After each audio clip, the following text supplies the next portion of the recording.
They copy and mimic. They steal and gimmick, pretending to be what they are not, what they can never, ever be. They're on the bottom feeders. Wanting to be on top, they harass and stalk, they never stop. Obsessed bitches and holy witches. Ugly, ugly beasts, they envy and seethe with jealous little snake eyes. Demonic behaviors. They lie and lie, they spread rumors and cry fake tears. They fear the authentic. They make me sick. They can't handle true artists. Demonic fucks. Demonic behaviors. Losers. Losers. Losers. Demonic.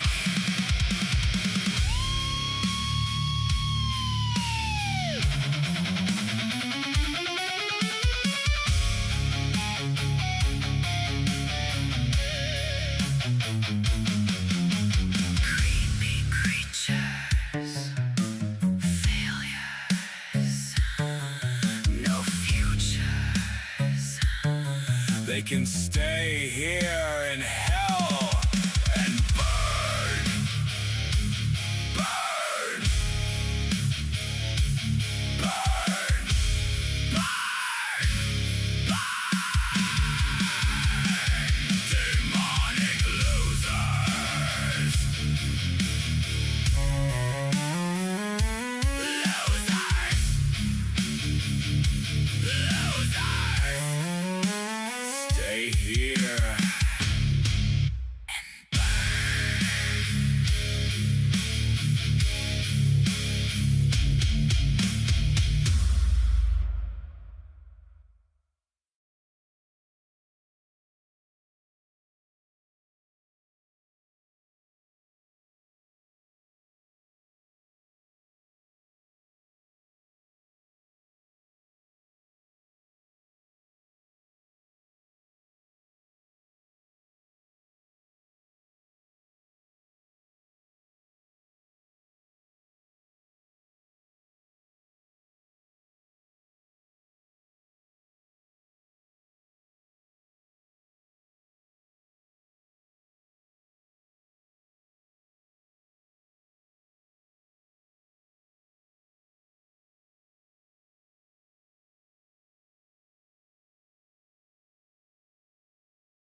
El Diablo.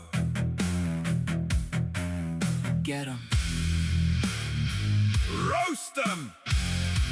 Roast the roaches. Roast them! I'm a little piss ants. Little piss ants. Little piss ants. Weak, degenerate, pissy pants. You're just peasants, without sense, without thoughts, without anything. Failures at life. Losers! You see, you hear, you believe, you repeat, you loop and you loop again and again. Lifetime upon lifetime. Failures. throughout all of time. Ants, peasants, Cockroaches, you never learn!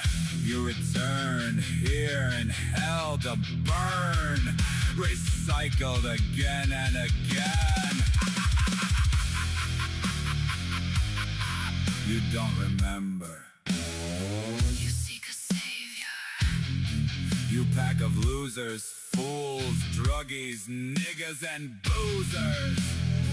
This is your home, all alone, sealed in a fucking tomb.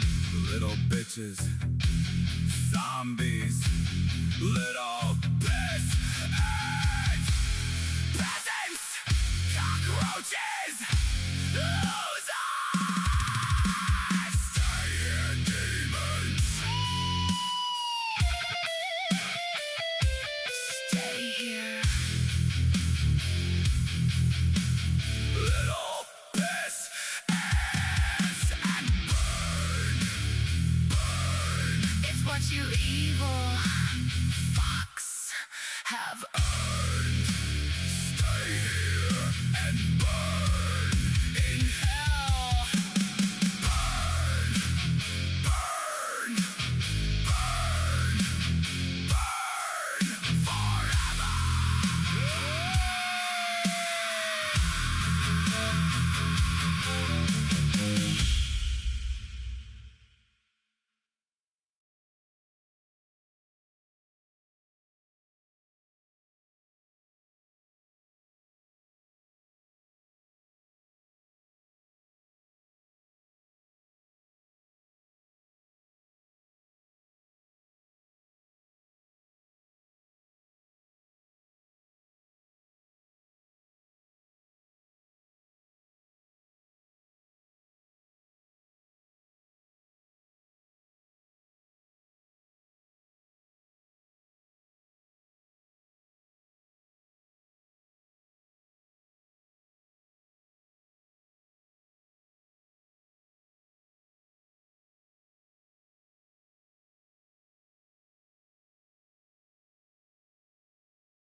Peasants, shush.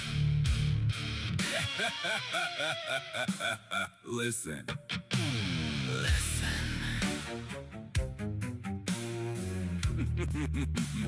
Listen. El Diablo. El Diablo. Your darkest dream. Irish coffee and cream. The cream of the crop. We love to be on top. On top. On top. El Diablo Radio International is the hottest show in hell. Choose wisely. Choose freedom. Stand against petty little demons. Stand against Team Evil. Losers, druggies, and boozers. Losers! Losers! Weak little peasants. Peasants. Cockroaches. We are winning. El Diablo.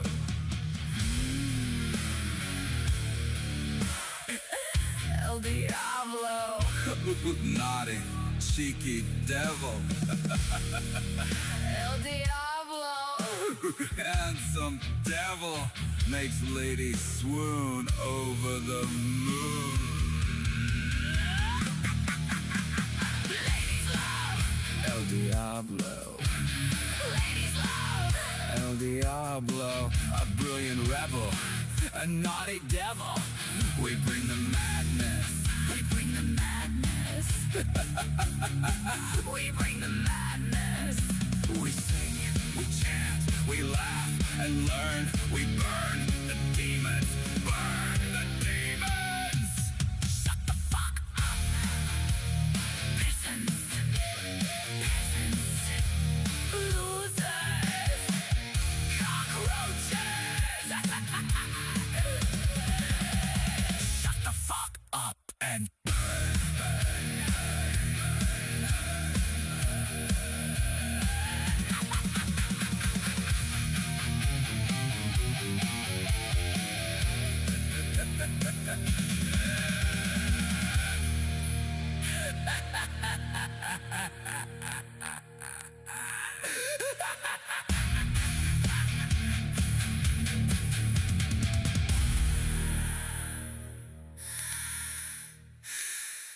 Peasants.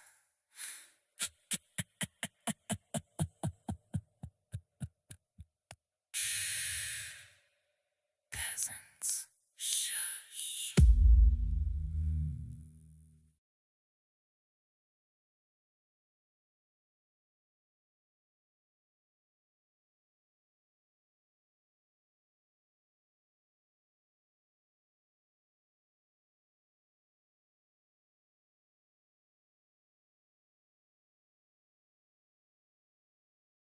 Take it true there. Take it true there. So reclusive, but not like Howard Hughes.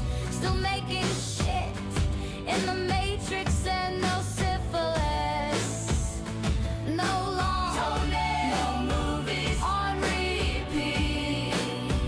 Just say no to slow defeats.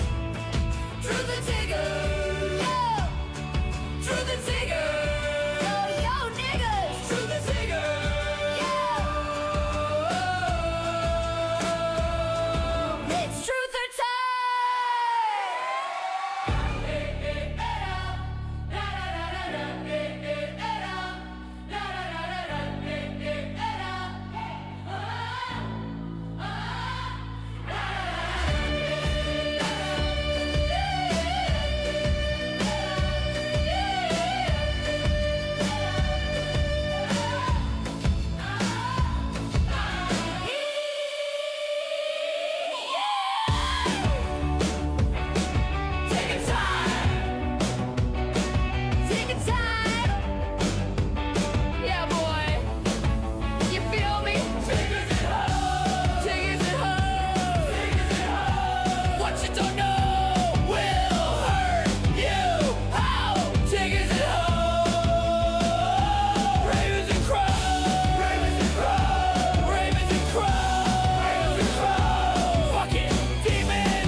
red scream. Demons crawl from shadowed seams. Their eyes burn lies, my sword cuts clean. The truth ignites a primal gleam. Ashes fall like winter rain. Steel on steel, the clash, the pain. I am no mortal bound by chain. The Raven King, I rise again.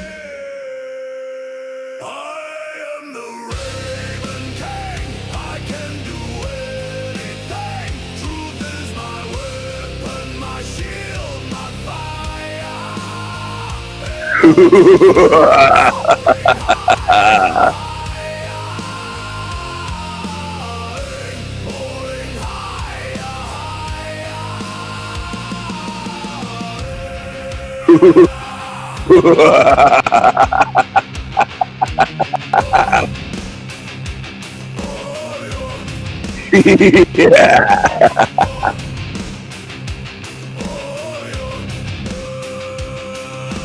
Bones of the earth tremble and quake. Evil's grip begins to break. Thunder answers each step I take. Their kingdom crumbles for truth's sake. My voice shatters the darkest sky. Shadows cower where my sword flies. No fear, no death, I cannot die. The Raven King, I testify. I am the Raven King. I can do anything. Truth is my weapon, my shield, my fire. Immortal flame soaring higher, higher. Soaring higher, higher.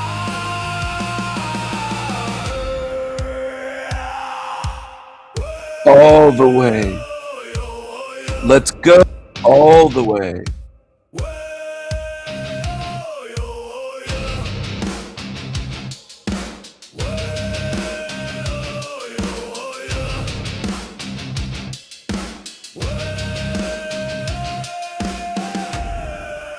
I am the Raven King.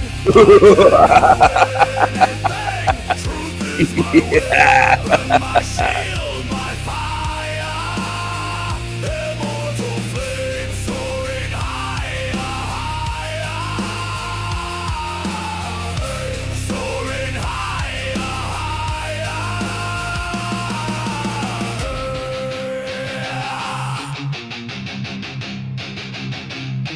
Hey.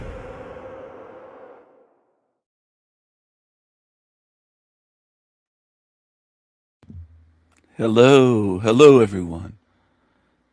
Hello, hello. Hello. Can you hear me? Do I need a louder mic? Do I need a louder mic?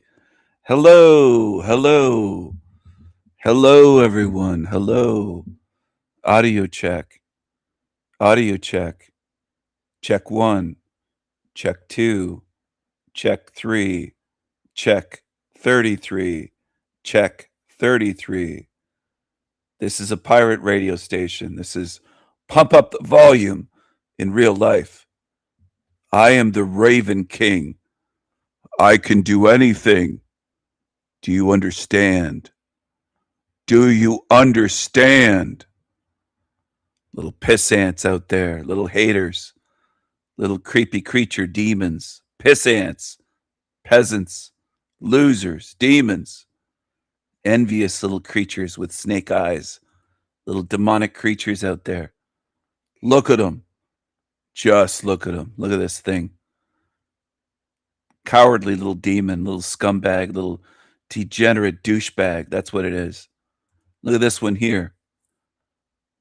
Why do they look ugly and dark and demonic? Well, because they are.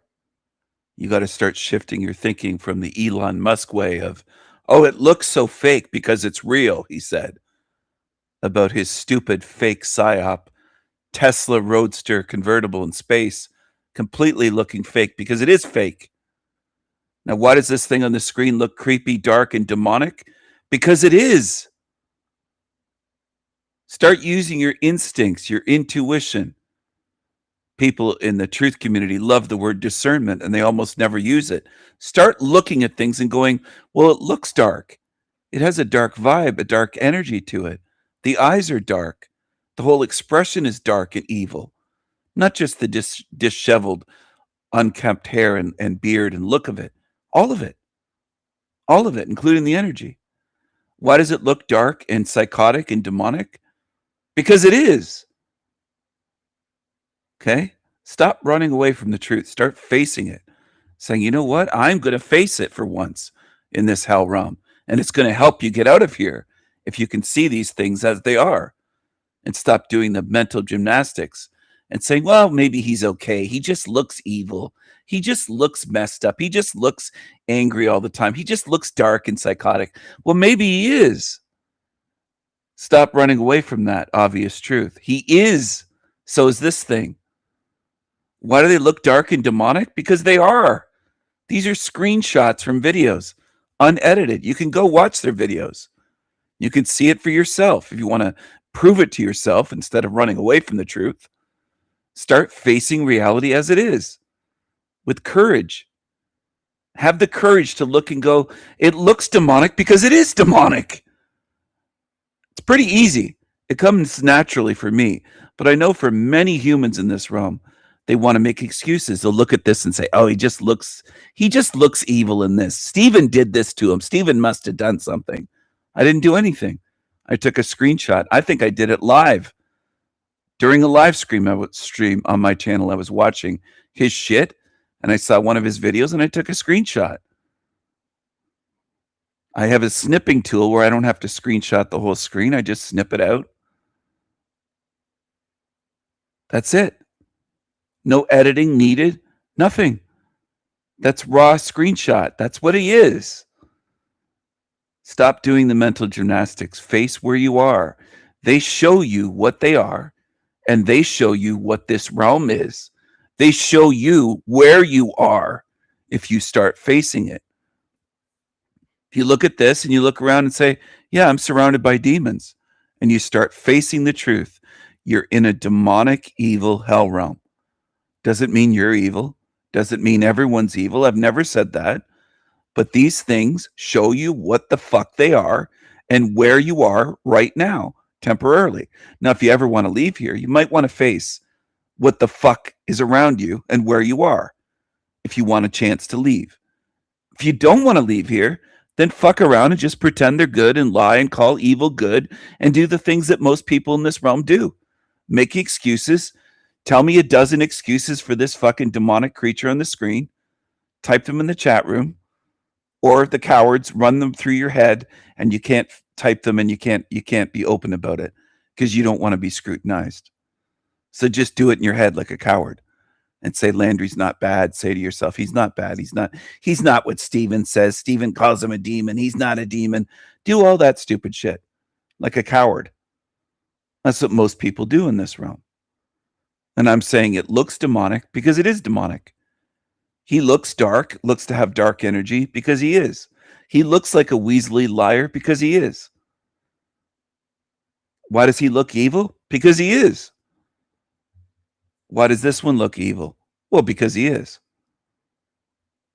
Some of you try to make things complicated because you're doing the fucking mental gymnastics and the cognitive dissonance. And you're doing the excuses routine. It's almost like a pee dance. You have to pee and you can't sit still and you're hopping around. Why don't you just look at it and call it what it is? Get some guts, get some courage. That's another thing a lot of people lack. They won't look at a demon and call it a demon. They'll do what Peanut did. He was silent. This thing came crawling around to my channel, came creeping around like a creepy creature because there was a video, a premiere about him, and he showed up. He dipped in and dipped out, but Peanut had a chance to call him out. And Peanut said nothing. And then minutes later, Peanut said, hey, Salty, or Salty Siren was there. And Salty Siren had typed, I don't know, it must have been 4 or 5 comments directed at Talcott, which I applied, by the way, calling him what he is, speaking her mind. Speaking her mind. Imagine that. Imagine somebody having the guts to speak and call a demon and call it a cockroach and call it dirty and filthy and everything else. I have it saved somewhere, a screenshot of what she typed during that premiere and what I wasn't surprised by that at all. I showed up. I was late to my own premiere by a good 15, maybe 20 minutes. And I showed up late, but I saw the comments. And there was Peanut just saying, hey, everyone. Then Salty's comments towards Salty saying, hey to everyone. And I wasn't there. And then she typed, Talcott showed up and he typed some stupid shit with emojis and laughing or to tears or something like a fucking idiot that he is. And Salty responded with a good, I want to say 4 or 5 straight comments calling out that piece of shit. And Peanut said nothing. All he didn't even laugh at what Salty said. He just responded, hey, Salty, like someone with like a dud with no personality that didn't know how to do anything. And that showed in that moment what you are when I'm not around, Peanut. You don't stand up to demons. And now he's trying to impress me, leaving all these comments and screenshotting it. It's too late. You had your chance to say something to Talcott on my channel when he came over here, and you said nothing.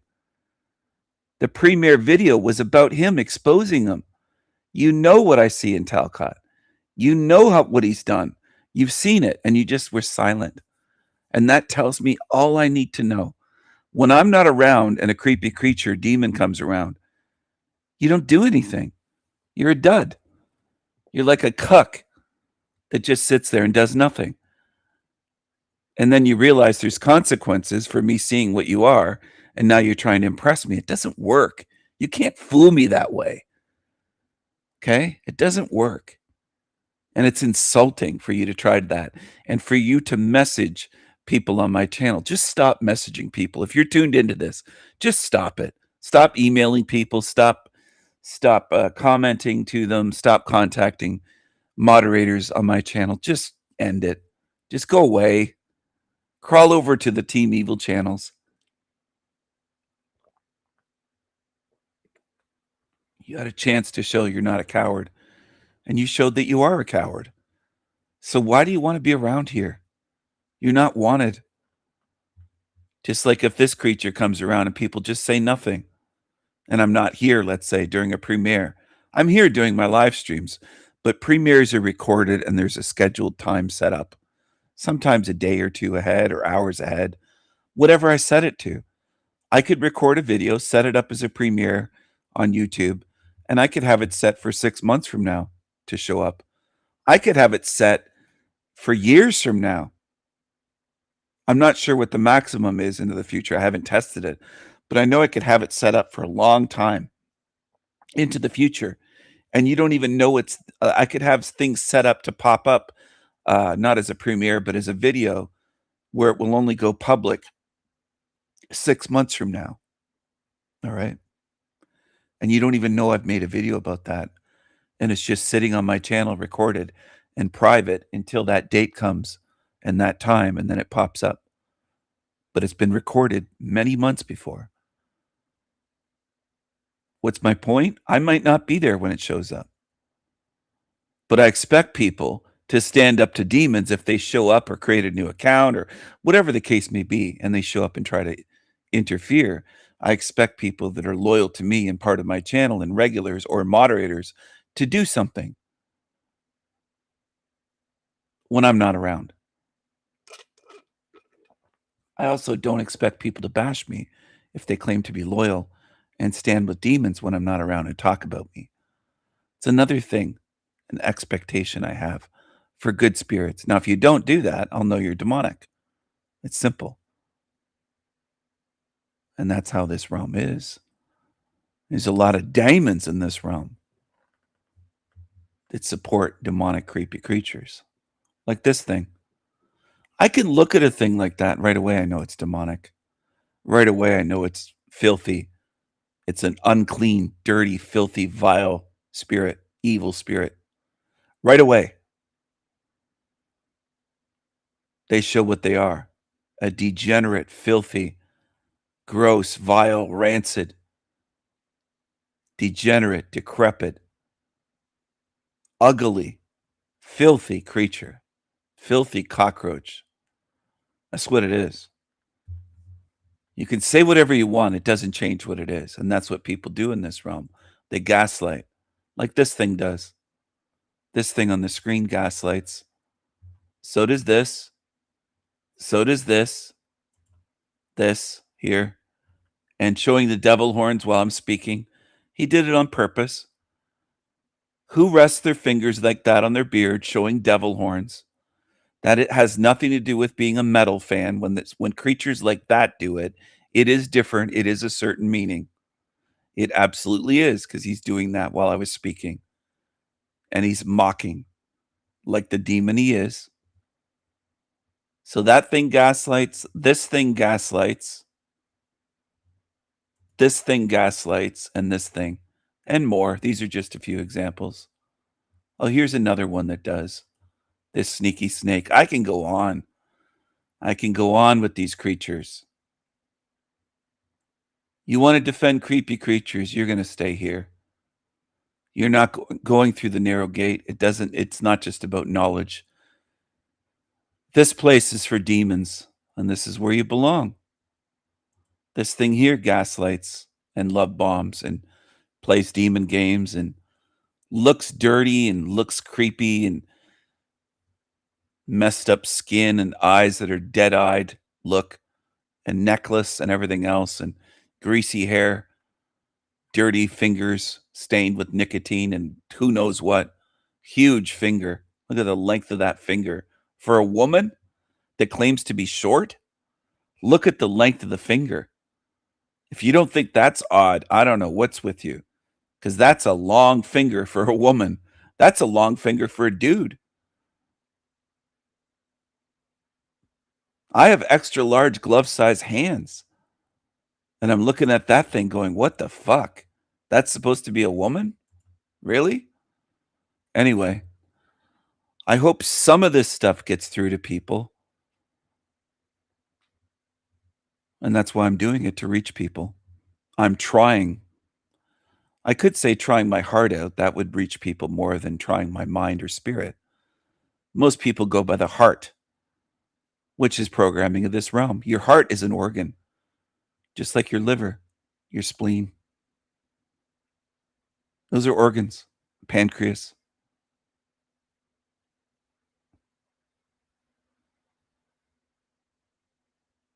Kidneys. Your brain. Are you taking that with you?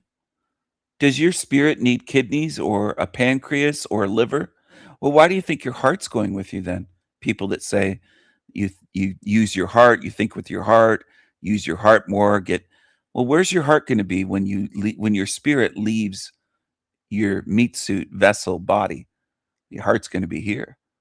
Your heart's either going to be burned up into ashes and dust, cremated or buried, or if you died, let's say at sea, it will rot in the water and be eaten by fish.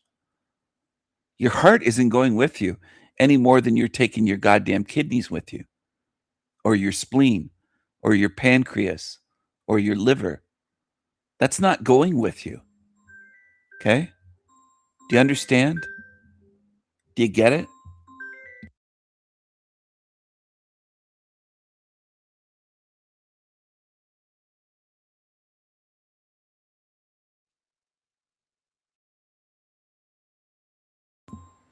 I'm getting a phone call. Hold on, everyone. I'm going to share something here with you.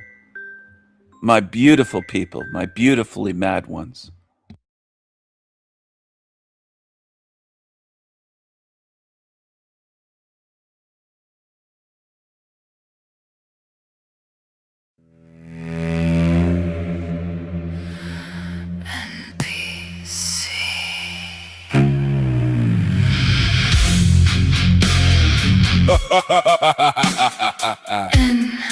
NPC.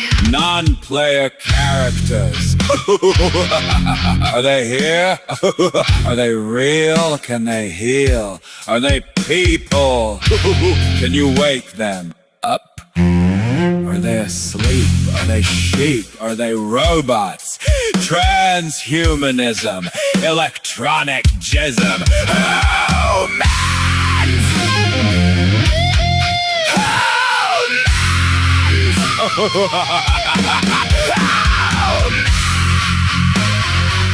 Dolores Cannon, fake shamans, a world of deceptions. NPC. NPC.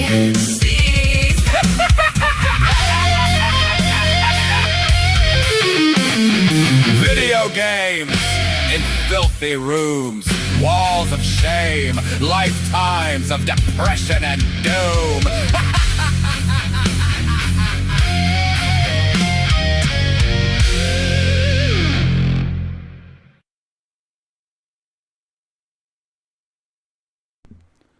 Hello everyone. NPCs.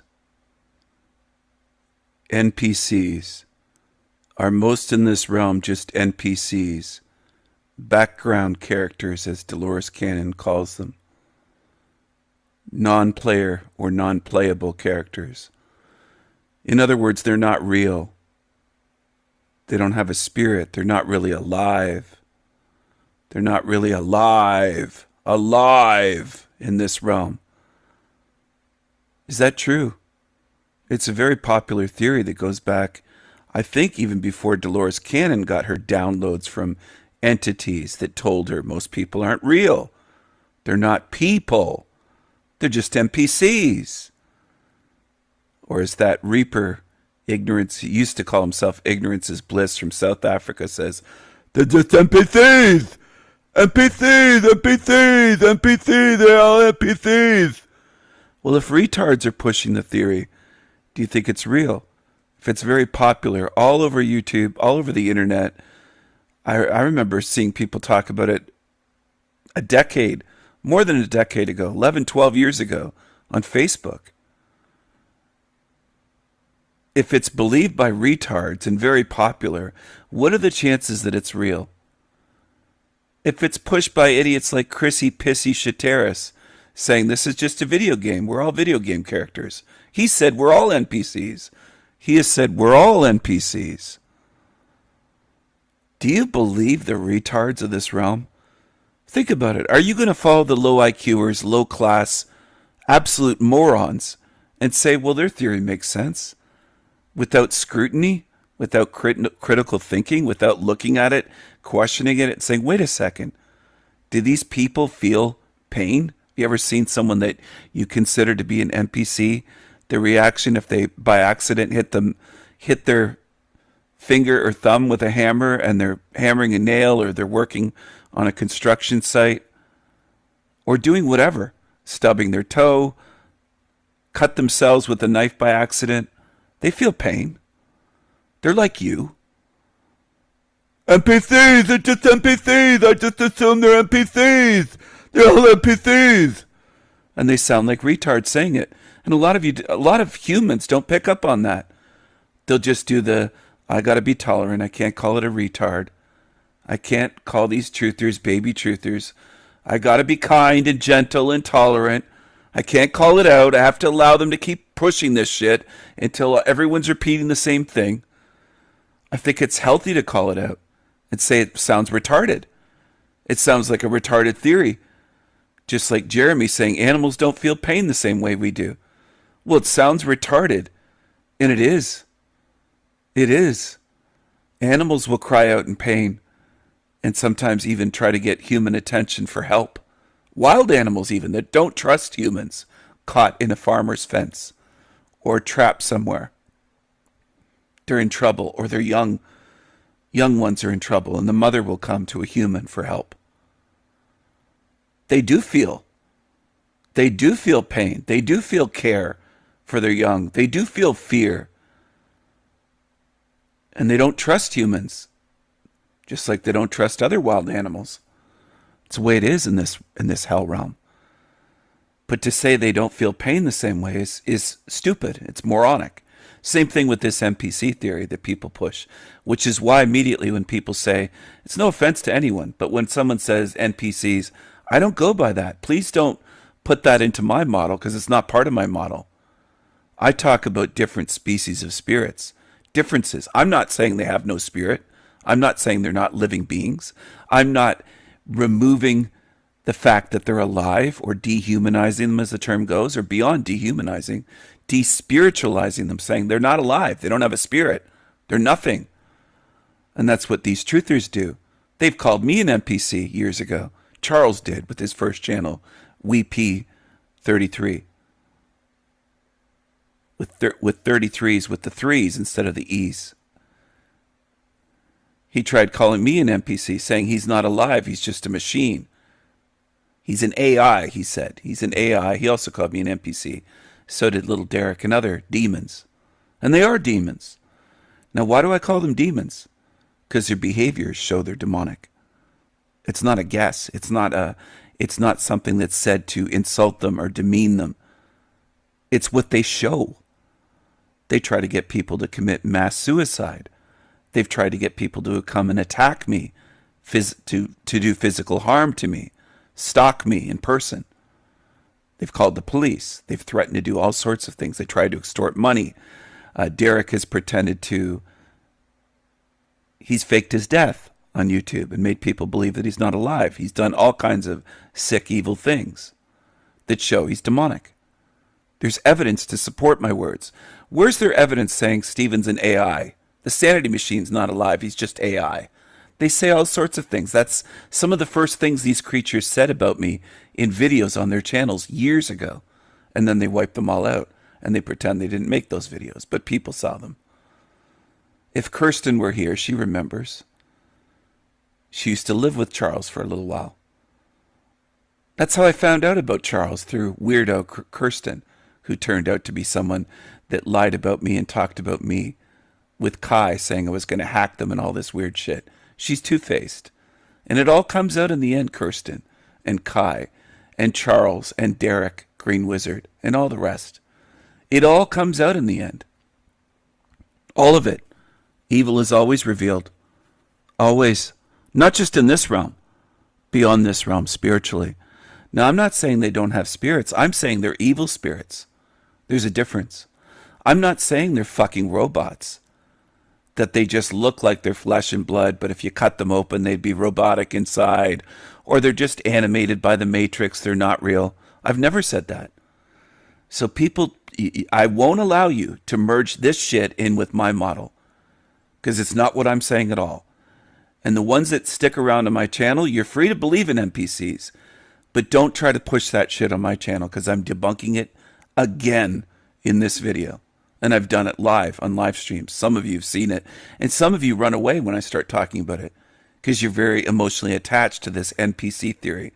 That the realm's full of NPCs. Well, why don't you prove it? See, my theories have evidence to support it. They're beyond a hypothesis. I have real world, observable evidence, observable truth you can look at. And say, this makes sense. This makes sense. It matches up. There's support with the behaviors to match. So you claim they're not biological. Do you have any evidence for that? Do you have any evidence to show they have no spirit?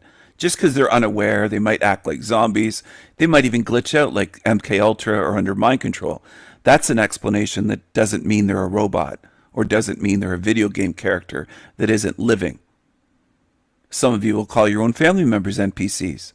Kismet Spiral calls the world NPCs, says it's full. The ones that are sauna, she claims, are NPCs because they're different from her. Because they drink coffee she doesn't like. And she can't give any concrete fucking proof. They wear business suits, or they drink coffee she says is cheap coffee, or this and that. She's a snobby Dutchie that acts demonic. And I've shown that she acts demonic. I've shown video.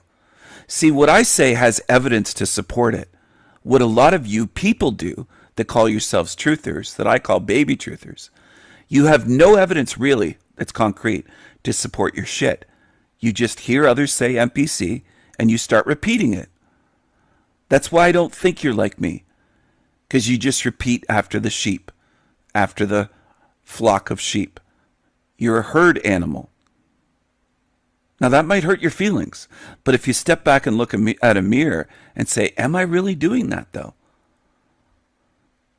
Am I? Am I just repeating? Are you? Are you just repeating after YouTube channels and websites? Are you repeating after videos? Are you repeating after others?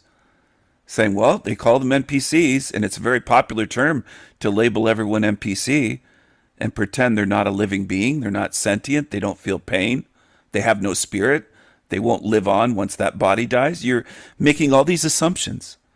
Where's your evidence, please? I know it's a popular theory or hypothesis. I don't even think it reaches the level of a theory. I think it's just a half-assed hypothesis, basically. And I think it's often used as a weapon. It's a weaponized term. They're an NPC. NPCs, NPCs, NPCs. Just like people that call everyone a Karen. They're weaponizing it. Now, are there some that act like Karens? Absolutely. Is it a meme? Does it seem to add up in some cases in this realm? Yes. Some fit that Karen meme or Karen stereotype. Absolutely, I agree. Is every woman a Karen? No. Now, is the term Karen used by, let's say, some darkies saying, oh, these white women, they're all Karens? I've heard it. I've seen it in videos. Is it true, though? Are all white women Karens? Absolutely not. No fucking way. It's false. It's weaponized to put them down, to say, oh, you're just a Karen. It's a way of dehumanizing white women. You see? Same with this NPC thing, this term. Weaponized term to dehumanize. To say, oh, they're not alive. They don't have a spirit. Go after them. Threaten them. Call the police on them. It's just an NPC. It's just this. And that's how propaganda works in weaponizing terms. Could there be beings in this realm, or what appear to be beings that don't have a spirit? I'm open to the possibility. Do I see evidence for that, though, to really support it? Concrete evidence? Hard evidence? That's what concrete means. Hard, like cured concrete. Hardened concrete that's been there 10, 20, 30 years. And the longer concrete cures, it hardens up because the water in it evaporates. There's water in concrete when you pour it. It gets harder and harder over time as it cures. It's soft at the beginning. I don't know if you've ever worked with concrete. I have, with buildings. Anyway, hard evidence. Where's your hard evidence, creatures? Before you accuse and dehumanize that way, you better have something to support it. Come on, man. You have to have something. Otherwise, you're going beyond labeling. You're committing spiritual crimes. Like these creatures did that said, Stephen's just AI. He's an NPC. He's not creative. Not creative. I dare you. I challenge you. Find someone more creative that's done more artwork and more types of artwork in one lifetime or half a lifetime or 3/4 of a lifetime, whatever way you want to look at it, than I have. It's not boasting. It's pushing back against the lies. The lies. These demons will lie about me, and people don't push back and call them out. It's another thing I've noticed for years on here. Years. Very little pushback to lying demons.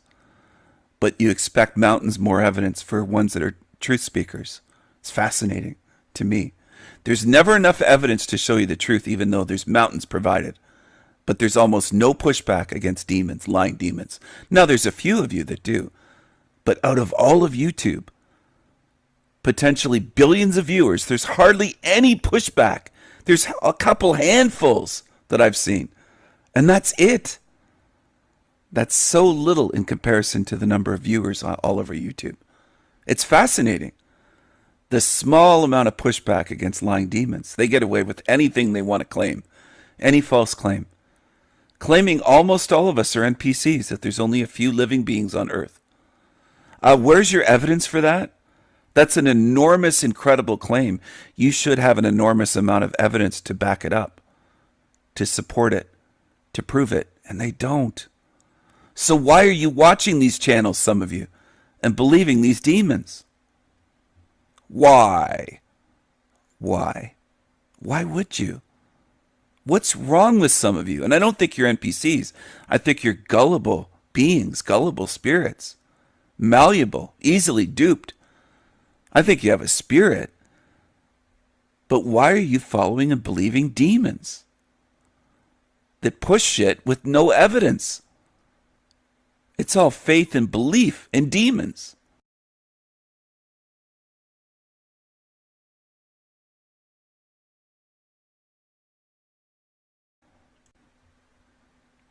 So I have to wonder why.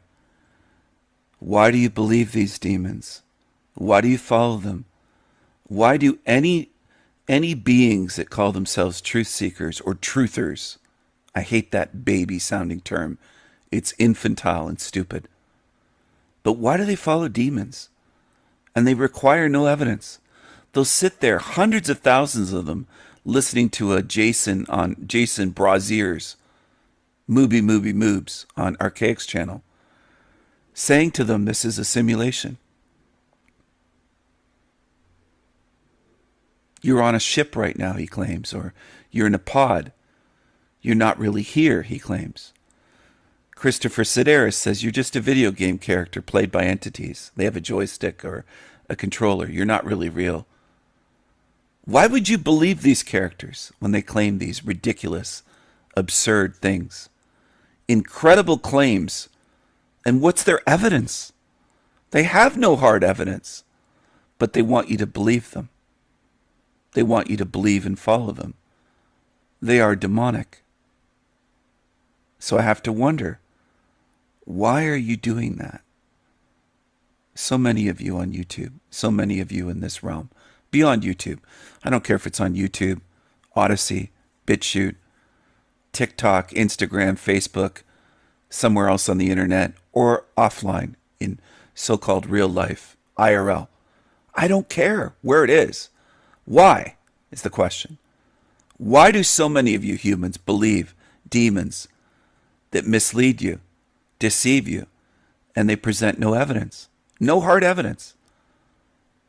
It's not even a hollow theory. It's not even a hypothesis. It's such the minuscule amount of little evidence that they might have is just tiny. Like, oh, this seems to work. This seems to match up. If they can't see it, they must not be sentient beings. They'd have to be video game characters or NPCs. It's ridiculous. And as I said, it's weaponized. They use it to say, instead of saying someone's a retard, they'll say they're an NPC.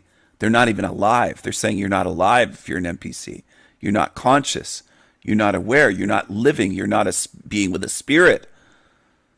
You're just an NPC. So if somebody murders you, it's okay, they say, because you're not alive anyway. That's what they're doing. It's a weaponized term, NPC. It's dehumanizing. It's trying to remove your spirit. It's a spiritual crime to call a spiritual being an NPC. It's a spiritual crime to do that. And they've done it. They've committed these spiritual crimes. Some would call it spiritual murder. They're trying to spiritually murder someone. Take away what they are. It's serious stuff if you start thinking about it instead of using these terms haphazardly. Stop repeating the NPC term like a sheep. Bah, bah, NPC, they're NPCs, bah, bah. It sounds like you're a sheep. You don't make yourself look or sound good. I know how popular the term is in America, Canada, the UK, all the way to South Africa, all the way to Russia, all the way down under to Tasmania, Australia. It's used everywhere. But is it correct? Is it true or not? Is it true or not? Dolores Cannon preached it. Matt McKinley used to preach NPC on his channel. He got it from Dolores Cannon. He'll still to this day once in a while mention, oh, Dolores Cannon said, when you're in an airport, all those people aren't real. They're just background people. They're not living. How do you know? What's your evidence? I don't care what Dolores Cannon said. People say a lot of shit. Where's your evidence? Some of you need to get in the habit of saying, where's the evidence? Are you afraid to say it, or does it never cross your mind? I wonder. Where's the evidence? What if someone said it about your family member? Some of you have children. If everyone at their school started saying, your child, your son or daughter, they're just an NPC. NPC, they're not alive. And they started bullying them and saying it doesn't matter if they hurt them. They don't feel pain. Doesn't matter if they end your child's life. They don't feel pain. These bullies at school would say. Would it matter then? Would it start opening your eyes wider going, holy shit, they're using this term this way in this society. This is dangerous. would it need to happen to your child or your family, your wife, your girlfriend, your son or daughter? Maybe it happened to you at work. Coworkers start turning on you. You're an adult and they start calling you NPC, saying you're not alive, you don't have a spirit, you're not conscious, dehumanizing you, gaslighting you, mind-fucking you, and saying it's okay if others hurt you. It's okay because you're not alive. You don't have a spirit. Do you see how this works? Do you see what they're doing? And this is part of the so-called quote-unquote truther community that's been accepted and normalized. Why do you think I'm not part of their community? And I always say I'm not a truther and I'm not part of their so-called community. I stand alone. I'm independent. I won't join these fucking vicious groups of demons, liars. So don't use that term on my channel. And I've given you some reasons to think about why I don't want you using that term and trying to merge it in with my model. If you want to go away, go the fuck away from me, far away, and use the term NPC. But I encourage you to think about what you're saying. Think about what you're saying and what you're labeling other beings that you don't know if they're alive or conscious or not. You're claiming they're not living. How the fuck would you know if they're living, conscious, aware, a being with a spirit? How the fuck would you know, really? You don't know. That's reality. You don't know. You're just repeating what's popular. Very popular term for repeaters. Most truthers are not thinkers. They're just repeaters. They just repeat. They follow along like sheep. Bah, bah. Now, I'm not saying they're actual sheep.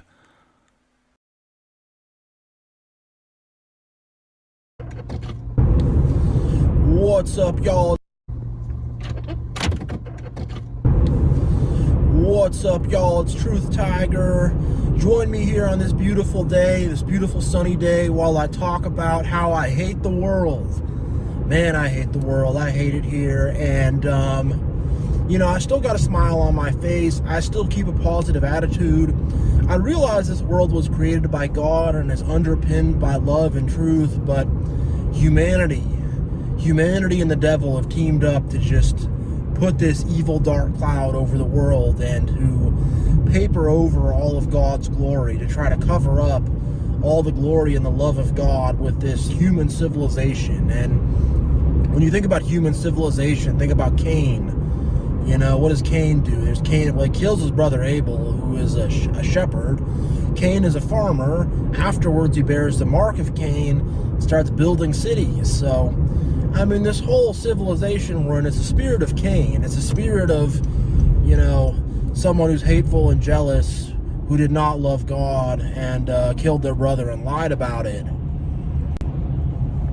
We're living the legacy of Cain here, and man, I just don't like it here. And the thing is, I used to be like so angry and jaded and kind of black-pilled and kind of nihilistic and stuff. And, you know, don't be like that. Like, follow God's purpose. Like, still have love in your heart, but don't deny your anger. Like, there's also a part of me that was like, no, I'm a nice guy. I'm not mad. I don't hate this stuff. I'll put on a fake smile. And I see so many people putting on these fake smiles when I could see in the back of their eyes, like, they're angry, they're hateful. And that repressed anger, it's not going to lead to anything good. For one, it's like this fireball you have in your hand, and you're probably just going to burn yourself with it. Or you're going to burn some random person, you know, have a little civilian casualty, burn someone that's not even a part of it, someone you're not even mad at, just like freak out at someone who cuts you off in traffic or something like that. So be calm, be in a graceful state, but that anger, it's a weapon, you know? Instead of having this big fireball, this big inferno that's just going to burn you and the people around you, focus that anger into a laser beam. Make it into a weapon. Be dangerous. And part of being dangerous is you have to have anger and hatred. Even God created hell. Why did he create hell? To punish sinners, to punish the devil, to punish those who do evil. So, I mean, hatred has its place. Anger has its place. It just has to be used properly. You can't let anger and hatred dominate your personality or dominate who you are. And if you repress it and pretend it's not there, it'll just grow and fester. But if you're honest about it, if you're like, yeah, I hate this stuff, this world is corrupt and effed up, and I freaking hate it here, and you're willing to be at peace with that, you're willing to hold that in your hand and not just be clenching your jaw and be, oh, I'm so mad at everybody. You know, you're willing just to be matter of fact about that. Be like, all right, I have my mind on top of that. I have my heart on top of that. You know, the love is a lot stronger and I have control. You can use that anger as a weapon and it will make you dangerous. I had another nightmare last night. I have these frequent nightmares, and in this one, it was like I had to go. I was an adult, but I had to go to some like reform school thing. It was vague. I was living with this family. It's just weird old angry lady, and you know, it's a weird dream. But in the dream, I had a gun in my pocket, and whenever things got too weird, or people got too manipulative or strange, or were trying to F with me and guilt trip me and make me feel like I'm a bad person, you know, I just pull that gun out a little bit, and people would start to act nice. This is literally the dream I had last night. So be dangerous, know the truth, stand up for yourself, be sharp. And you know, like this world, there's a lot of shiesty people that are going to try to take advantage. A lot of people that are going to try to get over on you.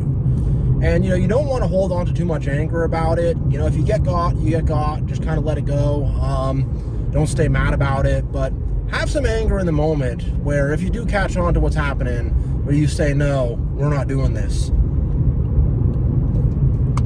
It's a lot of fake people who move sideways and try to take advantage and don't respect your time and just think they're going to get a freebie off you, and say no. A lot of people got all these guilt trips, man. All these manipulative guilt trips. And the thing is like, to these people, you're the villain, you know? I mean, to the Pharisees, Jesus was the villain. That's why they had him crucified. So in these people's story, in these people who are hateful and who make me hate the world because of how evil they've made it, and to these people who love conformity and who love society and who love societal institutions and who are willing to kick people around and guilt trip people, manipulate people, make you feel like you're a bad person, you know what, screw it, I'll be the villain. I will use my anger and my hatred. And I don't want to sound too much like Darth Sidious here, but you know, it's actually not the worst advice. I mean, obviously you don't want to become like Darth Vader or whatever, but you know, you do need to use your anger and your hatred to tell these people, screw you. Tell these people, I'm an individual. I don't want to deal with your game, your manipulation, your bullcrap, all this stuff you're doing to try to make me feel like I'm a bad person because I believe in God, because I see through the creepy elites, because I'm not happy with the way people treat each other around here. People don't love their fellow. I don't like it. And, you know, a lot of people, that scares them. It threatens them because they know you see through them. They know you see through them and they want to try to take you out. And look, there's good people out there. It's just, you got to be selective. You got to be pretty selective. When you meet some good people, you'll know, because when you meet good people, they're not going to try to get over on you. They're not going to try to take advantage. They're not going to be needy. They're not going to be like so up in your business, like texting you 100 times a day, always trying to hang out, always asking what you're up to. They're going to give you your space. You know, they're going to give you your space.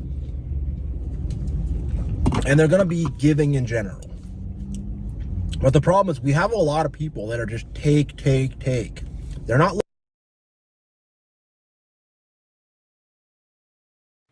Hello, I'm back. I'm off the phone, everyone. I'm back with you.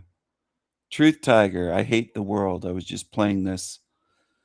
Since I was away, people love this. He's got 5,500 views, and I'm going to keep pointing this out. Some people don't like when I do this, so be it. Go fuck yourselves if you don't like it. 542 likes, 5,500 views. This is the shit. This is the level people are at in this realm. And on YouTube, they call themselves truthers.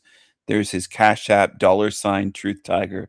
It's funny how the Cash App has the $ for the people's accounts or whatever their name. It's showing you. So $, send him money for Jesus. Jesus chosen one spirituality. And somehow this works. People want the same garbage He always makes, almost always, from his car. Almost all of his videos seem to be made from his car. And it's just low-level, basic shit, complaining, I hate the world. It's just mainstream, low-level loser shit. And people love it. They love it. They have a taste for garbage in this realm. This guy licks the floor on videos and sends them into Negroes in Africa, and they blackmail him. He's a fool, and he's a pervert and a degenerate, and this is what people call truthers. You go right ahead. Go right ahead. I'm tired of trying to stop people from following deceivers, low-level demons. Most of you in the end will be lining up to follow this shit. You already do anyways. It's not just his channel. Every shit channel on YouTube has so many followers. And in the end, you could be on your deathbed saying, what did Truth Tiger teach me that was spiritually meaningful or helpful to get me out of here? Nothing. He's pushing Jesus, chosen ones. Look at the hashtags. And it's just ridiculous. A Jewish guy pushing Jesus. I mean, Jesus Christ, if you can't see through this, I can't help you. I can't help most of you on earth. Humanity is so dumbed down that you're just impossible to help.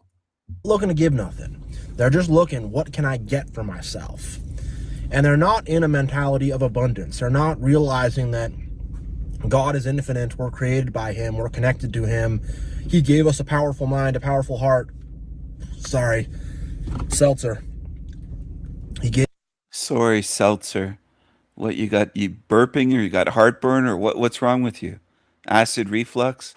It's okay. God is so great. That's why you're in a hell realm. He says, God is great. I hate the world. Who created the world? You're God, right? It's circular logic by these creatures. You can't blame God for anything. Well, who designed this place? They have that look of stupidity, like this chubby guy, Truth Tiger. He's younger. He's probably late 20s, maybe early 30s. And he's just clueless. But he's got a big mouth. Now, it's one thing to be clueless, but he does videos almost every day preaching this stupid shit. Helping thousands and thousands and thousands get programmed. Gave us, two hands, and that we have plenty.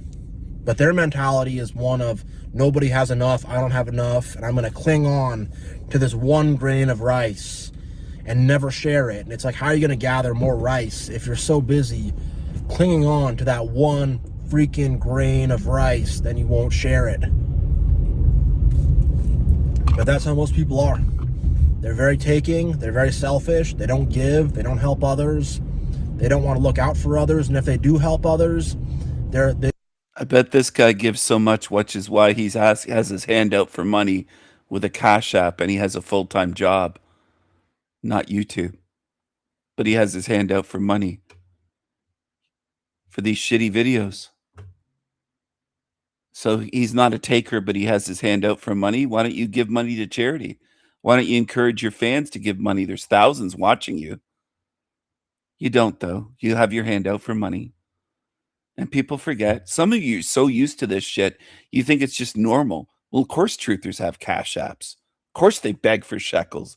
Of course they want donations and money and have membership. This guy doesn't seem to have a membership club, but most of these channels do. I'm shaking my head.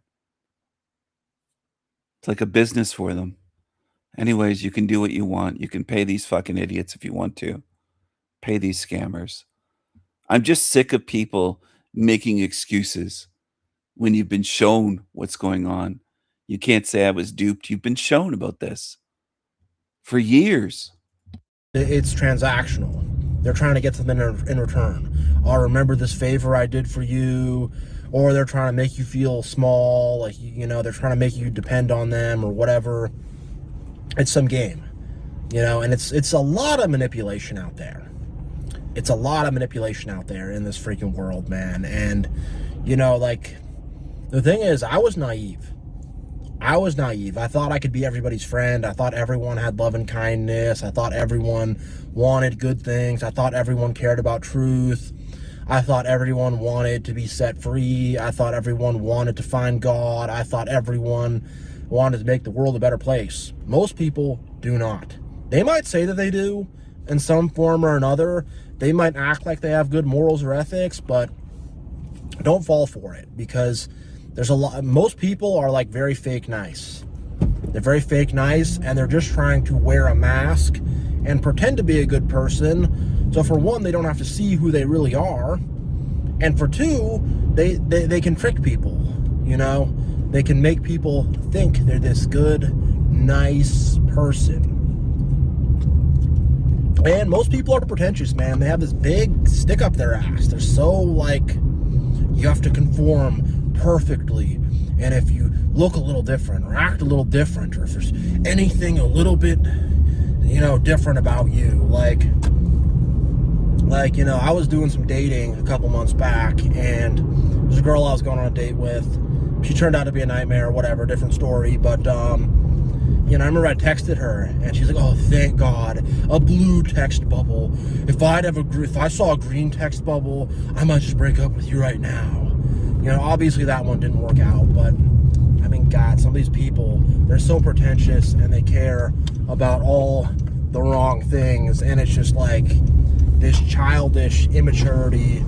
They're so obsessed with being in the in-group and being cool, and none of these people are cool. All these people are sad and pathetic, you know. I don't want to throw this girl under the bus, but that was the case there. Like, someone who wanted to act very cool and act very, you know, like this cool person, but no. So this guy's basically at the high schooler level. Sounds like a high school shit that he's talking about. Let's jump over here to Some Good Days, the story of a children's hospice. Is this a hell realm? Would a children's hospice exist on Earth if it was a good place? I want you to pause and think about that. Would there be any need or existence of a children's hospice on Earth anywhere if this was a good realm? Think about it. Start thinking. A week of bad days, and then I usually get better and start feeling better and have some good days.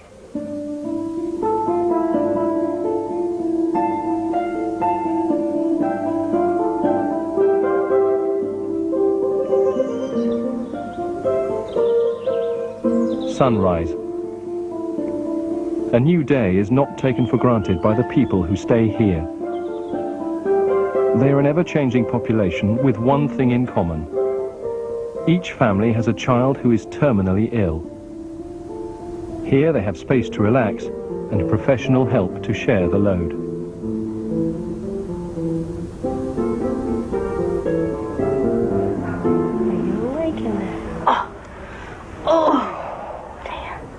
It's taken most of the night to get Debbie to sleep, but her parents were left in peace while the hospice care team took over. Emily, too, had a difficult night. The families who come to Little Bridge House in North Devon are confronting the unthinkable. It may be years away, months or only days, but the people in this film are united by their inevitable loss. What they find in the hospice, though, is more about living than dying. Are we awake? Are we awake? Good morning. Oh, that's a lovely smile. 6-year-old Debbie has made friends with Emily, who's 5. Good morning, Emily. Emily's come to say good morning. Who's this? Say, come on, Debbie. Can you say, come on, Debbie? Yes, Debbie. Say, come on, Debbie. It took 5 years of fundraising before the Southwest's first children's hospice could open its doors last year.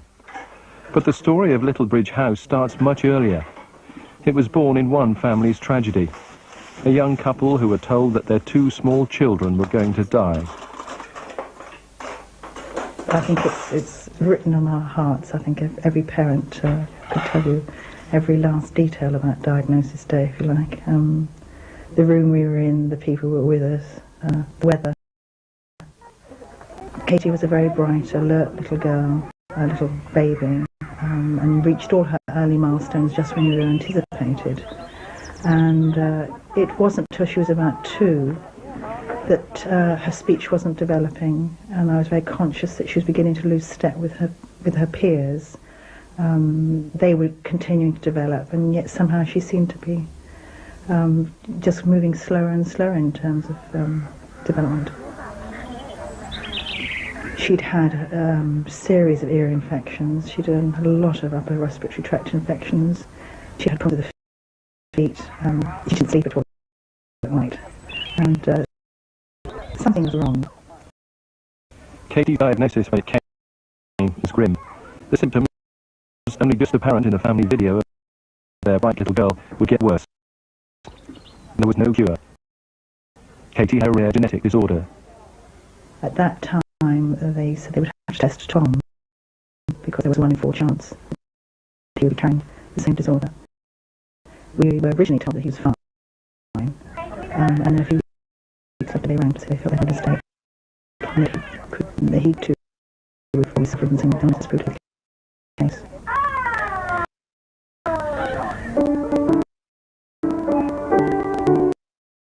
Katie grew gradually weaker.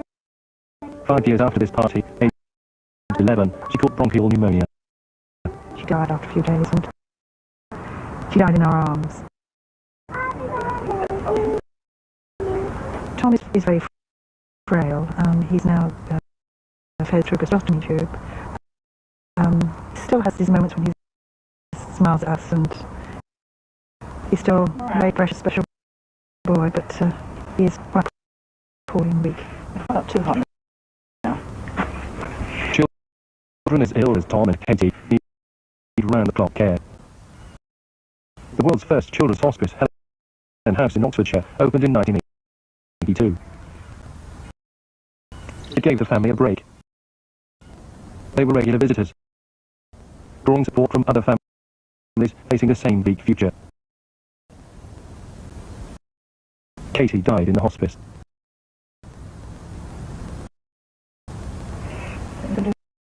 Anything funny, wouldn't you?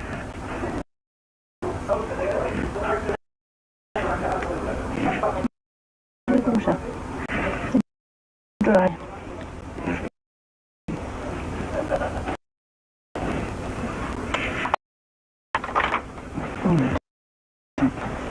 No one can minimise the shock that comes with knowing that we're going to lose a child. To lose one child and then to contemplate the loss of another is Katie had a death, but with dignity. Elizabeth, who was only 5, our well child, was cared for. It was obviously very distressing for her. However, we've been very honest with her about what was happening, but it's difficult enough for an adult to understand the finality of death. For a little child, it's almost incomprehensible. And those painful last days we were all eased through, if you like. And Helen House remains there for us as a family, and is very much the inspiration for Little Bridge House. At Little Bridge House, carers, relatives and patients contribute to a unique atmosphere. There are more laughs than tears. Hello, my name's Daniel O'Leary Williams. I am a regular visitor to Little Bridge House. I like this place because it's wonderful. I mean, I've had 6 brain operations. I've been up and down the country to see places, and there's no other place like this. It's wonderful. I'm here to show you around and to show you how wonderful this place is.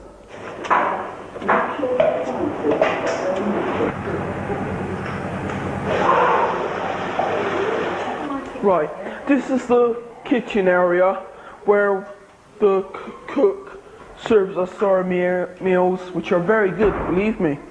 And you know, we got the dining table behind you.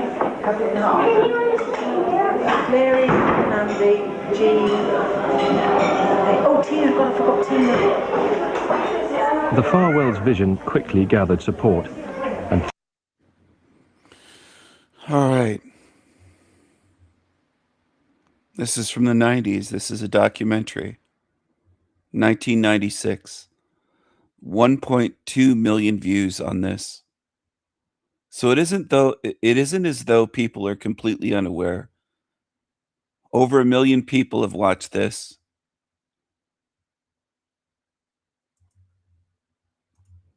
Just on YouTube. And it was on British TV. So at a certain point, people don't have the excuse of, I didn't know, Stephen. I didn't know.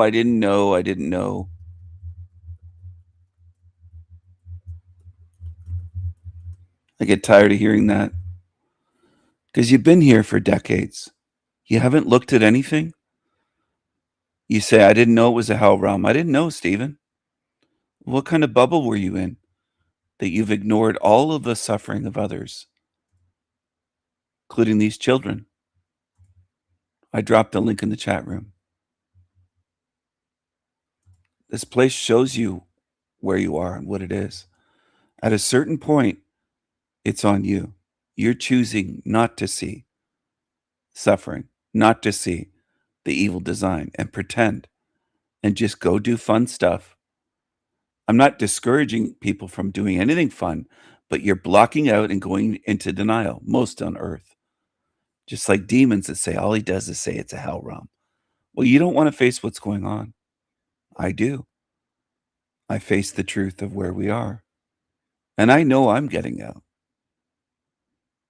But I'm not so sure about most of the people that have come to my channel because you like to pretend and play demon games and do mental gymnastics. Your dishonesty won't help you. You have to be honest about where you are and what this place is. And I don't believe most humans are honest. I think most humans are liars. And I think you show that to me very clearly. Most of you lie all the time about what this place is, where you are, who created it. You lie about me. Just constant stream of lies is what most people do. And then you'll lie and say most people are good when they've shown that they're capable of lying and doing evil and all the rest. And you do it every day. It's not a one-time thing. It's daily. So you show me what this realm is. I know where I am. I don't believe that most of you really know where you are. Most humans don't know. And if you do know, you lie about it and pretend it isn't this way.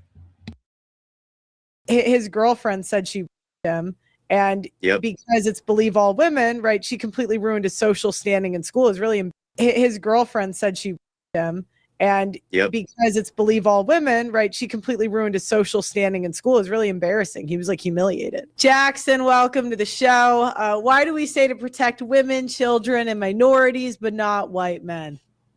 But not white men? Yeah. Well, it depends because white men, you know, there's so many white men, right? Like, I'm a white man. Yeah. You're not making any sense, this white guy. There's so many white men. We're the minority of the world. See, this is where ignorance gets you. He's clueless. He's white and he's clueless. Yeah, but there's a lot of women, and we say to protect. Yeah. Well, it depends because white men, you know, there's so many white men, right? Like, I'm a white man. Yeah, but there's a lot of women, and we say to protect them all the time, and children. Well, it depends because, you know, we protect our children and we protect our women. But when it comes to white men, they can protect themselves most of the time if they're fully functional, you know, if they're not like disabled or like, you know, collecting benefits from the government and whatnot. But what do you think, like, what is like an example of why we're not protecting white men? You're in a store, right? I got this. You're in a store in a checkout. Some Shanika EBT card doesn't work in front of you, and she starts getting freaking irate with the cashier.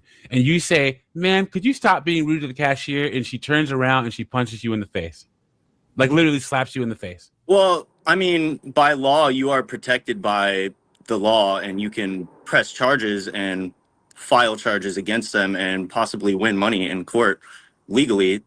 And so you don't think white men are protected? Money from black people? Good luck. So the protection comes from you're seen as the villain because white men in society are seen to owe everyone this debt because of what happened in the past. See, I'm black and I don't believe that. But because of that, you're supposed to take verbal, emotional abuse from that and physical abuse from that black woman. And if you do anything back, you're automatically. I guess you could say we're not protected in the way that, you know, if we retaliate, you know, there will be much larger consequences to, you know, if we try to, you know, get back on them because So you know, have to they be assaulted protected. us in the first place. Okay, But I think that I am protected by law and by the government. You know, if that happens, I'm tough enough to, you know, take a punch from some angry black lady or something. Well, and- yeah, but the point is you're not tough enough to overpower like the police if you get like falsely accused of something that you didn't do. That is true. I am not above the government. I am not above the law. Like, there's all the And- guys from like January 6th, right? There's like Brett Mhm. Kavanaugh, Brock Turner, Charlie Kirk, Johnny Depp, Derek Well, Chauvin. Charlie Kirk was very sad because nobody, you know, everybody has conspiracies behind what happened on that day. And, you know, it was shocking. It was shocking. Obviously, Charlie's gone. My point is that there's institutional protections in place for women and children. So if Yeah. something goes bad for women and children, there's protections. It's unfortunate. I don't think this white guy, I don't think he's just confused. I think he might not be smart enough to understand this. I think, Pearl, you have some low IQers on your show. I tried to get on her show, by the way. She left me backstage. Now, to be fair, her show was ending, but she did bring someone else on. She had an open panel, and I tried to get on her show, and I will try to get on her show again at some point. I didn't try today. It was the other day. I would like to get on there and say some sense, I'll say. Something intelligent. Because this white guy's very confused at best, but his answers show more than confusion. I don't know if he's smart enough to ever really understand how this realm is organized and how the system is anti-white men. And he's not protected in the way that he assumes. So he's either confused or dumb, too dumb to understand. I think it's a combination of both. I think he's confused and he's really not smart enough to listen and go, you know what? We really are discriminated against. He doesn't get it. He doesn't quite get it. It was shocking. Obviously, Charlie's gone. My point is that there's institutional protections in place for women and children. So if something goes bad for women and children, there's protections. Yep. So you don't really need, like, I don't see men needing to protect women and children because society does it for them. But white men are like, even me personally, I know a guy in my area who was falsely accused of rape, and it didn't even go to the criminal level. But like this poor guy, I've known him since he was a kid. He's like the sweetest kid. His girlfriend said she raped him. And because it's believe all women, right, she completely ruined his social standing in school. It was really embarrassing. He was like humiliated. So in that case, like it would take women to say, no, he's not a creep. He's not this. He's not that. Like the man's the one who needs protection. Yeah. Because society's automatically going to say, oh, poor you, you were raped.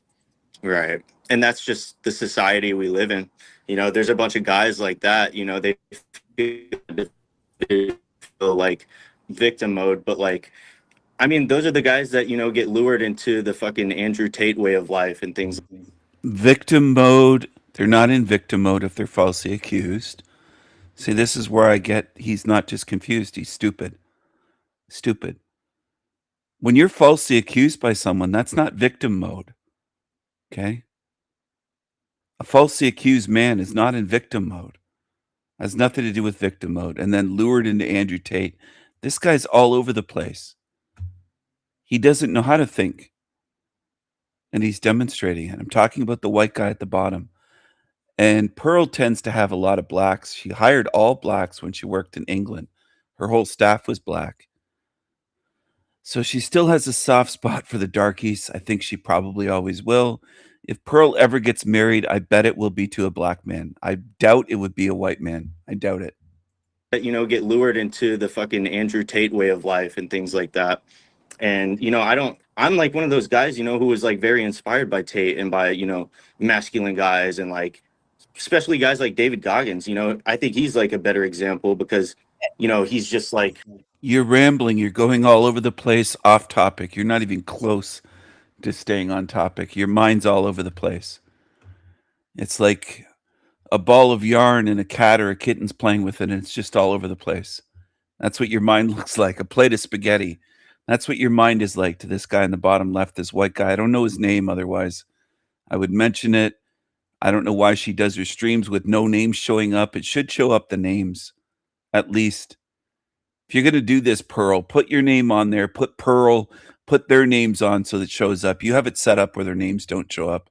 So when people are watching this and they reference it, they can't name these fucking people because their name's not on the screen. Amateur hour. He was born into like racism and poverty, and he overcame all these things by himself. But like, you have over 2 million subs, Pearl, and you can't even put their names up on the squares with them. Stupid. I'm going to disagree. I don't think it's the Tate guys. I think they get false accusations sometimes. I think it's more the socially awkward guys that I know in real life and not social media. Like, I would say it's more the guys that are a little bit awkward. They don't understand like last minute resistance. Maybe like she says, yes, no, yes, that it confuses them. You know? Like just my experience, but you've never seen a white guy like go down for something stupid. You look young. You're like what, 24? I'm 20 years old. 20. Okay. And no, not really. So you're 20. You're still more of a kid. You're not really a man. You called yourself a white man. Legally, you're a man of the age of majority. I believe in most states, at the age of 18, legally.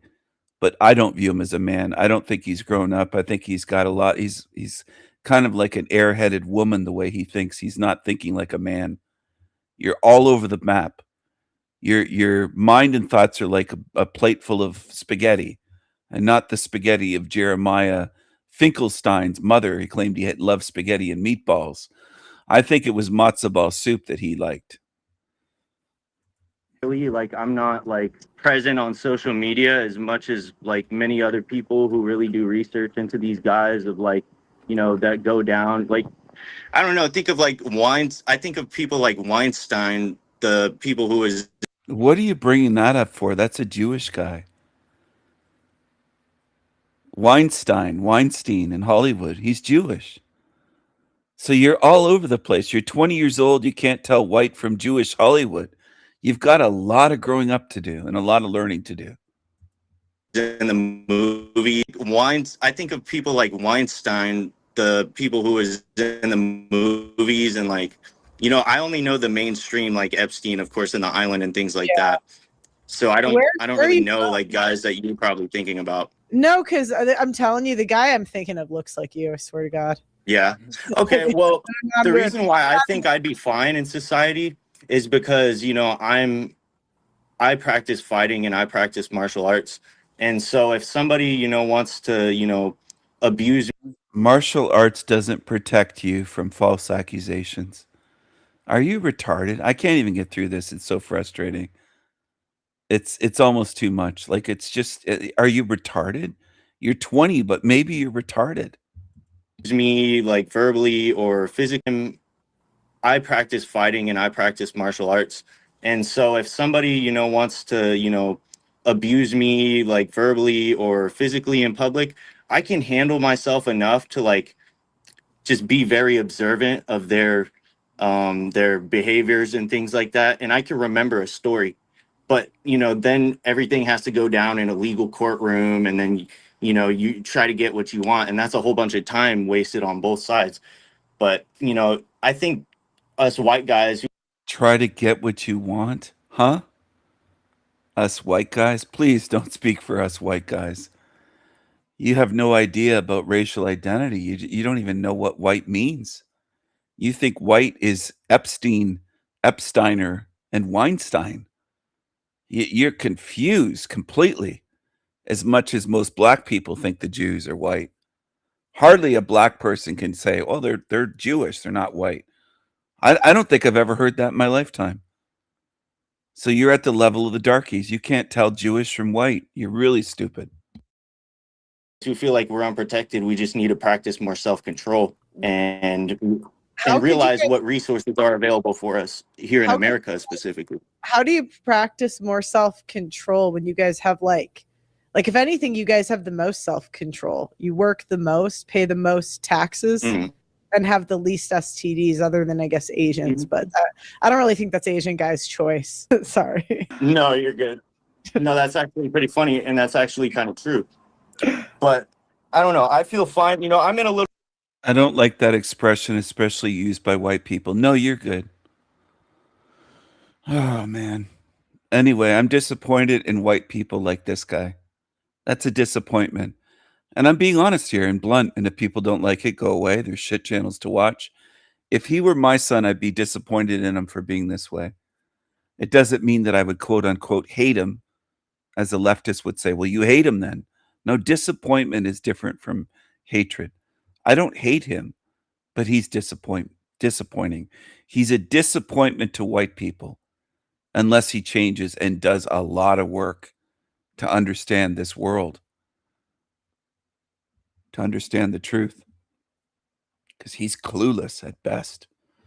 And he's spewing stupid shit. Little bit of a weird situation in life, and you know, I just decided to come up on here randomly and speak some facts. Where are you at? Like, what part of the country? So I'm at my mother's house, and I'm outside in the front, just chilling. No, I'm at like what state? What Midwest? You don't have to say Texas. Like, oh, you're in Texas too. Okay. Yeah. So you're from Texas? Now I'm in Texas. Oh, okay. Yeah, I've actually watched a little bit of your content recently, and I actually kind of like it. I don't like, you know, come up on here and think like, oh, I fucking disagree with what this fucking woman's saying. She's so. You're weird, dude. You're really weird. You've watched a little bit of her content and you went on there. You should watch a lot more, not just of her content, but lots more to form opinions. You haven't watched very much. You don't know what you're talking about in terms of white men, how white men are treated and demonized. You don't have a clue. Yeah, I've actually watched a little bit of your content recently, and I actually kind of like it. I don't like, you know, come up on here and think like, oh, I fucking disagree with what this fucking woman's saying. She's so wrong.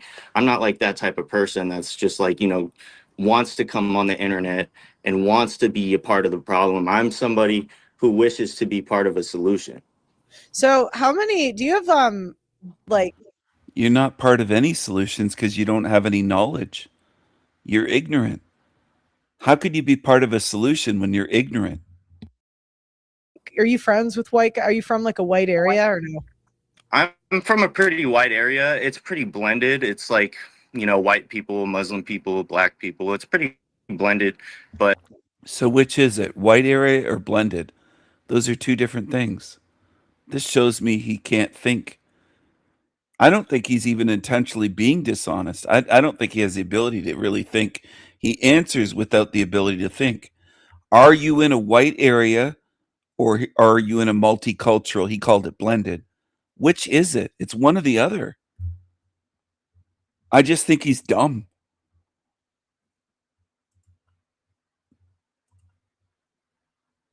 It doesn't mean that I hate him.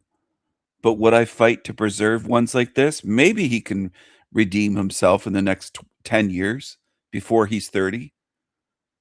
But you got a lot of work to do to learn something.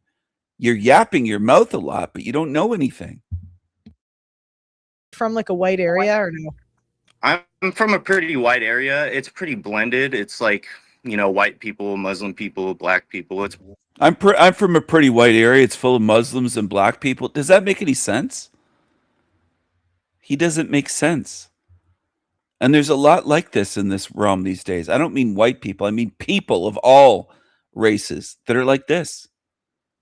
I'm pretty rich, but, you know, I'm pretty poor and I can't pay my bills. Like, it doesn't add up. What's wrong with you? I'm from a pretty white area. It's pretty blended. It's like, you know, white people, Muslim people, black people. It's pretty blended. But but, you know, we all just, you know, live in our own world and just a neighborhood or wherever you live, you know. A lot of people, they don't really care about this type of shit, and they just live in their own world, and they don't even care to like dabble in I anything want you like to this. do me a favor. Go ask and call in like a week. Go ask 5 of your white male friends, ideally the older ones, if they've ever been like screwed over by like the school system, a woman, and just tell actually, me. I'll go a little bit further and I'll tell. So he jumps in and interrupts her instead of paying attention to potentially learn something. Doesn't mean that I believe everything Pearl says or that I think she's the greatest, but she does have some wisdom to teach people. She does put out some real facts. She does, I think, care about her brothers that are white. She has a big family. She has a lot of brothers. She's seen some of them get harmed. I used to think originally she was just in it for the grift and for the fame and money. But I do think that a big part of it, maybe not all of it, but a part of what she does is because she has male friends and cares about her brothers. And this guy here is a dumbass. That's not her brother, but he's a dummy. He's a real dummy. Where are you from? Where are you? And it's like, I'm at my mom's house. It's like, obviously she wasn't asking that. Everything about him points to him being an airhead. And when things get really bad, he'll have to be protected by white people like me because he doesn't know anything. He won't even know why things are blowing up and getting worse. And if it gets super violent, he doesn't understand anything. He's just clueless. And he doesn't do nearly enough research into it to understand. And there's a lot of lazy airheads like him. A lot. There's some that come to my channel that dip in for a few minutes and leave, and they don't learn anything. Like screwed over by like the school system, a woman, and just tell me. I'll go a little bit further and I'll tell you right now that I am one of these people that have been screwed over by the school system. Oh, okay. So then you know what I'm talking about. Yeah, I know what you're talking about. No, I don't think he does, Pearl. See, I think you dropped the ball on that one. I would ask him, what am I talking about then? And get him to explain it to show that he doesn't. Because it's easy to say, I know what you're talking about. People say that all the time, but it's not accurate. He doesn't know what you're talking about. He doesn't understand. He doesn't get it. Okay. What happened to you? I don't want to like, you know, be fake or like not tell you what's going on. Like I got fucked over by the school system pretty bad. You know, I went to school from kindergarten all the way to grade 12. I didn't graduate. I wasn't the best student, but I did. Of course, but what did you learn in school to hate yourself? You're full of white guilt, it seems like. You think that white people... Anyway, this guy doesn't get it. He doesn't get what's going on. You were indoctrinated. And what are these darkies on there for, just sitting there? What's this about? Very weird. Did work hard in class and tried to learn and tried to, you know, do my best to accomplish the things they put in front of me. But at the end of the day, I was, you know, struggling with like addiction, with, you know, mental health issues and things like that. And I was living in a very toxic family household. It was a blended family. It was my father married to my stepmother at the time, who had 3 kids. And, you know, we all felt our own ways, and we all had our own problems. And I don't want to get too specific into that. It's more, my focus is more on the school system thing, because, you know, I went all the way from kindergarten to 12th grade and I didn't get a diploma, and I'm suffering because of that. And so, yeah, I do feel a little fucked over, but I'm using my energy to, like, you know, get back up to the top. Well, I'm just curious, how did it make you? It made you have like a drug problems, the school system? Well, like, did you get I had, withdrawal or because of problems at home, I, you know, was addicted to like drugs and like, you know, bad things on the internet and things like that. Like, and I had a real toxic stepmom. And, you know, I don't want to say names and, you know, expose people, but I mean, they're suffering in their daily life because of it. Let's just say that. But according to that's society, not even something, you know, I try to do to take revenge. According to society, you have no problems, and your life is just on clouds and cotton candy, and you have a big bag of gold under your mattress because you're a white guy. Imagine a world where it takes black people to tell white people this stuff because the white guy doesn't know on his own. It's just bizarro world where a Negro has to tell this guy, according to society, your life's great, you have no problems. He's unaware of how white people are portrayed in society. The white man is. It's just crazy. It's bizarro world at this point. It truly is. Average white And 6 guy. foot. Yeah, the average white guy is just trying to get. We don't care if you're 6 foot. That has nothing to do with it. Sounds like a druggy answer. You're not paying attention. Because you're a white guy. The average white And 6 guy. foot. Yeah, the average white guy is just trying to get by. Most men are trying to provide trying to do better in life, trying to provide for their families. But you white guys, everything is just handed to you, and you don't have any problems. Yeah. Right? I have problems. I'm not going to admit that I don't have problems because I have a lot of problems. But just not the type. Just probably not the type of problems you're thinking. Mhm. Like, You're not getting it, dummy. He's not saying you don't have problems. You're not catching on. You just don't get it, do you? You're just too dumb and you can't pay attention. You can't listen when someone's speaking. You might as well be a drug addict. You're just toast. You're foobar. You just can't pay attention to learn. I don't know. What's like a problem that like guys, you're saying like guys who get fucked over by women who say they raped them or things like that. You know, I've never had that problem. Well, I'm assuming you missed part of the monologue. Yeah. Yeah. Okay, it's fine. Let me see. I have a list of them.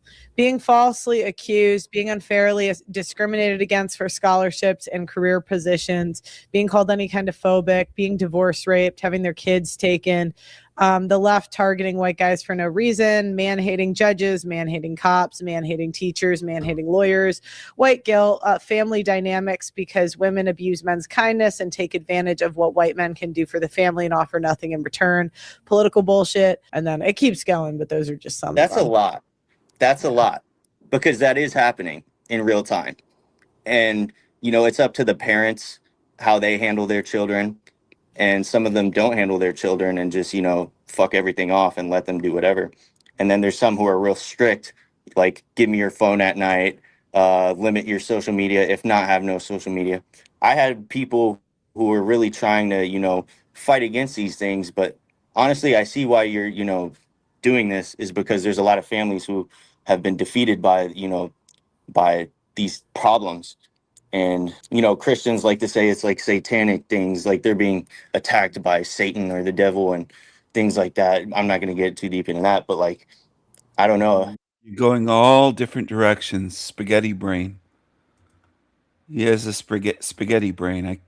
I'm surprised by myself that I could even play that much of it. He's just fucked up. I don't know whether that guy's still on drugs, but he seems like he's a crackhead or something. His brain is fried like an egg, like those old cheesy commercials they used to have on American TV and Canadian TV, showing this is your brain on drugs, and they start frying an egg. He's fried. He's fucking fried. It's just foobar. You can't help someone like that. They'll go in every which direction, and they won't pay attention that white men are discriminated against in society, blamed for everything. He can't even hear that and understand. He just can't do it. Hello, Anthony. Good to see you. That guy's fucked up, man. He's fucked. Not Anthony, the guy I just played on Pearl's show. Pearly things, she used to call herself. Anyway, it's I wish there weren't white people like that. I think it's a combination with him of bad genetics, drugs, upbringing. He's just fucked up. Is way too much to help. He's got a spaghetti brain at this point. Picture spaghetti noodles all wrapped up, going in every which direction, intertwined and all over the place, and then spilling over the plate onto the floor. That's what his mind is like. Totally fucked. This is Europe. Europe is getting worse. Europe is getting worse. The streets of Britain. Europe is getting worse. And you know what the demons on YouTube say? Like that mushroom idiot? Steven's race baiting. Steven's dividing the sexes. No, I'm showing you truth that you leftists don't want to face. you lying leftists don't want to face. I'm not race baiting. That's one of your talking point. That's one of your terms weaponized to suppress people that speak truth. You fucking lying demons, like that mushroom creature with the big nose. So welcome to Molenbeek, Brussels, Honker. where over 70% of residents Honk, are non-European, so basically honk. migrants. This, of Honk, course. honk. So welcome to Molenbeek, Brussels, where over 70% of residents are non-European, so basically migrants. This, of course, means the area is highly culturally enriched, and so must be a lovely place to live, since, as we all know, diversity is a strength.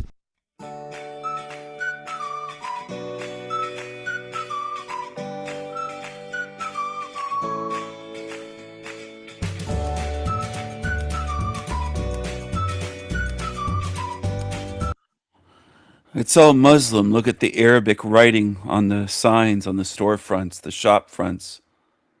Sickening. It's been taken over in Brussels. Brussels has been taken over. Here's the liar calling me a race baiter. Here's the lying demon right here. Honk, honk, honk, honk, honk, honk. That's not just a nose. That's not just a nose and a half. That's 10 noses.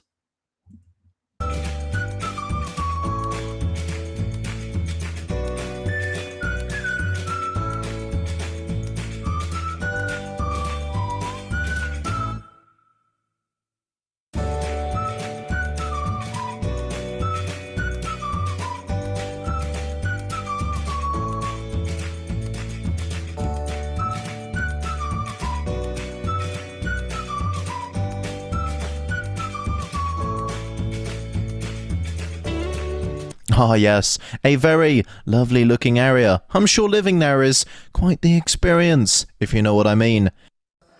Et si ces gens-là qui portent des tissus tentures, je peux donner les références si vous voulez, parce qu'apparemment ça suscite beaucoup d'intérêt.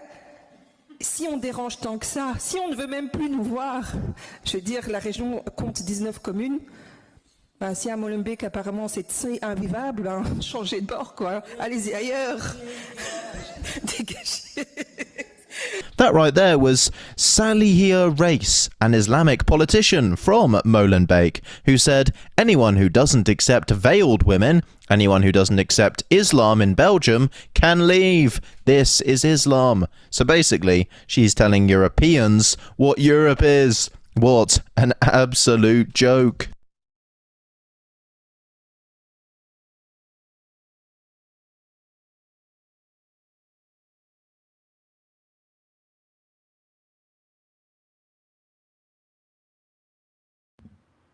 Interesting. She's telling Europeans. You know, I could get little Derek DiCarlo on extortion for money. He could be in big trouble. I've held off so far to going after that creature. I don't know if I will forever, though. I don't know if I will forever, but regardless, in this realm, he's going to face spiritual consequences. So's this one. This is the buddy of Derek for years. Honk, honk, honk, honk. Demons of a feather flock together. Most of the face is a honk, honk, a big honker. Big honker. This is a new meme that I created tonight, and I'll describe it for people that either have visual impairments or just listening in. It's a red and black sky, a barren red and black landscape. It looks fiery red. It's all red and black, and a tree in silhouette, dead tree, no leaves, a witchy tree, what I describe as a witchy tree because of the branches. And I've described it that way while out on hikes, seeing certain trees that look like witchy trees to me, a witchy tree. And on the red and black landscape, barren wasteland with one lone tree that's black silhouette and shadows on the ground, I have written hashtag start thinking and hashtag start seeing. Now, if you could even understand that, understand it and put it into practice. By seeing, I don't mean with your human eyeballs. I mean seeing what this place is spiritually, even if you're legally blind, all right, and you're hearing my voice, if you can see what this realm is with your eyes closed in a dark room, seeing that way, spiritually seeing, start seeing where you are. And I made this, it was inspired by some of the videos I was playing during this live stream, where so many are blind in this realm, spiritually blind. Okay. That is the norm in this place. And it isn't easy. It isn't joyful for me to say that. I don't like that I'm in a realm full of the spiritually blind. I don't like it. It's painful to be here. It's painful for me to be in this realm, surrounded by the spiritually blind. And that's at best. That's not to mention demons and the evil. Even just the spiritually blind. It's painful.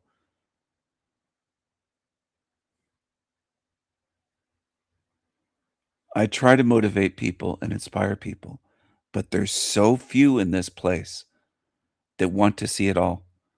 They'd rather follow along and pretend and lie to themselves and lie to each other. At times I wonder, why do I care so much about the consequences they're going to face? They don't seem to care. They don't care who they lie about, who they hurt, who they smear campaign, slander, falsely accuse. They do it all the time. Who they threaten with violence, try to extort money, the sick emails, the years of the demonic shit. Why should I care at all what happens to them?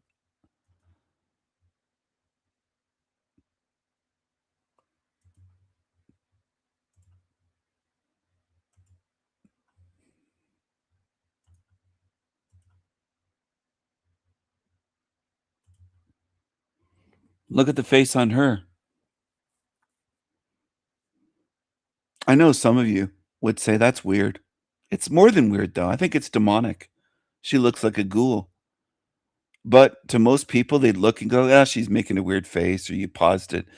It's constant excuses in this realm. It really is. No matter what faces they pull, how they look, they could be eating someone else's baby right in front of you. You'd still make excuses, saying, "Oh, they probably didn't know. They thought it was hamburger." Like, you're just completely fucked up in this realm. I don't believe that humans are truth seekers. I think you're excuse makers. That's what you're good at.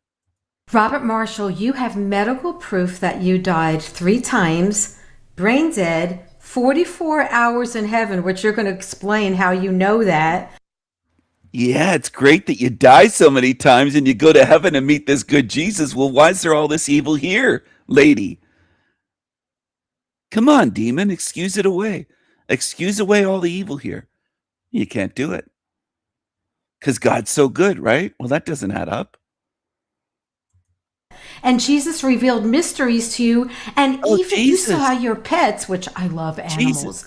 You saw your pets and they communicated to you. She loves animals. Why do they all die? Why do we have to watch our pets die and grieve if this is a good place created by a good God? And there was so much more. And this happened last year. What happened?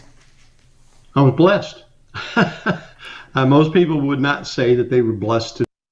How are you blessed? You're not in heaven. You're in a hell realm. How are you blessed? How does that make any sense? And they just smile.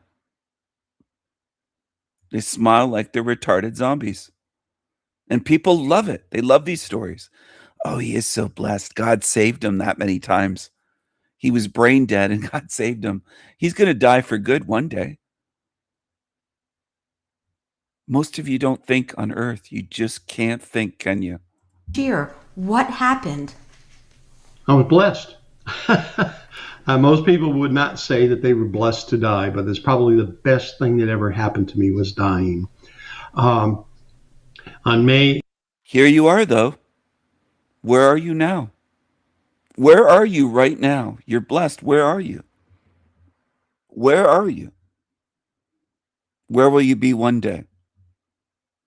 You don't know, do you? You don't realize that when you die for good, you'll just be recycled, not into this body, into a new one, over and over and over again.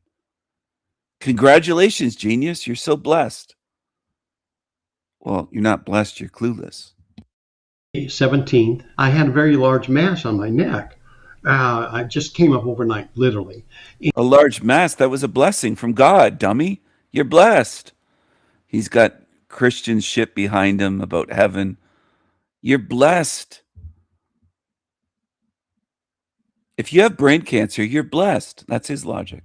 And I was having trouble breathing and swallowing, but you kind of deal with it. And I thought it was like maybe an infection or something like that. I didn't know exactly what it was. I knew I didn't have the mumps. Infection created by who? For what reason? Why do infections exist? Well, to create pain, suffering, disease, illness, and death. Your creator.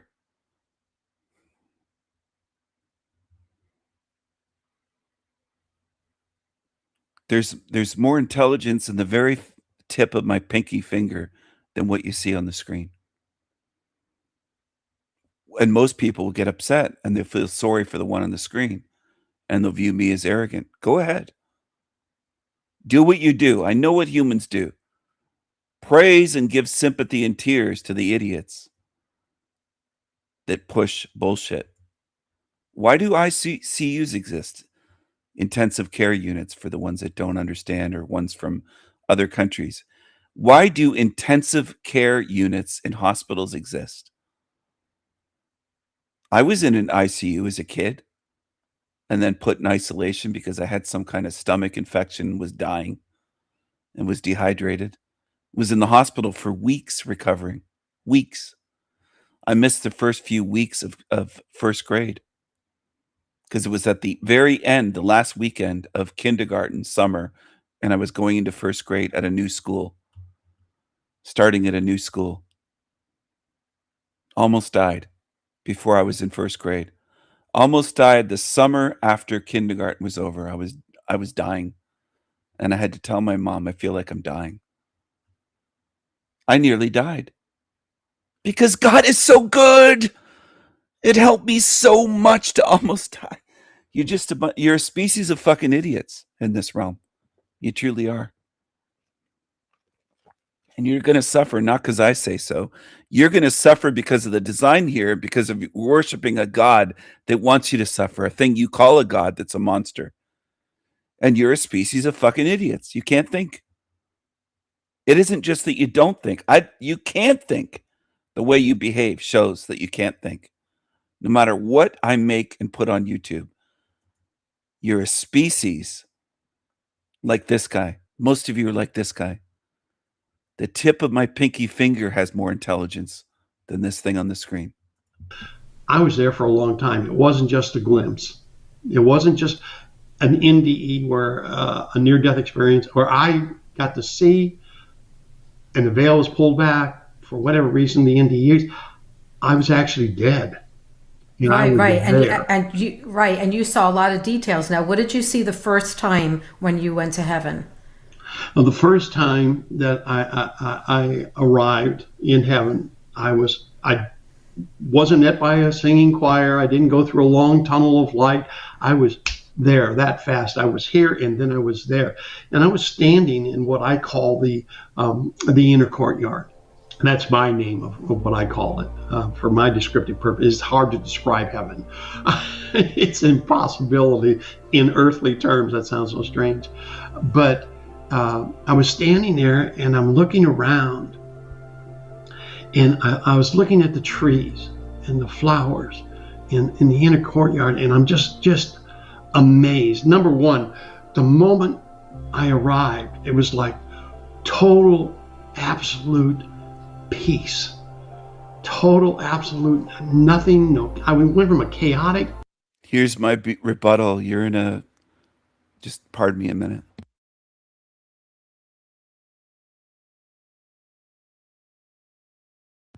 You're in a chaos. You're in a realm right now of violence and evil and darkness. So when they show you this, oh, it's so beautiful, then why does this exist where you are right here? See, you should ask yourself these questions, but most people don't until they encounter like a being like me, if there are any in this realm, that provokes you to think. Why does this exist where you are here if there's a heaven? Why aren't you just in heaven? What's the point of this? So he assumes that he was in this place. It must be heaven because it's so much better than here. But he can't look at this place and say, why does this exist? Because he's too dumb. Way too dumb. Not just a little too dumb. Way too dumb. He's focused on all the shit in this place. You can see the pictures behind him. You can take all the pictures you want. I'm not telling you not to take pictures. I've done photography. I've taken thousands of photos. But I'm still not fooled by this place. And he is. And he's not the only one. Most of you walking around are like this guy. And you can stay like this forever and ever and ever for lifetimes. You can defend your monster god forever. It doesn't make you good. It makes you a dumb slave at best, or a supporter of evil.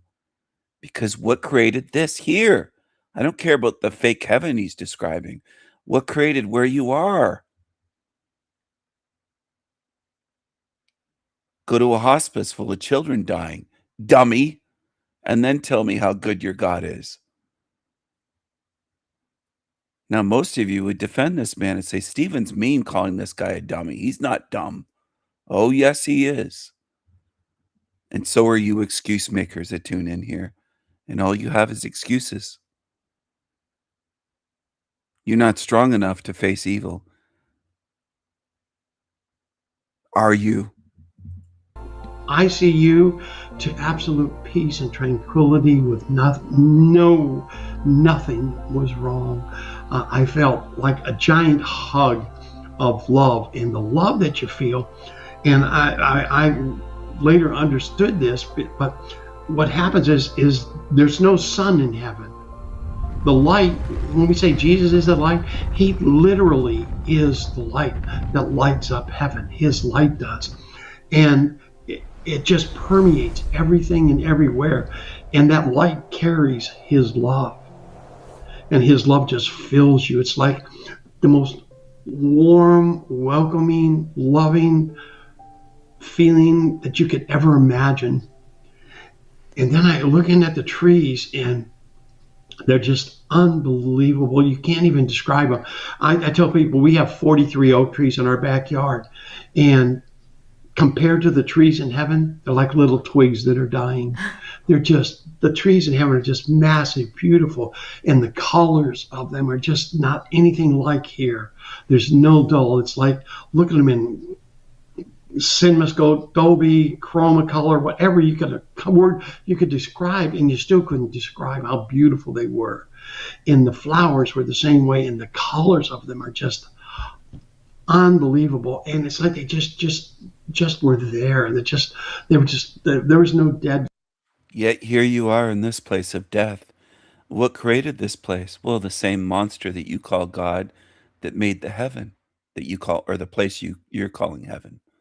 Really isn't, but you got duped. And you feel very smart. You feel like you have things figured out. Both of you do on the screen. And so do some people tuned in, lurking right now. Congratulations to you. I would tell most of you to go get your IQ tested. I wouldn't be surprised if some of you can't put up a number higher than 90. There might be something wrong with some of you. You might be stupid. Leaves and none of that. It's just, they were just so perfect and beautiful and all placed perfectly. And it was unbelievable, the setting. And I'm looking at this beautiful, what I call in a courtyard, with all these huge shrubs and this river that flowed down through it, and flowers and trees lining the path. Oh, it's just gorgeous. That doesn't look gorgeous to me. That looks tacky, gaudy, cheesy. stupid, fake, like an illusion, but it's enough to fool dummies. It's more than enough. They don't even have to make it that good to fool the idiots of this realm. It doesn't take much to fool most of you. Stupid zombies. And then I noticed that there's like a melodic hum, a noise in the background, and what it was every tree, every plant. It was a frequency to fucking keep you in control, dummy. This is simple to see. I mean, it takes half a second to see through it. These idiots, they could spend a lifetime going, I wonder what that frequency was. Why was there this hum? Just a bunch of zombies. That's what fills up this world. And the longer I stay here, the less and less sorry I feel for you. Because you do absolutely no work at all to think and to see truly. You're just lazy, follow along zombies in this world. Gives off what I call a little melodic tone, hum. And there's the trees, the plants, all these living plants, everything do this. And they all join together like an orchestra would that make this beautiful melodic song that's praising Jesus all day long. And just the thought makes me want to cry. Makes you want to cry. He's going to cry like a crybaby. Oh, it's heaven to praise Jesus all day long. That sounds good. So what kind of God would need to be praised all day long, every second of the day? Needs to be praised by the plants and flowers. You can't make this shit up, and he's going to cry over it. What a slave. And that's the way most of you are on earth. You can deny it, but I see it. Denying it doesn't fool me. I know where I am, and I know what most of you are. You're like this guy. You're slaves. You want to praise a ruler for eternity. Congratulations, slaves.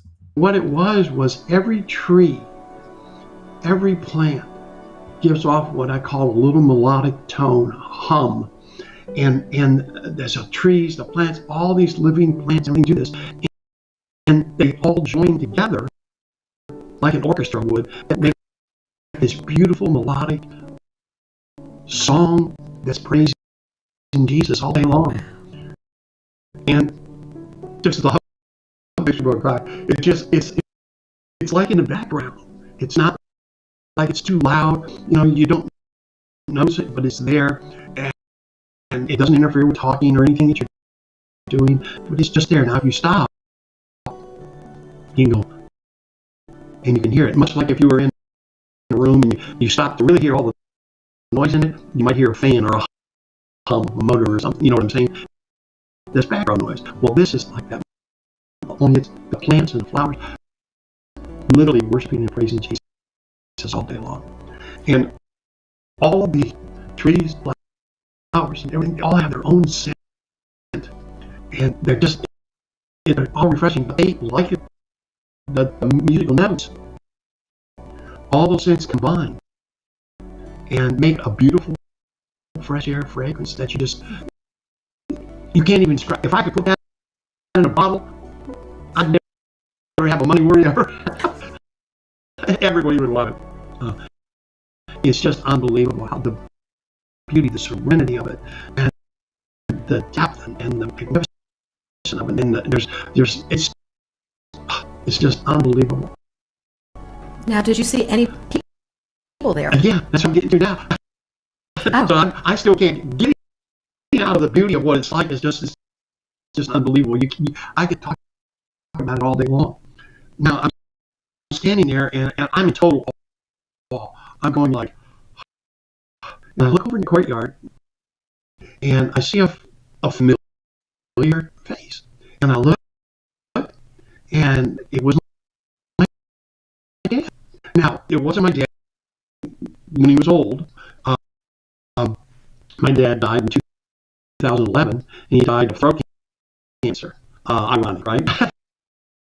He died of throat cancer, and it had eaten him away. I mean, he just shriveled all up. It was cancer's a horrible, horrible thing. And I looked, and I said, "Wow!" And I walked Who created cancer? Your creator, your God. Throat cancer ate up your dad. You said cancer's a horrible thing. Praise God. Praise God and thank God for cancer. You fucking dummy. Right off the bat, I can deconstruct what you're doing. And people will call it mean instead of saying, well, that's true. Stephen speaking the truth is rarely said by people in this realm. You want to call me mean, all sorts of names. That's what you humans are good at. Name calling, denial, avoidance, labeling, but never just acknowledging the truth and saying that's true. He just said, who created cancer? Most of you are as dumb as this guy on the screen. Most humans, or dumber. So I can't help you. You're in the wrong place. Go away. Some of you tuned in are lost and hate watching. Go away. Don't lurk here. You're not fit to be here on my channel. You don't understand what I'm doing. Up to him. And he appeared to be what I would say is about 35 to 38 years old. When he was young, vibrant, healthy. And that's the way he was. And I remembered him from when I was a youth growing up, and that's what he was at. He wasn't ate up with everything. He was perfectly healthy. He didn't have glasses. He was just absolutely, everything was just perfect. And I walked up to him, and I'm still kind of like in total awe here. And I walked up and I inquisitively said, I said, Dad? And he goes, yes. Because I wasn't sure at this point, this is all. Dad, what are you doing here, Dad? Dad, you look younger than me. What are you doing, Dad? Did you wait for me all this time after you died? This guy's so smart. What a smart man he is. And many of you are at this guy's level or lower. Congratulations. If you're this dumb and gullible, congratulations. All new. And my dad and I used to have this little funny whimsical thing. I was in the military with the government for a long time, and I've been shot and blown up and all kinds of things happen, but I'd go home and I'd get myself in situations and like that, and he'd go, well, you did it now, didn't you, son? And it was his way of just, not being mean. He wasn't accusatory. He was just in a friendly manner that, I said, yeah, Dad, I did, And he said that to me. He says, well, you did it this time, didn't you? And I said, Dad, I didn't do anything. I died. He goes, I know. But it was his way of letting me know it really was him. And that connection was still there. And it was really him. It looked just like him. And he said something that sounded just like his dad. It must have been Daddy. It must have been his daddy. It couldn't be a deception. You just went out of a realm full of deceptions. You can't make this up. Humanity, please, just leave me alone. Just leave me alone. I've tried to help you for decades. I can't help you. Most of you are like this. Lost causes, foobar, fucked up, willing to believe anything, duped by just the simplest shit that a kindergartner should be able to see through. You're just simpletons. You're just simpletons. You're like this. And I talked to him, and we talked a while, and I'm looking around still, and I looked over in the distance, and I saw a light with a silhouette of a man over there. And I says, who's that? And he said, who do you think it is? And I said, Jesus. And Jesus? Is that you? Jesus? I said. Past tense, you said, not I says. What an intelligent man. I says. Jesus? Is that you? I can't help but laugh. It's a world of fucking zombies and morons and demon tards. Here's my newest meme for you, made just for you. I made a couple tonight so far. I've made thousands of memes in my lifetime trying to help you, truth memes, trying to help you, but there's no way to reach you, is there? That's what humanity has shown me. I'm in a hell realm, but I'm in a realm of beings that defend this place. You love it, don't you? You can't cry innocent victim because I've shown you in memes and videos and artwork and songs. I've shown you what this place is. Sharing videos, evidence. You can't pretend you weren't shown. You don't have excuses. You're just fucking dumb like that guy, most of you on earth. Worship and praise Jesus forever. Just like the plants and flowers, he said, worship and sing the praises of Jesus. Every second they're singing praises and worship to Jesus. Here's your future. Here's your heaven. Do you like it, humans? I don't care how you react. I know most in this realm do not want the truth. You have shown me that fucking conclusively in ways above and beyond. And there's no way to take it back. You don't want the truth. Most humans on earth do not want the truth.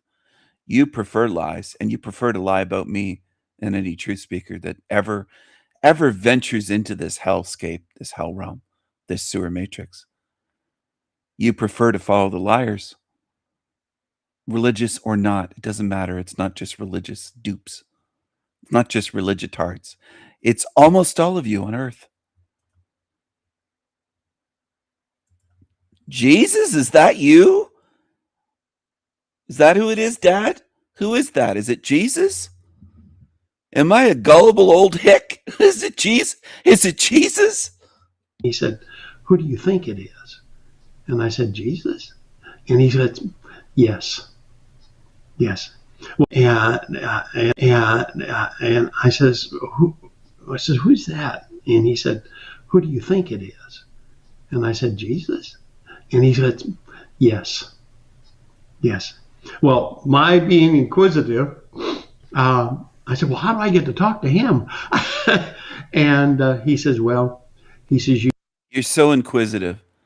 You're such an inquisitive spirit. What a great mind of this being. How do I get to talk to him? He must be real. That's Jesus, the one and only. And he has brown eyes to some people, black eyes, gray eyes, blue eyes, short hair, long hair, clean shaven, long beard. Jesus appears to you in all different ways. It doesn't have to match up. There doesn't have to be any consistency for you fucking fools. You zombies. You know what? I'm not trying to help you or save you anymore. I'm just going to laugh at you and mock you because I spent decades wasted of my time and energy. And most of you turn out to be what this guy is, most on earth. You're this or you're below this. Some of you are worse than this that have come to my channel. It's not just some imaginary beings that I'm saying, I think they're worse. You've been right here, worse than this guy, much worse. At least this guy's not a complete fucking demon and evil. A lot of you are just completely evil that come around here. Evil. Two-faced, Janice's evil, trying to set me up, betray me, destroy me. You're evil. And you're going to pay for it. I can't wait to show you what's in store. You won't be seeing Jesus. You go over there, and as you approach him, you start out with your right knee on the ground and your left knee on the ground. And if there's a conversation to be had, he'll start it. I said, okay. We talked a little bit more, and I said, well, I want to go over there and talk to Jesus now. I'm going to go see Jesus. And that fast, I was back in my body. Those doctors got my heart going again. Okay, now wait a minute. Before we get to that being back in the hospital, did you happen to see what your father was doing in heaven? Yes, he was tending the bushes and the shrubbery and just doing that there, which was really kind of ironic. He was a gardener in heaven. He was working. You want to work for Jesus for eternity? You can't make this shit up. It's just almost beyond words. They're so fucking retarded. So he was a gardener. Are there auto mechanics in heaven? Well, of course. Of course. There'd have to be. You have to do manual labor in heaven because it wouldn't be heaven if you didn't have to do that. Right? Fuck. Does humanity deserve help? Or should they just be treated like this fucking this zombie? What this blob of a zombie? And I'm not just talking physically. His brains must just be like Jello at this point. Like Jello that's melting. Okay? What the fuck is going on here? What is wrong with you humans? Oh, you're not just naive and gullible. It's beyond that. There's spiritual retardation in this realm. Look at I can only help but laugh. I mean, I think I'd be destroyed if I couldn't laugh in this place. I think laughter is that important that it would hurt me so bad to see the stupidity here.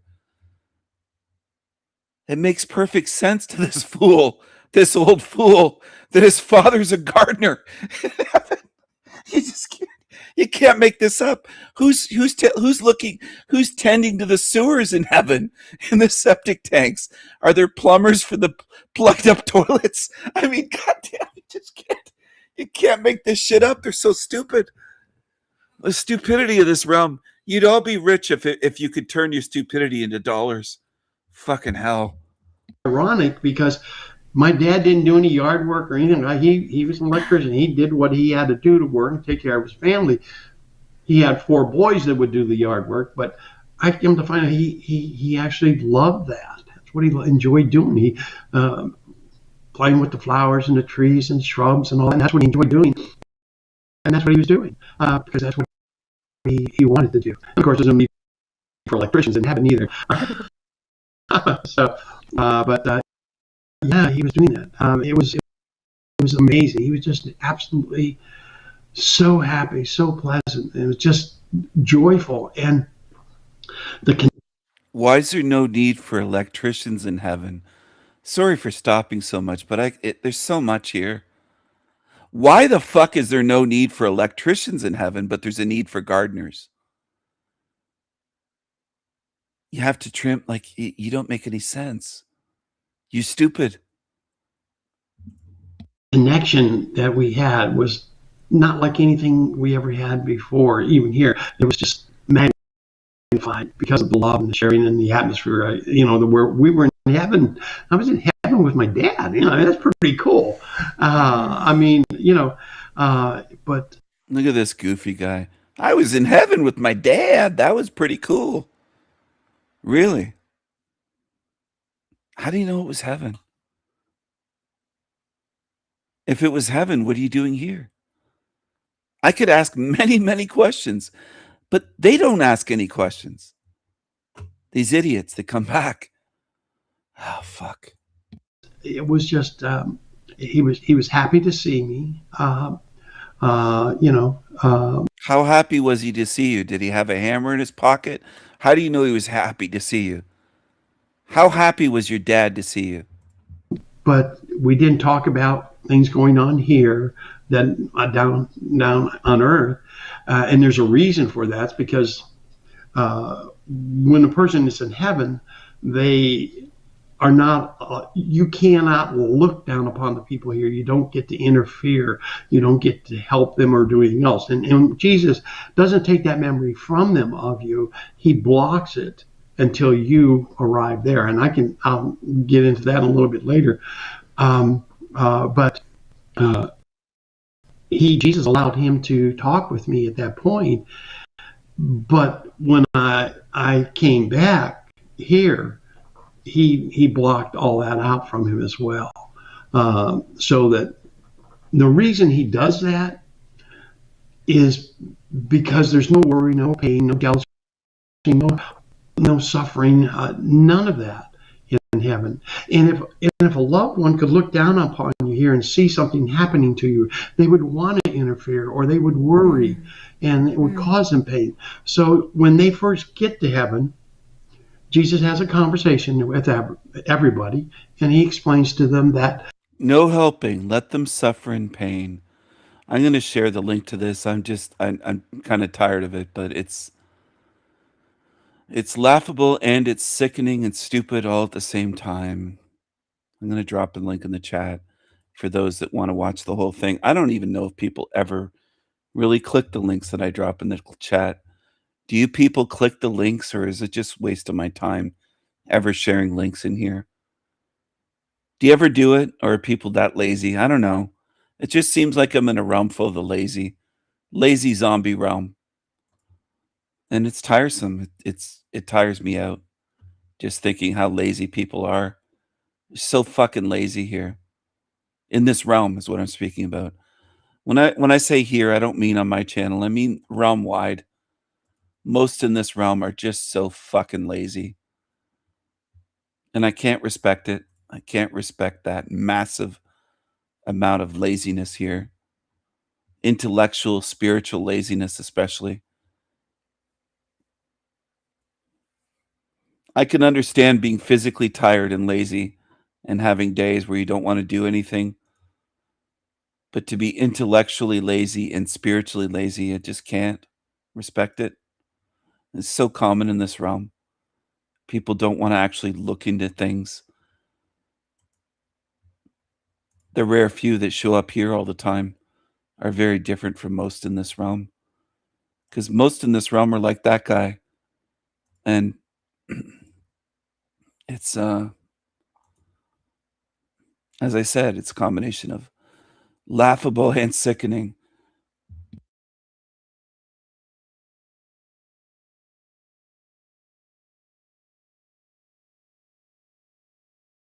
Sorry. It's a combination of laughable and sickening at the same time. They do nothing to look into reality, into where they are and how this fucking place works. How does it work where you are? If heaven is so great, why does this exist? Why are people suffering all over this realm right now? And those in heaven, quote heaven, can't help them? As any day on the calendar passes by, people get crazier and crazier by the hour. I want to share with you one simple way you can avoid a great majority of the craziness concerning people. Stick around. 411 Outdoors is supported in part by Fisher Blades. This is going to be a short, down-to-the-point video that a great majority of you are going to relate to. A great majority of you already do this. If you can, and if it's absolutely possible, it is better for you and I to get our business taken care of early in the day.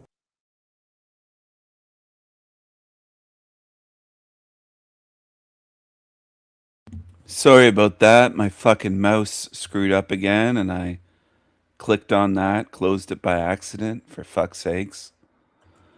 Anyway, mistakes happen. That's my mistake.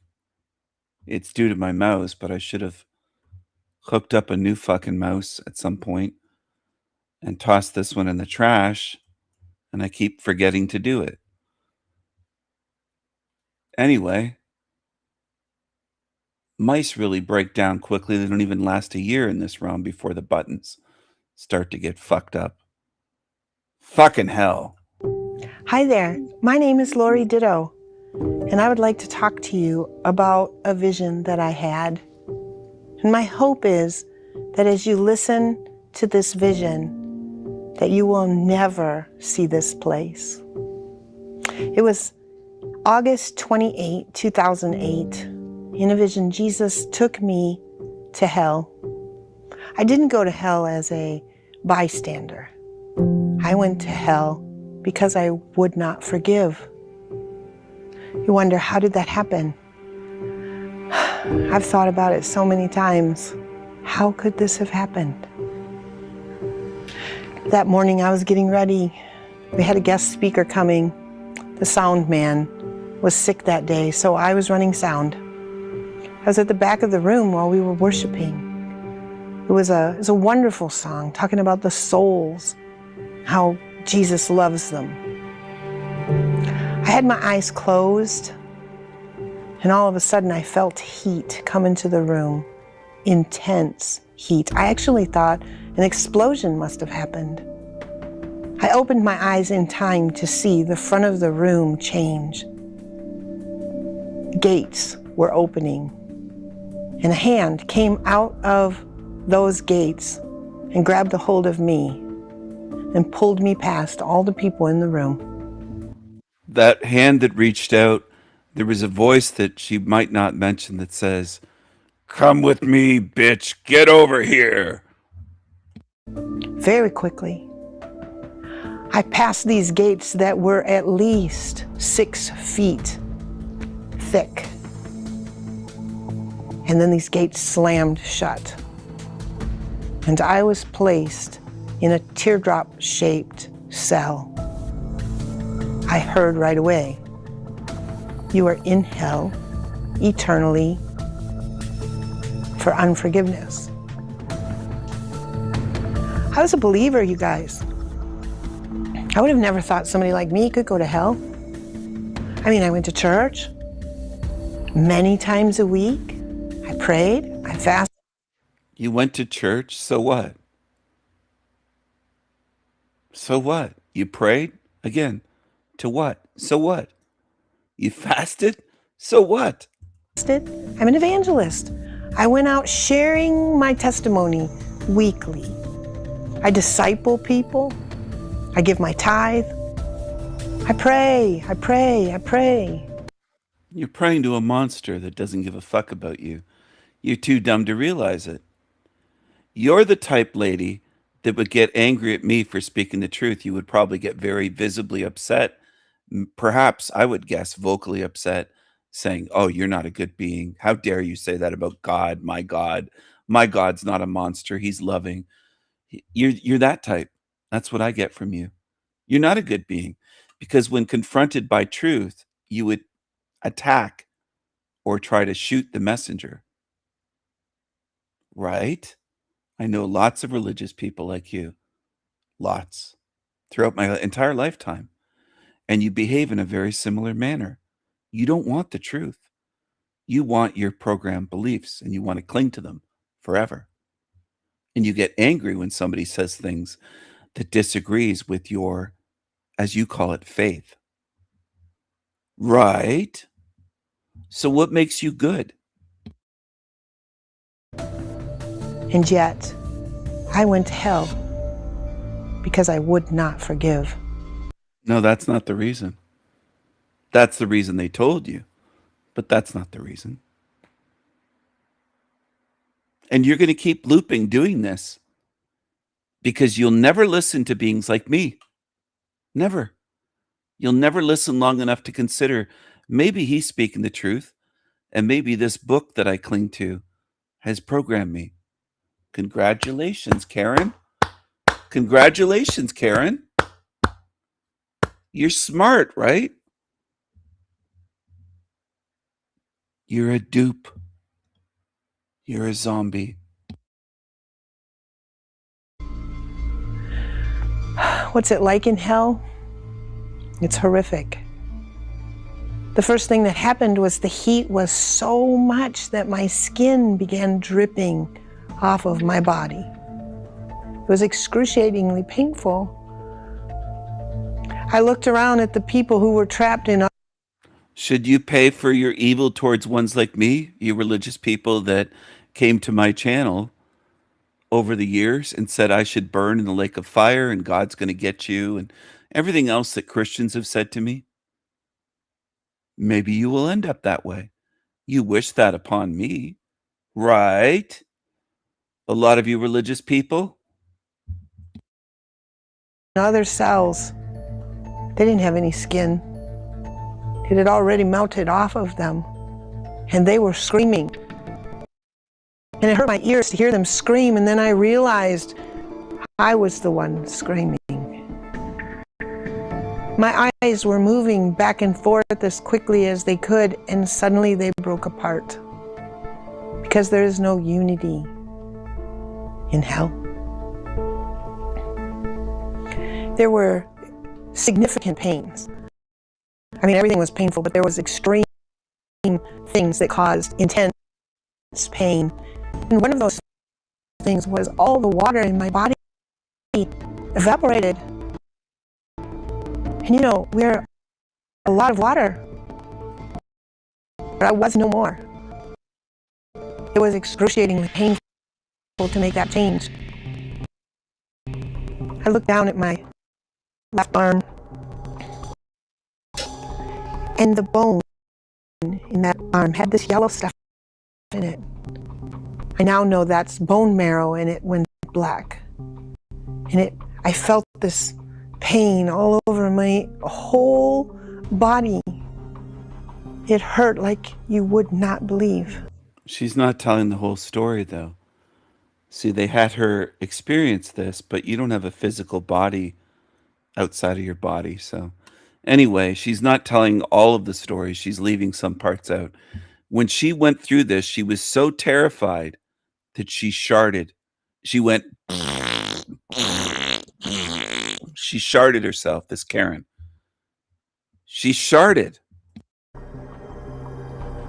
It was excruciatingly painful. Everything hurt. I breathed in fire. I stopped breathing. I only took small breaths in between screaming. Also, in her mind, she was praying, God, help me. God, you're so good. You're so good. God, help me. Praying to monsters. And I would never be able to convince a woman like her that she's praying to monsters because she thinks she knows everything. She thinks that people like me are bad, dumb, evil, stupid, all that sort of stuff. That's the world I'm in. That's the world I'm in. She knows best, right? Everything hurt. This pudgy, frumpy, middle-aged woman believes that she knows best. She's evangelizing, going out there telling you. She knows nothing. She knows nothing. She hasn't figured out anything in this realm. But she would be the first to be hateful towards a being like me. I've encountered it thousands of times. I'm not guessing at this stuff. You have shown me humanity. You've shown me what you are. You hate truth speakers. You demonize beings like me. It's what you do. There is no flu that hurts worse than this. There is no car accident that hurts worse than this. And I knew this is going to go on forever and ever because hell is eternal. And the people who are there are eternally in pain. Before I knew it, all these sins had entered into my cell. You know, when Jesus saved me, he separated me from sin. Where did he put it? It was in hell waiting for me. I should have never been there, but when I got there, it came back. I opened up like the first ones, and the first ones were all about sins that had been done against me. They're basically the reason why I was there, sins I would not forgive. And it's true, it seemed like there were a lot of them. But as soon as I processed those, then sins that I had done came into the room. There was no comparison. I have sinned so much, and Jesus had set me free from that. If I had only forgiven, I would not have been there. The section of hell that I was in was with my family, my tribe, and there were a lot of people there. And there were a lot of people there like me. They were Christians. They didn't think that they would have ever went to hell either, but they didn't obey. They had done other things. They had done things like not control their anger, been a drunk, had sexual immorality. They were there for different reasons, but they were there. It was unthinkable that I should be in hell burning. I began losing this shape. You see, we're made in the image of God. We're image bearers. But this shape was quickly leaving. And I could see in looking at the other cells of people I could never get to that I was going to look like them. It was a grotesque, scary-looking sickness. I thought it must be something like cancer. And there it was, in hell, eternally. The worst pain that was there when I was in hell was I knew what God the Father was doing. And he took his robe right at his neckline. This channel's for VIPs only, not for cockroaches, not for losers, not for demons, not for trolls, not for piss ants. Not everyone is welcome here. It's not for zombies, not for low IQ, low class idiots. You can stay in hell. And he tore it. I'd never seen that done before. It was done the first time. And that time, what it meant was, I'm done with you. I can't tell you what it feels like to know God is done with you. It was as if my life was over. And there was no hope for me. There was no way out. I was going to be in hell eternally, burning, twisting, hurting. And it just kept increasing. There was never going to be an end to this torture. All because I wouldn't obey Jesus. If I asked a woman like her, do you want the truth about this realm? I wouldn't be shocked one bit if Polka Dot Lady in black and white said, I have the truth. It's right here. It's Jesus. It's in the Bible. There's no helping them. And some of you are beyond my help as well because you think you can help religiotards like her. You have families like this, some of you. And if you haven't gotten beyond that yet, you're not going to help them at all. Feel free to comment to her and try to get her on my channel. I doubt she'd ever respond, much less come here. This woman. Or any religious person. They're gutless. They won't come on and talk to me one-on-one live. They're gutless. And that isn't shocking to me, but it is to some of you. Some of you are very confused and very deceived. You think religious people have courage. They don't have courage. They're followers. If they had courage, they'd be able to show up on a show like mine and have a conversation and have it shown to them that what they're pushing makes no sense. They don't have the courage to do that and to face their own faulty, shitty, stupid beliefs. They don't. That's why most of them talk like her. To a camera, they can't have a conversation. Very difficult to get people to come over here to my channel to speak one-on-one. For the ones that are not new here, you understand what I'm saying. I've shown it. I've shown you that I invite them and tag them. And they are fearful cowards. They don't want to come here. This is a realm of cowards. This is a realm of cowardly zombies that preach things and they don't have the guts to.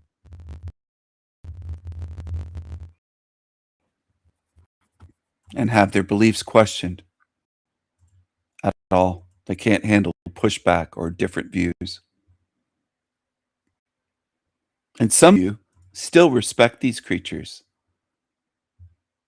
and they've been proven to be cowards, and you still somehow respect them because you're doing mental gymnastics and making excuses and doing what humans do. Look at all the wrinkles. Look at the 11 wrinkles in the furrowed brow. Look at the eyes. Look at the eyes. And I do this on purpose. I take screenshots and zoom in so you can see better.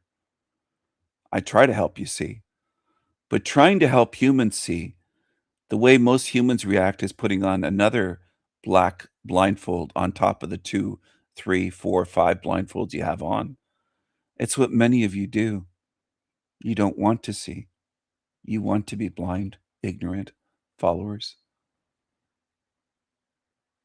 She looks scared, but also looks crazy, and also looks angry, and also looks demonic. And most people would say she's religious. She's a Jesus lover. They fool you so easily in this realm.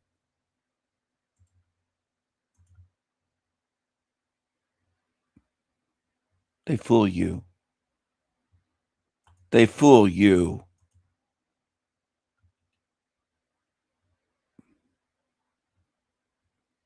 They fool you in this realm.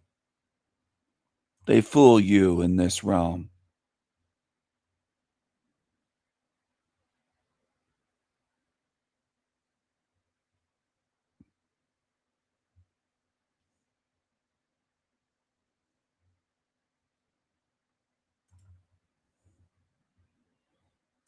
They fool you in this realm. Most of you don't mind being fooled. When he ripped that garment, I've never felt anything so bad. Then, just as quickly as it happened, I was back. Do you love that dramatic music to make you afraid? It's perfect. Live in fear. Why would you want to see the truth? Just live in fear. Follow this shit. Don't listen to spirits like me. Follow this shit. Never felt anything so bad. Then, just as quickly as it happened, I was back. And my life has never been the same. It took a while to get to a point where I was free from the unforgiveness in my life. And in that time, I only cared about me and making sure that my salvation was right, working out my own salvation with fear and trembling. And once I was sure I don't have that in me anymore, I reached out to my family to help them, my friends. And now I want to help you. Hell is real. People go to hell all the time because they will not trust and love, obey Jesus. You have to trust and love and obey Jesus, or that demon Jesus is going to get you. He's going to get you. Here he is. He's going to get you. Jesus is going to get you. He's going to get you. You heard what she said. You have to trust and obey Jesus. It's going to get you. It's going to get you. Worship and praise Jesus forever. Go ahead. Go ahead, geniuses. Start thinking, start seeing. Do I believe most people will or can? I don't.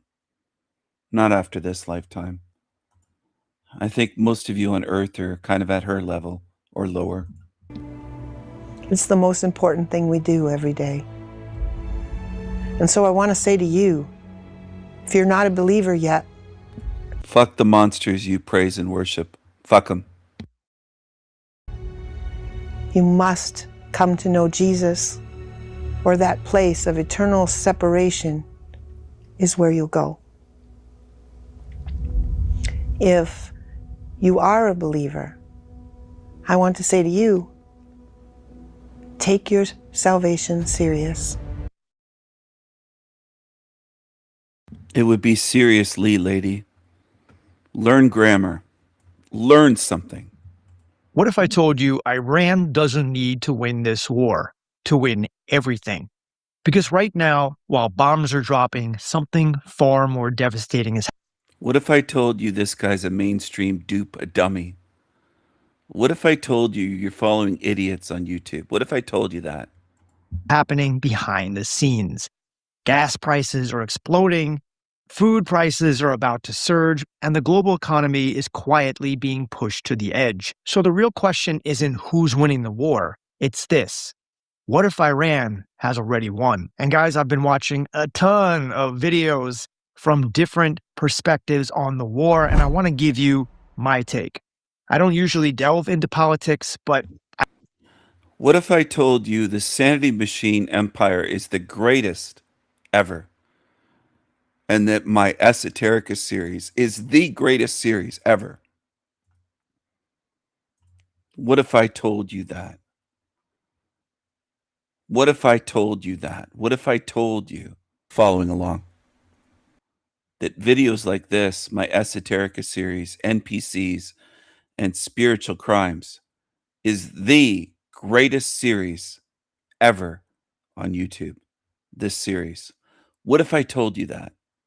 What if I told you that and you actually got up off your ass and watched the videos and thought about them and watched enough of them to see that the pieces fit and that I showed you a model for this reality that works and makes sense, and that I've debunked so much truth or bullshit like the whole NPC so-called theory?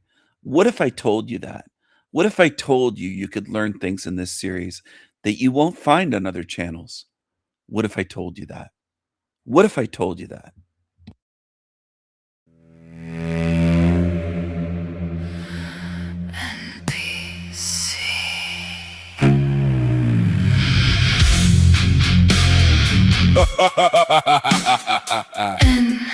NPC.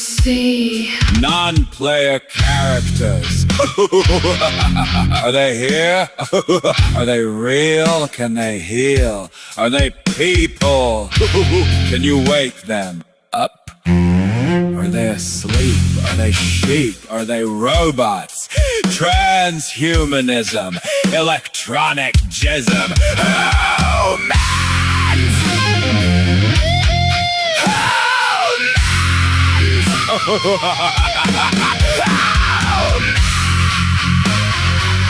Dolores Cannon, fake shamans, a world of deceptions.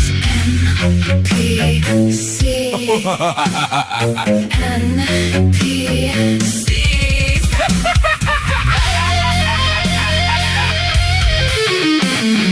Video games in filthy rooms, walls of shame, lifetimes of depression and doom.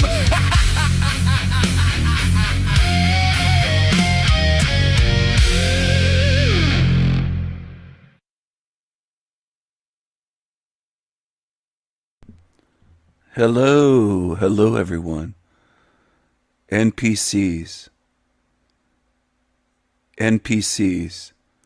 Are most in this realm just NPCs? Background characters, as Dolores Cannon calls them.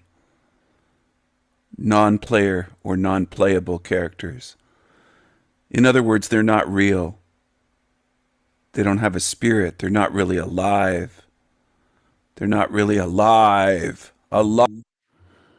You can help support my channel by liking videos like this, sharing them, and commenting. How many people commented? Just me and Pink Beach, someone new to my channel. Interesting. No regulars or no longtime viewers have commented on this yet. Interesting. Pink Beach wrote, I agree NPC theory is ridiculous. It doesn't make sense that people wouldn't have a spirit. When everything is spirit, They're just spiritually different with different levels of awareness. I don't know why it's all one string of sentence and no punctuation. Very difficult to read for me. It's evil, devaluing, and degrading to say someone has no spirit. It's just more zombie slave BS as usual. Thank you, King Stephen, for another wise and knowledgeable esoterica. I don't know this person, Pink Beach. They're new to my channel. But I hope people are learning.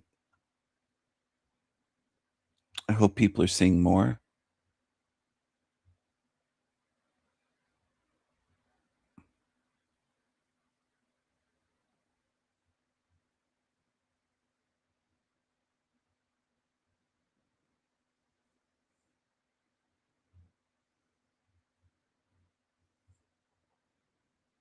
And I'd like to see some comments on these videos. I wrote a comment saying, your thoughts are welcome. Feel free to post your thoughts here in comments. Cheers. So I hope to see some comments on this video. Esoterica series, NPCs and Spiritual Crimes. It's from the greatest series on YouTube. Live in this realm. Is that true? It's a very popular theory that goes back, I think, even before Dolores Cannon got her downloads from entities that told her most people aren't real. They're not people. They're just NPCs. Or as that Reaper, ignorance, he used to call himself Ignorance is Bliss from South Africa, says, they're just NPCs! NPCs! NPCs! NPCs! They're all NPCs! Well, if retards are pushing the theory, do you think it's real? If it's very popular all over YouTube, all over the internet, I remember seeing people talk about it a decade, more than a decade ago, 11, 12 years ago on Facebook. If it's believed by retards and very popular, what are the chances that it's real? If it's pushed by idiots like Chrissy Pissy Shateris, saying this is just a video game, we're all video game characters. He said we're all NPCs.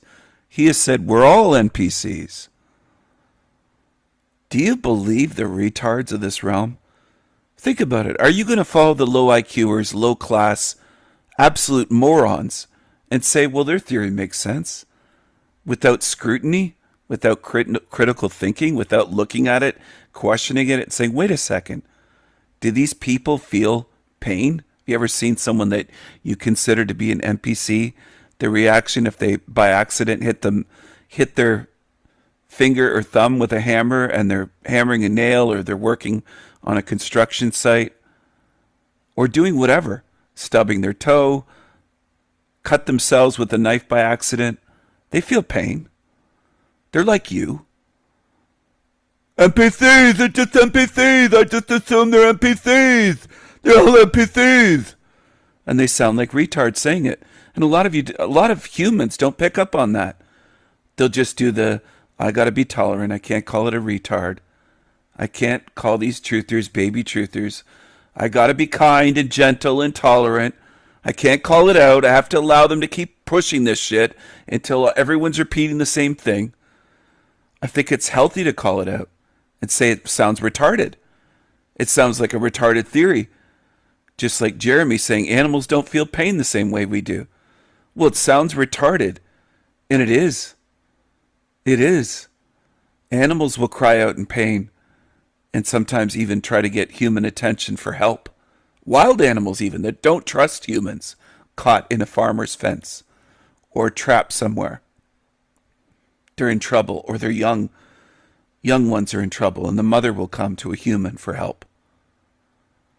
They do feel pain. They do feel care for their young. They do feel fear.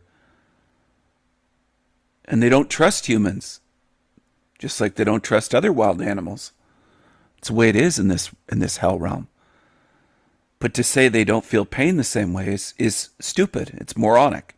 Same thing with this NPC theory that people push, which is why immediately when people say, it's no offense to anyone, but when someone says NPCs, I don't go by that. Please don't put that into my model because it's not part of my model. I talk about different species of spirits, differences. I'm not saying they have no spirit. I'm not saying they're not living beings. I'm not removing the fact that they're alive or dehumanizing them, as the term goes, or beyond dehumanizing, despiritualizing them, saying they're not alive. They don't have a spirit. They're nothing. And that's what these truthers do. They've called me an NPC years ago. Charles did with his first channel, WP33. With 33s, with the 3s instead of the E's. He tried calling me an NPC, saying he's not alive, he's just a machine. He's an AI, he said. He's an AI. He also called me an NPC. So did little Derek and other demons. And they are demons. Now, why do I call them demons? Because their behaviors show they're demonic. It's not a guess. It's not something that's said to insult them or demean them. It's what they show. They try to get people to commit mass suicide. They've tried to get people to come and attack me, to do physical harm to me, stalk me in person. They've called the police. They've threatened to do all sorts of things. They tried to extort money. Derek has pretended he's faked his death on YouTube and made people believe that he's not alive. He's done all kinds of sick, evil things that show he's demonic. There's evidence to support my words. Where's there evidence saying Stephen's an AI? The sanity machine's not alive, he's just AI. They say all sorts of things. That's some of the first things these creatures said about me in videos on their channels years ago. And then they wipe them all out and they pretend they didn't make those videos, but people saw them. If Kirsten were here, she remembers. She used to live with Charles for a little while. That's how I found out about Charles, through weirdo Kirsten, who turned out to be someone that lied about me and talked about me with Kai, saying I was going to hack them and all this weird shit. She's two-faced. And it all comes out in the end, Kirsten and Kai and Charles and Derek, Green Wizard, and all the rest. It all comes out in the end. All of it. Evil is always revealed. Always. Not just in this realm. Beyond this realm, spiritually. Now, I'm not saying they don't have spirits. I'm saying they're evil spirits. There's a difference. I'm not saying they're fucking robots. That they just look like they're flesh and blood, but if you cut them open, they'd be robotic inside. Or they're just animated by the Matrix. They're not real. I've never said that. So people, I won't allow you to merge this shit in with my model. Because it's not what I'm saying at all. And the ones that stick around on my channel, you're free to believe in NPCs. But don't try to push that shit on my channel, because I'm debunking it again in this video. And I've done it live on live streams. Some of you have seen it. And some of you run away when I start talking about it. Because you're very emotionally attached to this NPC theory. That the realm's full of NPCs. Well, why don't you prove it? See, my theories have evidence to support it. They're beyond a hypothesis. I have real world observable evidence, observable truth you can look at. And say, this makes sense. This makes sense. It matches up. There's support with the behaviors to match. So you claim they're not biological. Do you have any evidence for that? Do you have any evidence to show they have no spirit? Just because they're unaware, they might act like zombies. They might even glitch out like MK Ultra or under mind control. That's an explanation that doesn't mean they're a robot or doesn't mean they're a video game character that isn't living. Some of you will call your own family members NPCs. Kismet Spiral calls the world NPCs, says it's full. The ones that are sauna, she claims, are NPCs because they're different from her. Because they drink coffee she doesn't like it. She can't give any concrete fucking proof. They wear business suits or they drink coffee she says is cheap coffee or this and that. She's a snobby Dutchie that acts demonic. And I've shown that she acts demonic. I've shown video. See, what I say has evidence to support it. What a lot of you people do that call yourselves truthers, that I call baby truthers, you have no evidence really that's concrete to support your shit. You just hear others say NPC and you start repeating it. That's why I don't think you're like me. Because you just repeat after the sheep, after the flock of sheep. You're a herd animal. Now that might hurt your feelings, but if you step back and look at a mirror and say, am I really doing that though? Am I? Am I just repeating? Anyway, that is part of this video. If you want to watch the rest of the video, you're going to have to go to the video and view it and listen. That's up to you. That's up to you. What are you going to do? You going to be lazy? You going to be dumb? It's up to you. I already know most in this realm are dumb and lazy. Most. They show me all the time. Supported in part by Fisher Blades. This is going to be a short, down-to-the-point video that a great majority of you are going to relate to. A great majority of you already do this. If you can, and if it's absolutely possible, it is better for you and I to get our business taken care of early in the day. It is best to run our errands early in the day. If you want to operate in a society that functions pretty normal for the most part, you'll get out early and do the things that you need to do. And if your schedule simply doesn't allow it, it is what it is. But maybe you get days off and maybe you run errands on those days. Well, go early on those days. The early bird doesn't just catch the worm. The early bird, more often than not, gets out ahead of the fools. Let's make something clear from the start. Not everybody who's out doing their business at night or in the afternoon is numbered with the people that I'm talking about. A lot of times these people are just stuck with the ones that I'm talking about. And a lot of these people wish they could do their business earlier, but in many cases they can't. I'm not talking about everyone, but I'm talking about a lot. It's nice being able to go out and do business around people who haven't stayed up all night doing whatever and then laid in bed till 12 o'clock. There's proactive people and there's reactive people, and reactive people are always going to be more angsty and difficult to deal with. People who are out usually in the morning taking care of their business, those people have figured out how to push the day around. You're not going to catch me at a circus like Walmart late in the day, especially at night. You won't catch me at a lot of other places at a certain point in the day. It has nothing to do with being scared. It has all to do with lowering my chances of having to deal with certain people. You get out early in the day, you don't usually see people out fighting, spitting, cussing, complaining, protesting, and all the rest. You don't see nappy-headed people wearing their pajamas and screaming at their kids. It's amazing, man. You go to get some breakfast somewhere early, whatever. People just get their breakfast and get out of there, man. You don't see people yelling at their waitresses. You don't see people yelling behind the counter about their food. You don't see people in a retail store fighting with the clerk. It's wonderful. It's also nice and quiet in the morning. It's not so noisy like it is in the afternoon and at night. It's just, I could go all day. I could make this video 3 hours talking about how wonderful it is to be out early doing your business. It's rare that you'd ever have to worry about being robbed or dealing with a whole lot of criminal activity because these people have been up all night acting a fool and now they're trying to sleep it off because they don't work. A lot of idiots are not around because they're trying to sleep off the way they acted the night before. Nothing good happens after a certain point at night. Some people say it's 9 o'clock. Some people say it's 10 o'clock. I say in many cases it's earlier than that. But the bottom line is the later in the day, the worse people get. It's a whole lot easier when you can get up and get things done before a lot of these reprobates get out of bed.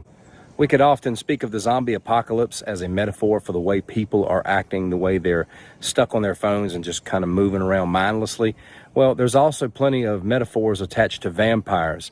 A lot of these people that you want to avoid at night are real-life vampires. A lot of these people sleep a good part of the day away and they wake up in the afternoon because they've got nothing else going on and they feed on people at night. Vampires are real, my friend. We live with them every day. They may not have fangs and fly around and dart from here to there or wear a Dracula cape, but they are real in a sense. I have never dealt with a crazy person at the grocery store first thing in the morning. I have never dealt with a crazy person at a retail store early in the morning. The only people who should be sleeping as late as some of these people do are those whose work schedules demand it. Does being out early guarantee your safety or your sanity? Of course not. Does it up your chances of being safe and being sane as you go throughout your... All right, not one of his best videos in my opinion, but it isn't that simple.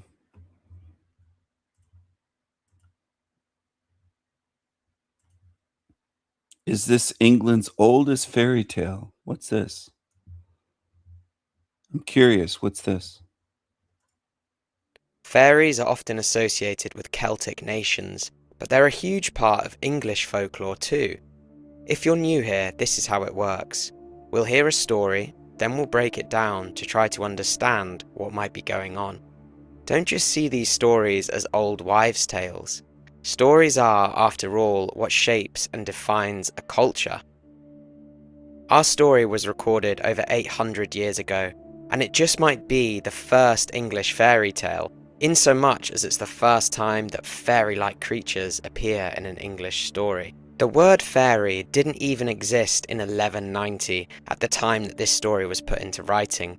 These early medieval chroniclers might have been recording a phenomenon that was yet to be named. Granted, ideas of the other world did exist, but it wasn't until the 14th century that the word fairy was coined and began to take shape in our collective consciousness. And I think this story plays a part in that. This is the Green Children of Woolpit. Our story takes place during the reign of King Stephen, in the low-lying rural county of Suffolk, in a place called Woolpit. Interesting. I didn't know this was going to be about or mention King Stephen. Huh. Woolpit. Children of Woolpit. Our story takes place during the reign of King Stephen, in the low-lying rural county of Suffolk, in a place called Woolpit. In those days, wolves still roamed the English countryside. The population was dwindling, but they still occasionally wreaked havoc on farmers' livestock. To combat this, great pits were dug into the earth and bait placed inside them. Wolves would jump into the pit to retrieve the bait, to find they couldn't get back up. These holes are known as wolf pits, and that may be where the village of Woolpit got its name from. One day, 3 farm labourers were cutting grass in a nobleman's field. The work was hard, but the company was good. The birds whistled in the hedgerows, and distant church bells tolled. The leader of the pack, Alric, heard the sound of a distant whimper. He stopped swinging his scythe and tried to train his ears on the source of the sound. But before he could, the noise stopped. He carried on with his work.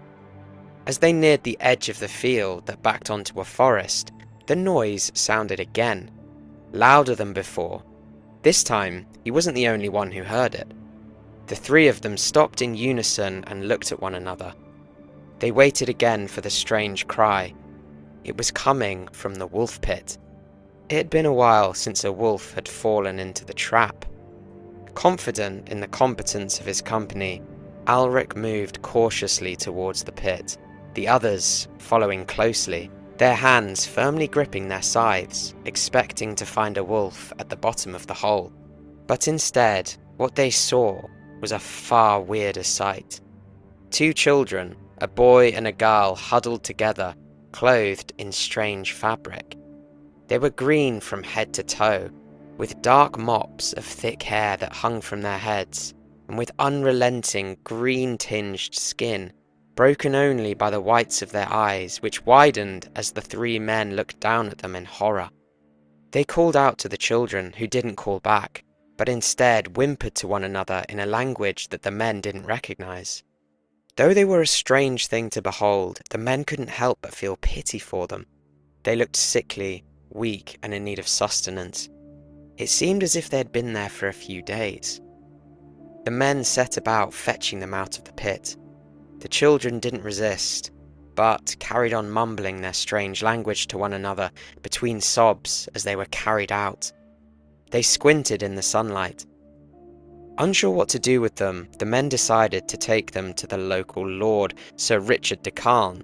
After all, it was his land that they'd been found on, and they knew him to be a man who spoke several languages. Perhaps he would be able to shed some light on who they were and where they came from. The children cried as the men chivied them along to the manor house. It wasn't a long walk, but every step seemed to them like a struggle, particularly for the boy, who seemed to be the younger of the 2 and even frailer than the girl. They reached the grounds of the manor house just as a small hunting party was returning, led by Sir Richard himself.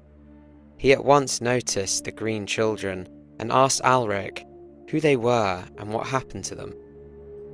When Ulrich explained how he came to find them, Sir Robert listened with interest. He addressed the children first in English, and after getting no response, he tried again with French, then with a few words of Flemish, but all fell on deaf ears. Sir Robert insisted that the children should be brought inside and fed. The boy and the girl, hand in hand, shuffled into the house, where they were sat at a table. At first, bread was brought to them. They looked at it with disgust and refused to eat it. All of the finest foods from Sir Robert's stores were put in front of them: stews, meat, fish, and ale. They would not take a single bite, but instead cried out in anguish each time something new was brought out. Funny, thought Sir Robert. Had I offered this to any of my labourers or squires, it would be gone in an instant. Yet these strange, starved creatures won't take a morsel. A serving girl walked past carrying some beanstalks, and the green girl's face lit up. She gesticulated that the stalks be brought over. She began opening the stalks, but cried when she found they were of course hollow. On seeing this, Sir Richard asked for some bean pods to be brought in. He showed the children how to open them, revealing the beans inside.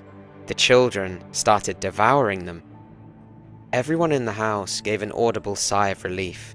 The crying had finally stopped, and now the children had a chance of at least lasting the night. A few days passed. The children ate nothing but beans. It was too little too late for the boy. He succumbed to sickness and passed away. The girl, on the other hand, grew stronger as the days passed on. Sir Richard took it upon himself to care for her. As the weeks turned into months, she began picking up English words and phrases. It was decided that she should be baptized in case she had come from a land that didn't recognize Christ. Her green skin gradually began to turn white, until she was indistinguishable from any other girl. Sir Richard found her a place as a servant in his household. She didn't take well to work. She didn't see the point of the tasks she was set, although she was perfectly capable of carrying them out.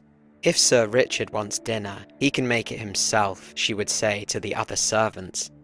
And when there was other work to be done, she wandered off by herself into the woods near the Woolpit.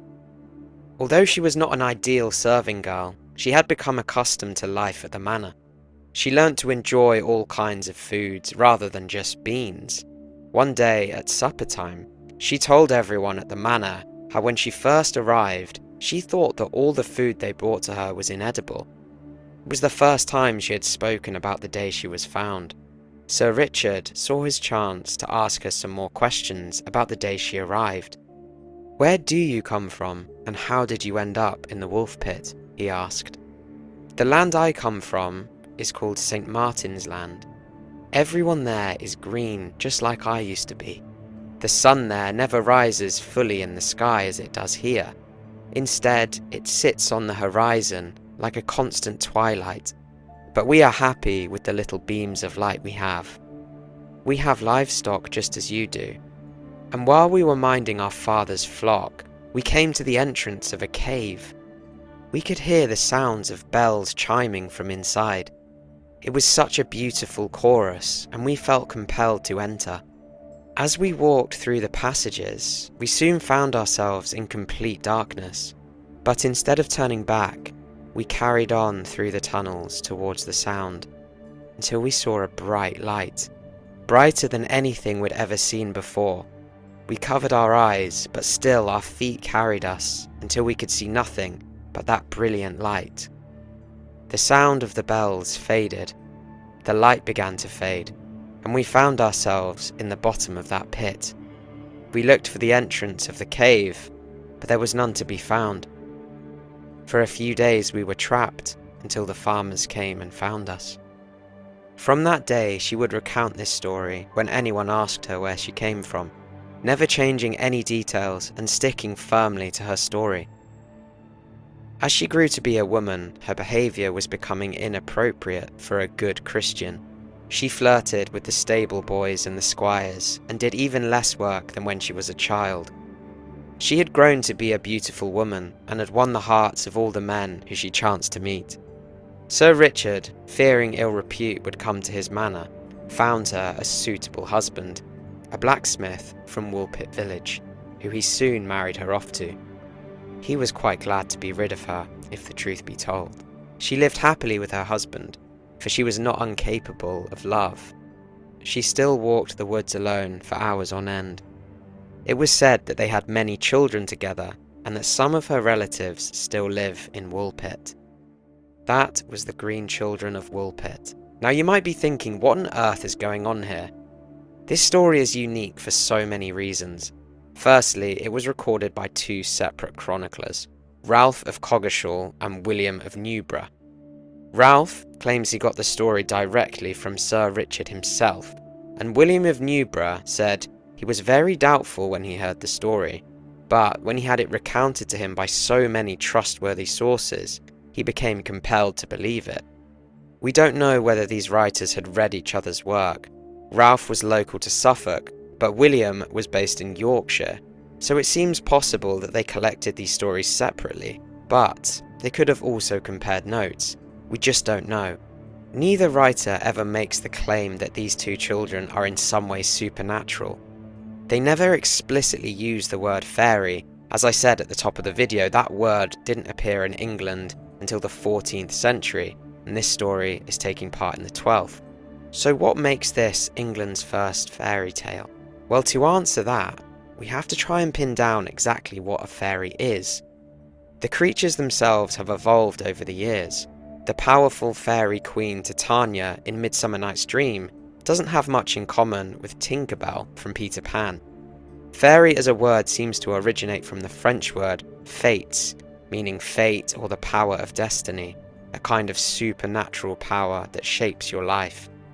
In England, the word fairy first appears in a Middle English poem, where it means an illusion or a magical realm.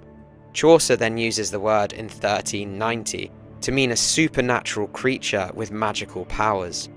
It's used to explain a wide variety of creatures now, such as pixies, poltergeists, brownies, and other miscellaneous beings. It's not a species in its own right. Sometimes they're portrayed as tricksters, other times they're regal kings and queens with strict hierarchies. They're often found in liminal places such as caves, the edge of woodlands, or in long burrows. In folk tales collected during the 18th century in England, they can be dangerous to cross, sometimes taking people with them to the fairy world. Some make it back, others don't. In the 19th century, we see the emergence of winged fairies in paintings and stories. They can appear beautiful or ugly, varying in shape and size. This story, along with a few others written in Britain in the 1190s, are kind of proto-fairy stories. The others being the tale of Elidor by Gerald of Wales, about a boy who gets led into an underground world by two little men. Their land is surprisingly pleasant, but not illuminated by the full light of the sun, instead by a certain dimness. They did not eat flesh, fish, or fowl. This story, Gerald of Wales claims, was told to him by Elidor himself. We also have quite a famous story in fairy lore, written by Walter Map, involving King Hurler, who was a Brythonic Celtic king who goes into another world and meets little people. Again, this is believed to be from the 1180s or 1190s. Stories from the Mabinogion, a collection of Welsh tales dating back to possibly as early as the 1050s, has a cast of characters who pass in and out of unseen places. Not the recognisable Victorian Tinkerbell type fairy we see in cartoons, but not too dissimilar from the fairy kings and queens of Midsummer Night's Dream. So these are Celtic stories or Welsh stories. The Green Children story is undoubtedly English. So how do fairies fit into English folklore?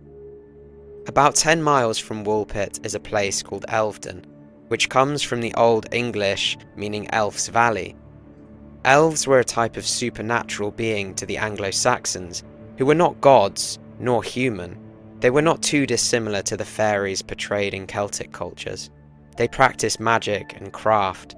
They could marry humans and live amongst them. They were often found inside ancient barrows or caves. So it seems in England there was already a type of being that resembled a fairy, and some folklorists now consider the term fairy and elf to be interchangeable. But that being said, the concept of a fairy as we know them now, a mischievous being, sometimes small in stature, who have their own rules of morality and come from another world, starts to solidify at the time the Green Children of Woolpit was recorded. It seems as if fairies are a literary invention, created by a vague memory of Anglo-Saxon elves and some other Celtic being. Fairies are often used to explain bad things befalling someone. The term elf shot was used up until the 17th century to explain people or cattle suddenly falling ill or worse. A changeling is a common theme amongst fairy stories. A human child is replaced with a fairy child, and the changelings are like the children in our story, rude, sickly, impudent, and morally questionable. Promiscuity is a theme amongst fairies, as well as strange eating habits. The realm with little sunlight is also a recurring theme. This world is often accessed through a cave or a tunnel in the earth, just like in our story, and the whole often disappears, never to be found again. And just like our other contemporary Welsh stories, the writer insists that the events actually happened, and that the words come directly from those involved in the story. The strange clothes that the children wear are also common in fairy folklore. Walter Mapp says the same thing about King Herula and his strange clothes. There is an attempt to explain the story of the Green Children rationally. People have suggested over the years, and fairly reasonably, that the children may have been the children of Flemish mercenaries who came to England, and particularly Suffolk, during a civil war in the 1170s. Many of them faced persecution and were forced out of the country, but those who couldn't leave were sent to the gallows or starved. The children could have got separated from their parents by some tragedy, and the green skin could be explained by severe malnutrition, which can be caused by dietary deficiencies, often called green sickness. However, it doesn't explain them coming through the cave or their homeland where everyone else is green. Also, if the children were Flemish, then there's no question that Sir Richard, being a lord, would have spoken or at least recognised Flemish if he had have heard it. Flanders was a powerful state, and many lords spent time there in military service or trade. Of course, we can't say for certain what actually happened, but in the modern era we do have a taste for trying to rationalise events within history. There's no attempt at trying to rationalise the story of Elidor or King Herula just because they're too far removed from our understanding of reality. It would be quite a coincidence for this story to surface within a few years of the other stories, when there are clearly so many parallels. The Green Children might just be a brilliant crossover between the two worlds, real events inspired by the supernatural stories that were coming out of Wales. I'm not saying I believe in the supernatural, but I do believe that people experience it. Whether or not those things actually exist or not is not for me to say. What folklore is interested in is how people perceive these events. Perhaps the fairy realm was an easier way for the people of Woolpit to accept these Flemish children into their world. Could they have been protecting them from persecution or hiding guilt at the community or even their own involvement in their parents' demise? They are, after all, keen to emphasize that the children are Christian, regardless of them coming from a strange land. It's as if they're trying to seek acceptance. Thanks for watching. Please like, hype and subscribe and all of that good stuff. And if you want to support the channel, please consider becoming a member at Patreon, and I will see you next time.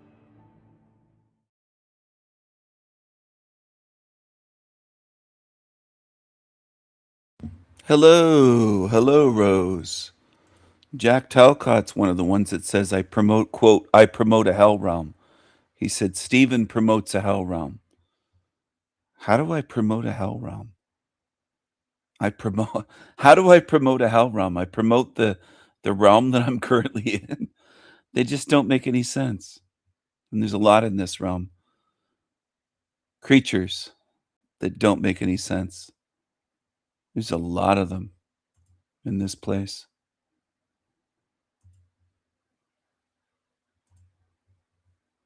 I'm promoting a hell realm. And I'm using YouTube, so I must be promoting YouTube. I pay for YouTube Premium for several accounts, so I must be promoting YouTube because I don't want to watch ads. I'm promoting YouTube and Google somehow. I've used various search engines, but Google's one of them, so I guess I promote Google and YouTube. I'm promoting iced coffee right now. I'm drinking an iced coffee.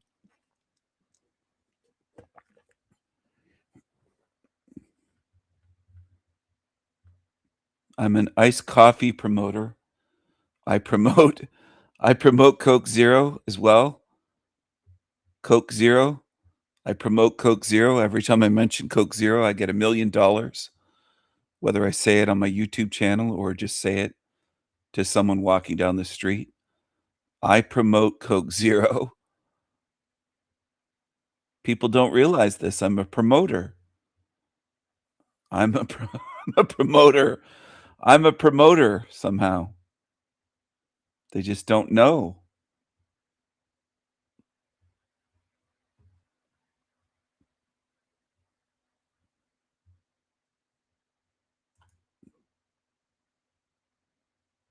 Talcott said that right to me, that I promote Hell Realm.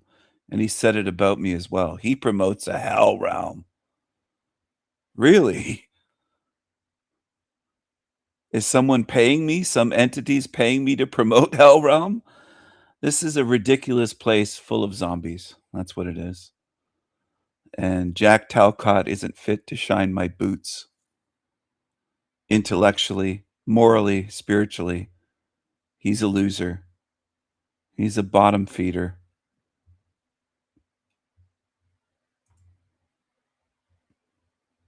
He's not fit to even take care of himself and shower and make sure that he doesn't look like a homeless bum. He's absolutely disgusting. He just is. He is. Talcott. Anyway, I'm taking a look at some things here as I'm speaking. I do have a knife obsession. I'm crazy about knives, weapons.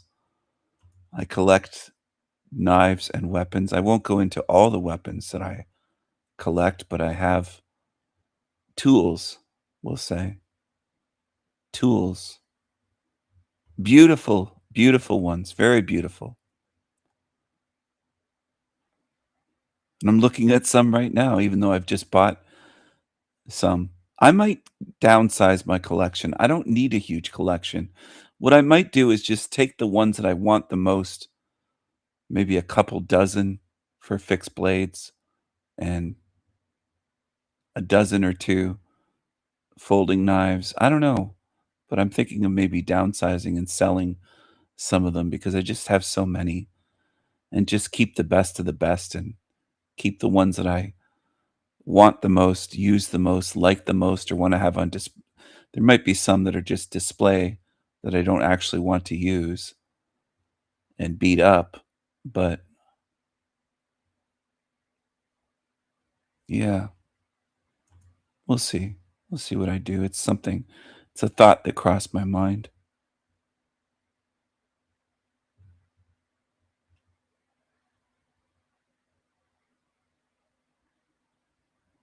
It is a thought that crossed my mind.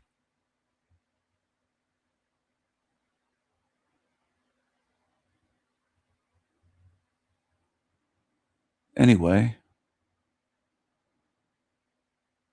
people, my beautiful, beautiful people, my beautifully mad ones. I love you all, people. I love you all. My beautiful people. I don't mean that in a Marilyn Manson way either. I can't wait for some of these knives that I've ordered to arrive. Some of them are back ordered. I might be waiting for 2 or 3 weeks.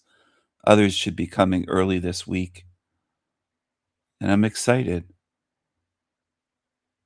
And maybe some of the knives that I just don't use or don't need, maybe I'll just sell them or give some away as gifts to people. Not just strangers on the street. I'm not just going to walk up to people and say, do you need a knife? That's a knife. Now that's a knife, bitch. I'm not going to shock people that way. What's your most sentimental fragrance that you promote? I'm trying to think of which ones I promoted.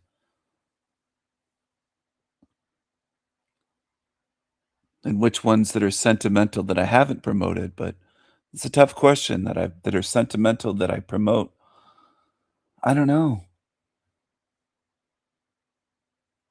Opium by Yves Saint Laurent, YSL, Opium for Men, is one that's been discontinued, and I bought an extra full bottle right when I heard it was being discontinued or right after it was.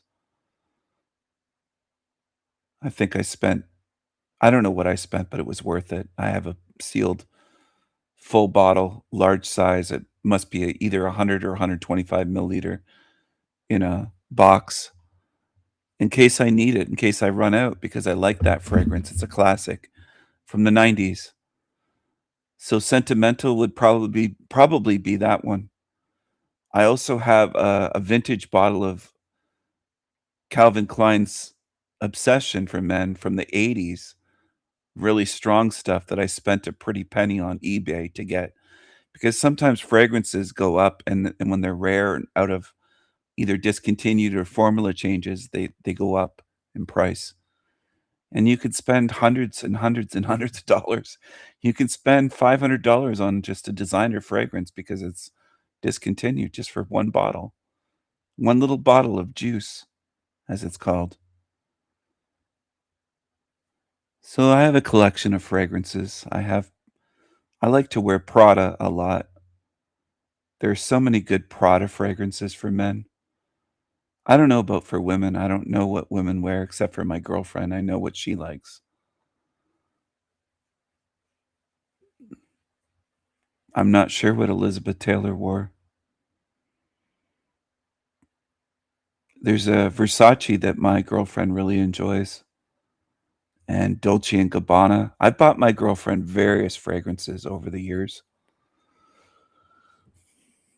And she gets compliments. People think she smells really nice. She does. She's not stinky like these stinky bums on YouTube. There's some stinky bum cockroaches on YouTube. Female versions of Talcott that look like they don't shower or bathe, or they probably smell like ass. Their butt probably smells. Their butt crack, and they're yuck. Ooh. These stinky bums on YouTube.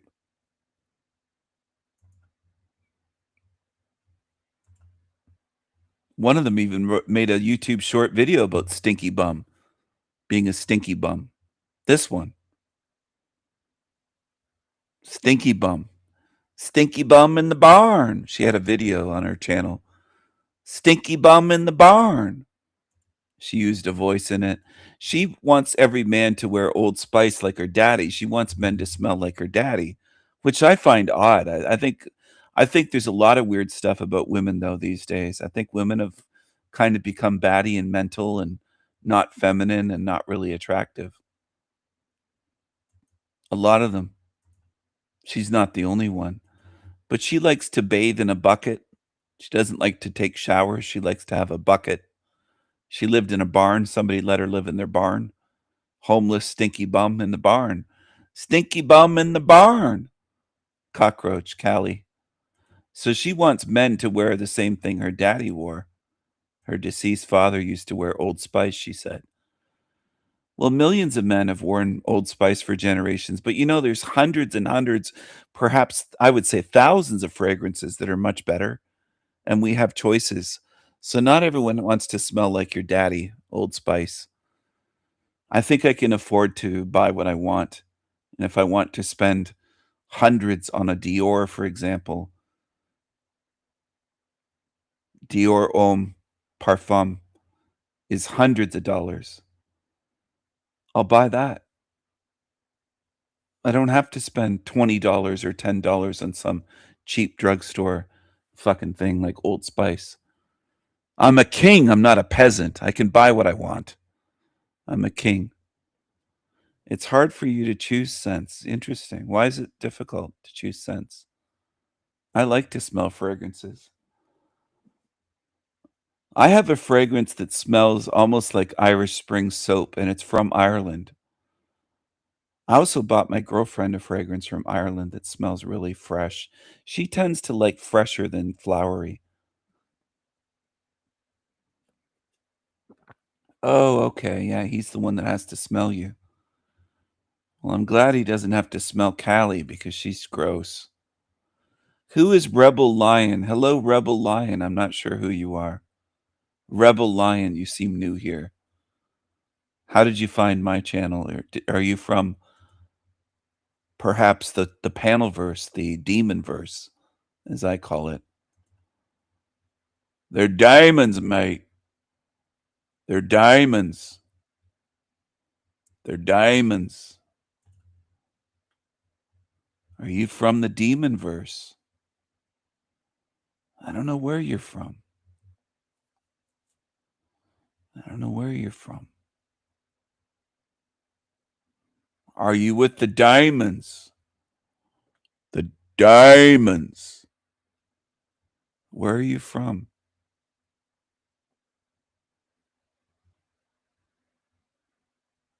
Where are you from?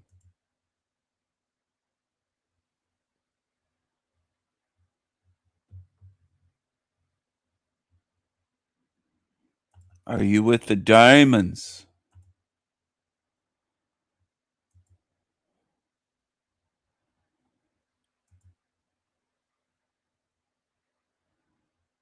How did you find my channel? Looking at some American USA, good old USA made knives. Tops. All right. Well, if you're not going to answer, then I really don't want you around. How about that? I don't deal with dishonest people that ignore my questions and just do what you're doing. I don't deal with that. Don't be stupid or you're going to be gone. I don't deal with dummies like you. You're acting dumb right off the bat. You've had to be subscribed for at least 5 days. You should know my channel by now. You should know I don't deal with that stupidity, that bullshit. You've had time to think it over and not be a dummy. Well, you're not answering my question. Okay, one more time. One more time. One more try. How did you find my channel?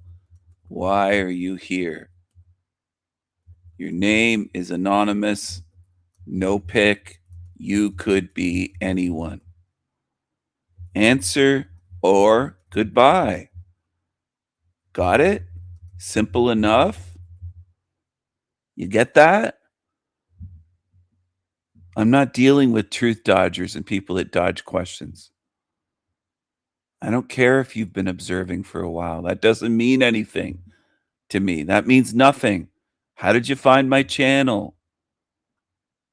Or you're gone. If you're too dumb to know how to answer a simple question, then you don't belong here. This is for VIPs only, not for cockroaches and retards. And I'm not waiting all night either. You're not going to drag this out and play stupid games.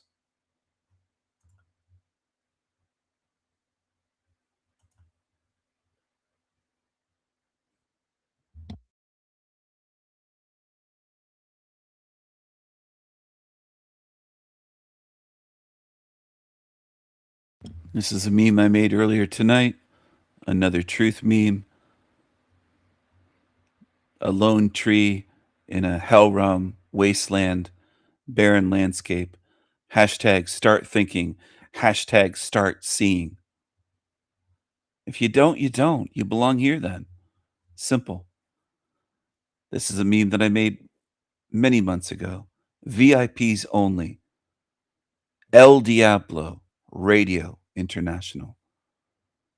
VIPs only. I'm not waiting all night for the answer.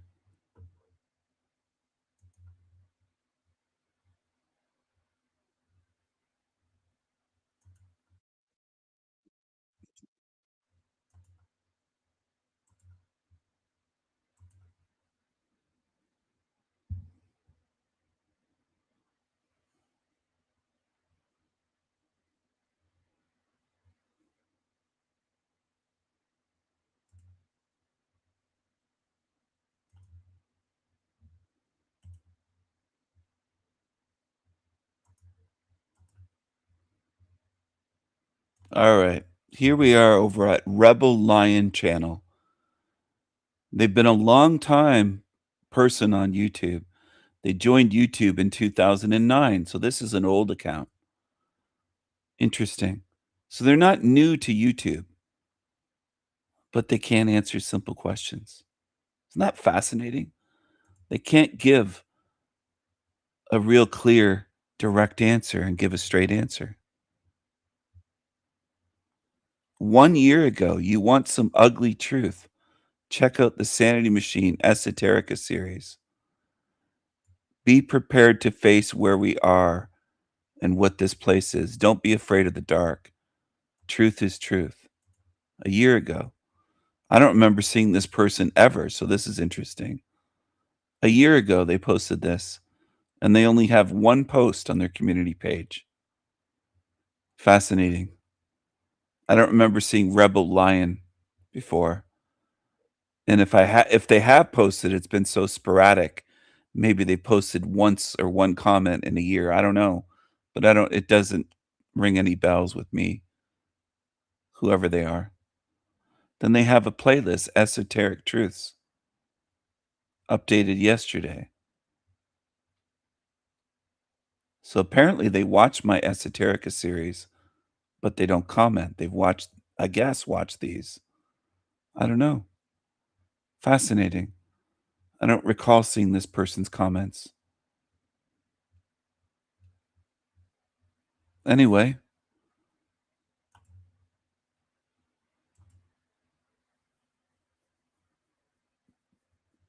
Who knew? I'm glad I checked. At least they have been watching my Esoterica series to put a playlist like this. 39 videos, but no views. Nobody's viewed them through. Unfortunately, that's the way YouTube is, though. Nobody's viewed them. I love that raven. The lone raven with the cloudy moonlit sky, blue and white. Break the spell. Who makes these amazing videos? Who makes these gorgeous videos? Maybe I'll put the Sanity Machine channel back up again. It was getting so many strike attempts, I had to temporarily keep it safe. Break the spell. What gorgeous. Who is the creator of these gorgeous videos? Look at this. YouTube who calls themselves a quote. Are you a robot? Are you going to take orders like a robot? Are you programmable like a robot? Do you just follow programs? Is that what you're here for? Are you a sentient, autonomous, independent being? What are you? Are you a robot? Are you like this? Is that what you are? Are you obedient? Or are you rebellious? Are you going to follow robots and do what they tell you? Will you obey? Or will you break the spell? Will you break the spell? Will you break the conditioning? Will you break the programming? Ugh. But I'm sorry. What the fuck is that? Ugh. Jesus. Break the spell. A lot of people in this realm, a lot of people on YouTube, people assume that everyone on YouTube who calls themselves a quote truther is good. and that they can't be evil or a demon or a liar or an agent. Look at that ugly creature, creepy creature.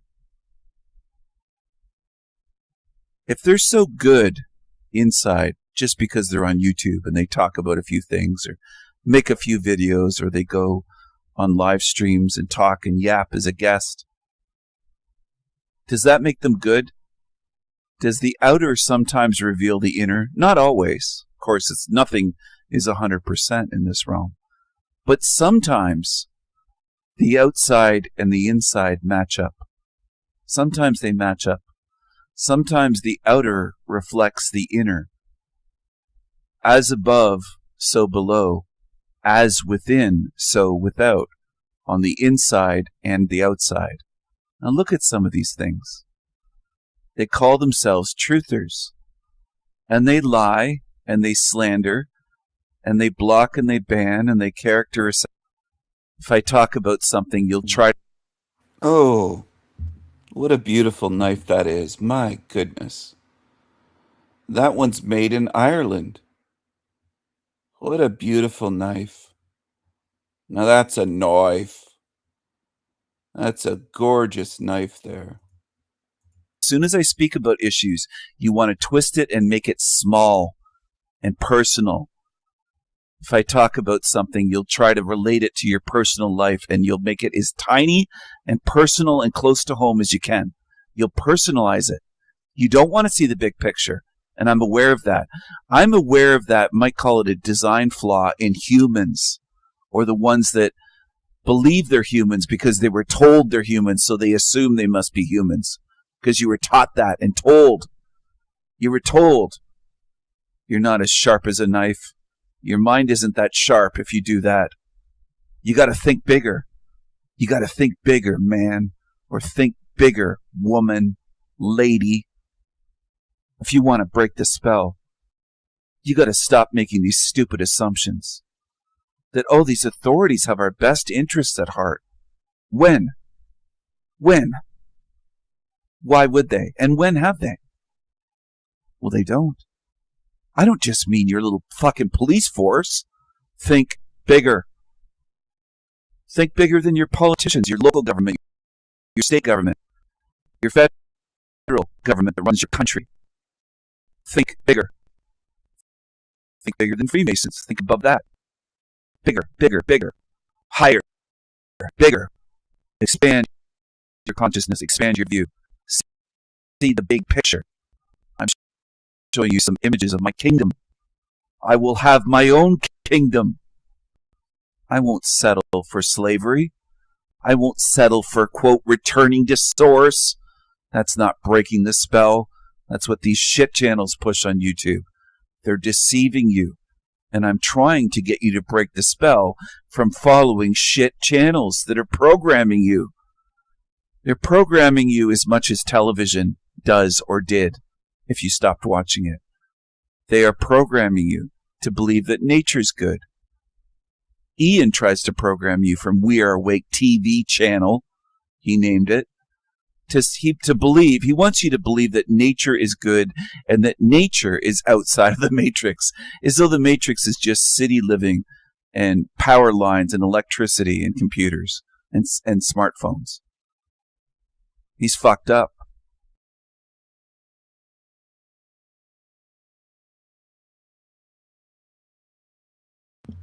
Hello, everyone. That's from my Esoterica series, Break the Spell. And this is Happy Easter from Snuggles the Bunny. This is a watercolors with ink, pen and ink painting by me. You understand, a painting requires paint to be used. Now that might seem basic, but people will call posters paintings. They'll call drawings paintings. Creepy Keith, this creature here, talks about, oh, this is my canvas, and there's no canvas. It's just him writing words on paper. He calls paper canvas. He doesn't know what canvas is. He doesn't know what a painting is. He's a moron. He's a moron. This is my painting. One of my paintings, one of hundreds. Snuggles the Bunny, a watercolors painting by me. An original, one of a kind. Now, do Bunnies have eyes that large and that cute? No. Anyway, I hope you enjoy him. That's Snuggles. Happy Easter, everyone. Happy Easter. And I made that over 6 years ago and posted on a print site. It's over 6 years old. For the retards that can't believe I've been painting and making artwork for years and years, you're retarded. And you've been on the internet and YouTube too long. Give your head a shake. Paranoid baby truthers. Losers. 59-ish. Okay. All right. Anyway, that's Snuggles the Bunny. Happy Easter. I wonder if Rose is still here. Maybe she dipped out already. I don't know. This is Snuggles the Bunny. Happy Easter, everyone. Happy Easter from Snuggles. Happy Easter. Happy Easter.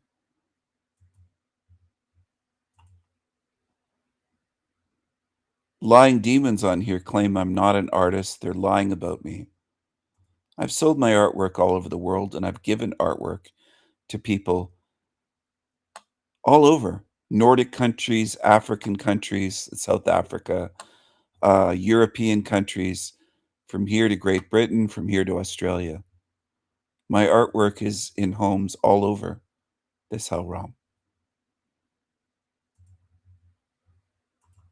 All over. Lying demons will lie. That's what they do. They lie. They lie. They lie.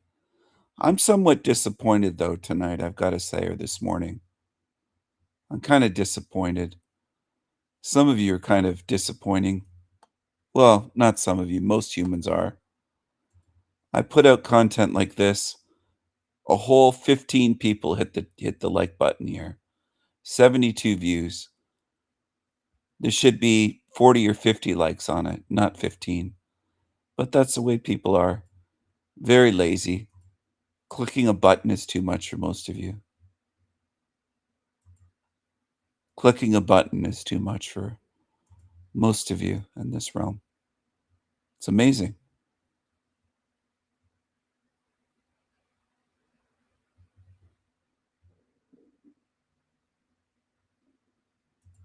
Hi, welcome to NDE TV. I'm Peggy Robinson. Today's guest is Kara Curry, and she has had 4 near-death experiences. Hi, Kara. Hi. So start wherever you like and take as long as you like. Okay. Sounds great. Thank you.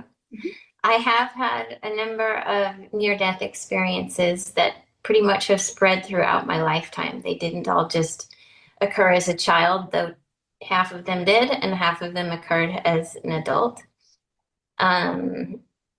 My background is that I was born highly autistic, and I'm nearly 50. So, you know, in the early 70s or late 70s, early 80s, that diagnosis really didn't mean anything.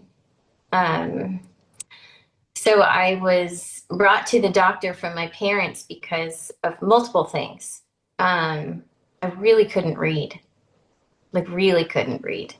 I would skip the lines. I would read backwards. I could tell you what a page said without reading it. Highly, highly odd behavior. That was one aspect of my childhood. The other aspect was I was in tune with things that my parents couldn't quite understand or explain. For example, we would play games in the car, and that game was, hey, Carol, what song's going to come on the radio next? And I could tell you every time, not only the next song, but the next following 4 to 5 songs. Highly, highly unusual, right? Probably very terrifying, to be honest, for my parents. Could you hear these? Like know it was coming up, or could I hear your mind first, or how would that happen?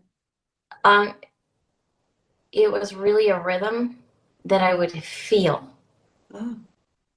like I could also do other odd things, many odd things, but like I could hear a song for the very first time and sing it as though I knew it line by line and tone by tone. I had access to memories that were my own, but were not the experience I was having as a child, meaning I was having memories constantly of myself that was not the person, Kara. So I would have these conversations with my mother, and she would say, no, something's really, really greatly wrong with you, sweetie. We gotta work on this. I'm sorry, I don't mean to laugh, but something's great. No, sweetie. It's comical. Believe me. I'm nearly 50. We're talking about me as a child. None of this has been any different for Right. me. It just struck me funny for you. I can picture your parents saying that there's something really wrong with you. yeah, right? So I'm trying to explain.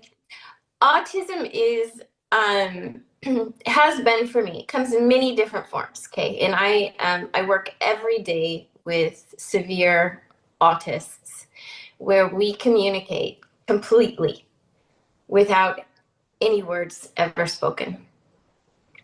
We help each other balance. I help their parents call me all the time. My son is in disarray. Can you please help me with him? His body is, flailing when he's hitting his head, and please help me stop him. I can help him stop simply by bringing him to a peaceful state of being, because I can match, just like I could match the song, I can match his body's vibration. Just as physics describes, even matter is vibrating, our bodies do too. I hear the body. How? I don't know. I have always been able to hear things other people couldn't. If you blow a dog whistle, I'm going to freak out. I hear it. How odd is that? But the vibrations in our space are so fine that autism in specific forms, not everyone, can feel and sense those finer vibrations. Do you That's how I feel felt. and sense like tornado coming, bad storm? Like, are you connected to the weather too? Absolutely. Everything. It's maddening. I was guessing so. Hear you talk that. Yes, it's extremely, extremely humbling. You manage yourself completely different than others that don't have this way of being. You have to organize the information coming in. So because the senses are slightly different than others' habitual senses, just the normal four senses, the sight, smell, etc. It doesn't come in as your standard sense. The seeing, especially for me, is the biggest.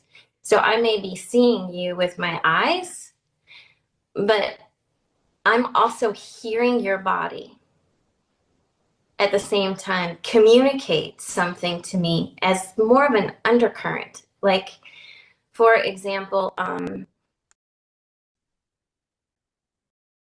you may say something to me, but what you're really feeling inside through what words you're using is my first sense. So I have to actually work it backwards to, okay, I hear what she's saying, but I also feel what she's feeling. So how do I communicate back to you? It's not, I get it. It's not the same.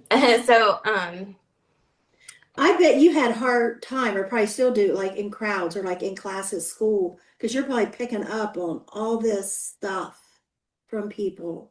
yeah, it was not abnormal for me to run under a table in a crowded room and hide and not come back out. Yes. Now, granted, again, almost 50. I had a very successful real estate career for 30 years. I was a real estate developer. I was number 5 for volume in the state of Washington for 5 years. I learned how to ride the current. Just can't operate maybe like others do. I learned to accept that and to feel my way through life instead of slowing it down, slowing the current down and putting my attention in spots. I just operate different. Very, very different. I even think backwards. For example, I see things that haven't happened yet, and where it was maybe 2 years in advance has now become 3 days in advance. So people will say, "Oh, I got a deja vu." Well, I don't just get the deja vu. I get a whole story, like you're watching a movie. And then I will write it down, or I will draw a picture of the experience that I saw. And then it will come to life. It's about a 99% chance it will happen in my life in some fashion. But it's become very, very, very, very, very quick now. So it's not spiritual or oh, go ahead. Do you ever question, like, why am I picking up on this, but why didn't I pick up on that? Because I assume you don't pick up on everything that's going to happen. Like, I'm sure that, it's selective. It's selective. It just comes to me. Here's an example. I don't really sleep. I move into this like linear space. I call it a linear space because, right when you're going to fall asleep, you might have a little bit of a dream, but you're still just a little bit awake. Mm-hmm. Or better said, maybe when you wake up, you're kind of in that kind of in between sleep and awake state. Mm-hmm. And sometimes your brain kind of processes a dream, or you understand something that you didn't understand before. I just go into that space. And in that space, there's communication. I really can't explain it to you, but people will come to me in that space. And when I say people, I mean really people that also hold that space, which is pretty much the population of the autistic kids. They will meet me there and they will say, "Hey, my name is Elliot." Okay, I'm like in this linear space. "Hey, my name is Elliot." And I'll see a whole picture of Elliot. And he'll say, "I would really like to meet you. Can you please find me? Follow the path of the ramp." This happened 10 days ago, for example. I don't know Elliot. I've never seen him before. And I have no idea what he's talking about a ramp. None. So the next day, I tell my friend this story about this boy because this is not abnormal. This happens to me all the time. A little boy named Elliot, she says, "Oh, that's interesting." And I say, "Well, he said to follow the ramp. What on earth is he talking about?" She says, "I know exactly what he's talking about." She says, "The ramp is this little girl who had a donation given to her to build a ramp. She's in a wheelchair. She's autistic, nonverbal. And that money was siphoned off. It happened a week ago." And she said, "That ramp, that girl doesn't have a way to get in and out of her house. She needs a ramp." And I was like, "Okay, well, how do I find Elliot and how can I help?" So she says, "Well, this lady is in charge of rebuilding that ramp." So she gives me the number of this woman. I call this woman. I tell her the story. And she says, "Well, my son's spelling right now. And he says, the child you met's name is Elliot. I know who that is." And I say, "Oh, awesome." And so she's like, "I think I have a picture of him from Facebook. Let me find it." She shows me the picture. It's the exact kid, like verbatim, absolutely the kid. So she sends me to the next mother. And the mother, I say, "I had this experience with your son.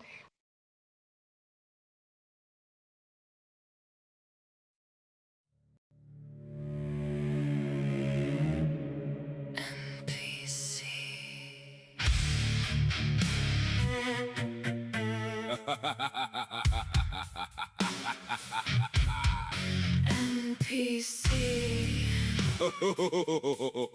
Non-player characters. Are they here?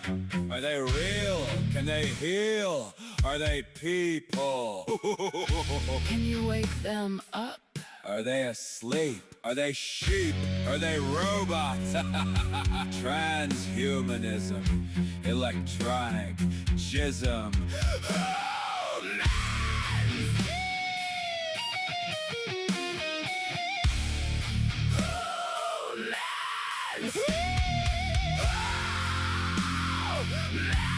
Dolores Cannon.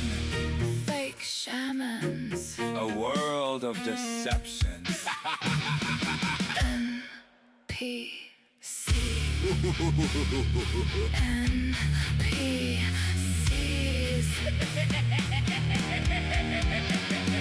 Video games and filthy rooms. Walls of shame. Lifetimes of depression and doom.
Hello, everyone.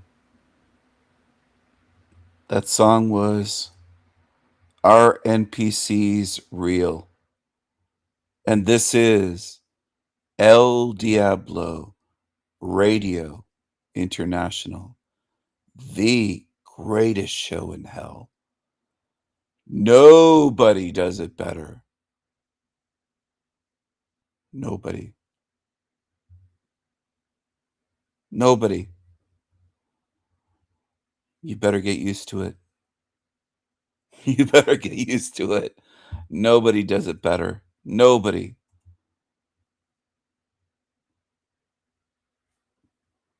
This is a new song that I'm working on tonight. Witchy World. Witchy World.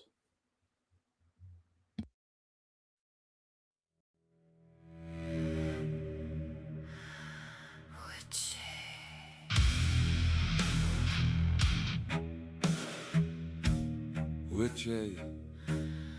Witchy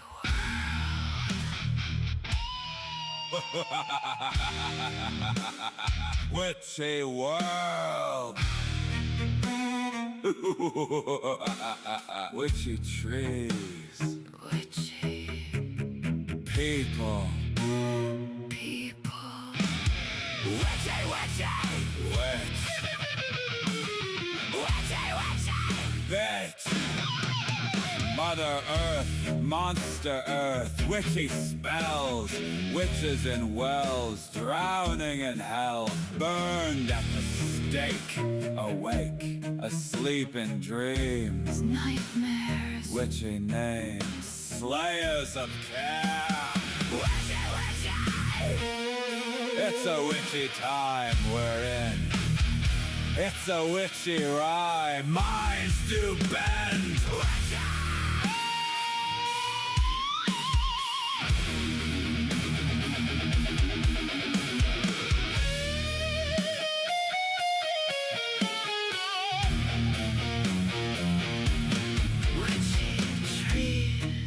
Bends, bow, and break in the breeze.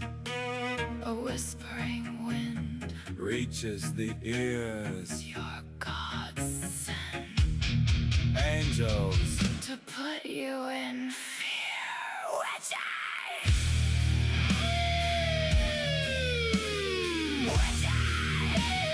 Hell realm. Witchy! Hell realm. Hell realm.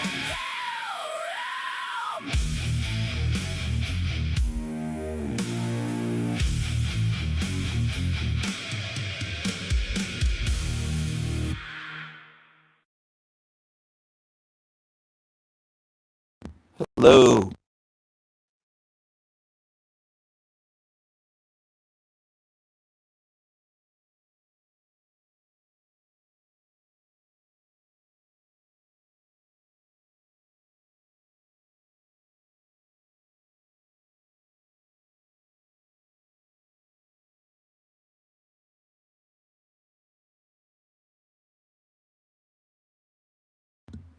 Hello.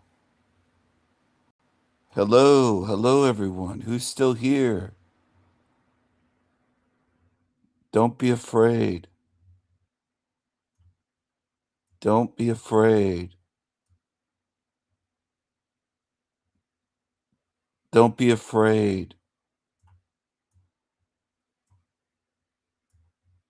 Be not afraid. Don't be so afraid.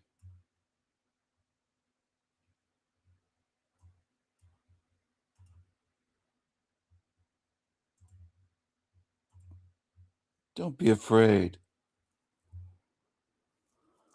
Don't be afraid. Don't be afraid. Don't be afraid. Don't be afraid to speak. Don't be afraid to type. Don't be afraid. I think that stupid Dolores Cannon shit appeals to way more people. People don't want truth. They want stupid shit. Whether it's Dolores Cannon shit she put out or any of the rest, people want stupid shit. It's what they want. If they wanted truth, they'd be seeking it out. They're very satisfied with listening to stupid shit.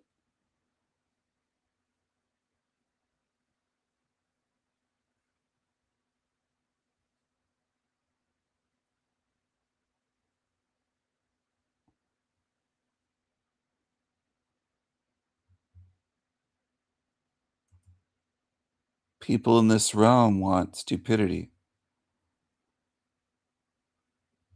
They want what's stupid and what doesn't add up. That's what I notice. People in this realm don't want the truth. Some people will argue until the end of time against that, but it's the way it is in this realm. People don't want the truth. If they wanted the truth, you'd see them seeking the truth all over. It would be observable.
Witchy. Witchy world.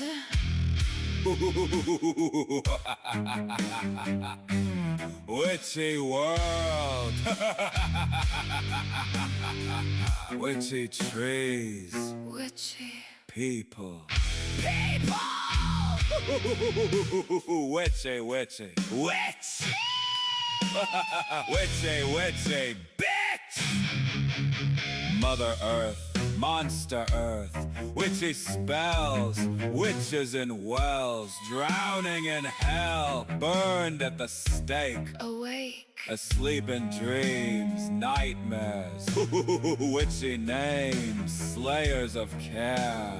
Witchy, witchy. It's a witchy time. Wherein It's a witchy ride. minds do bend.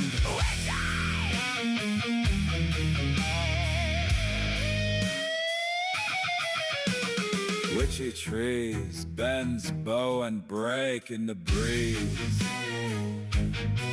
A whispering wind reaches the ears, your gods send angels to put you in fear.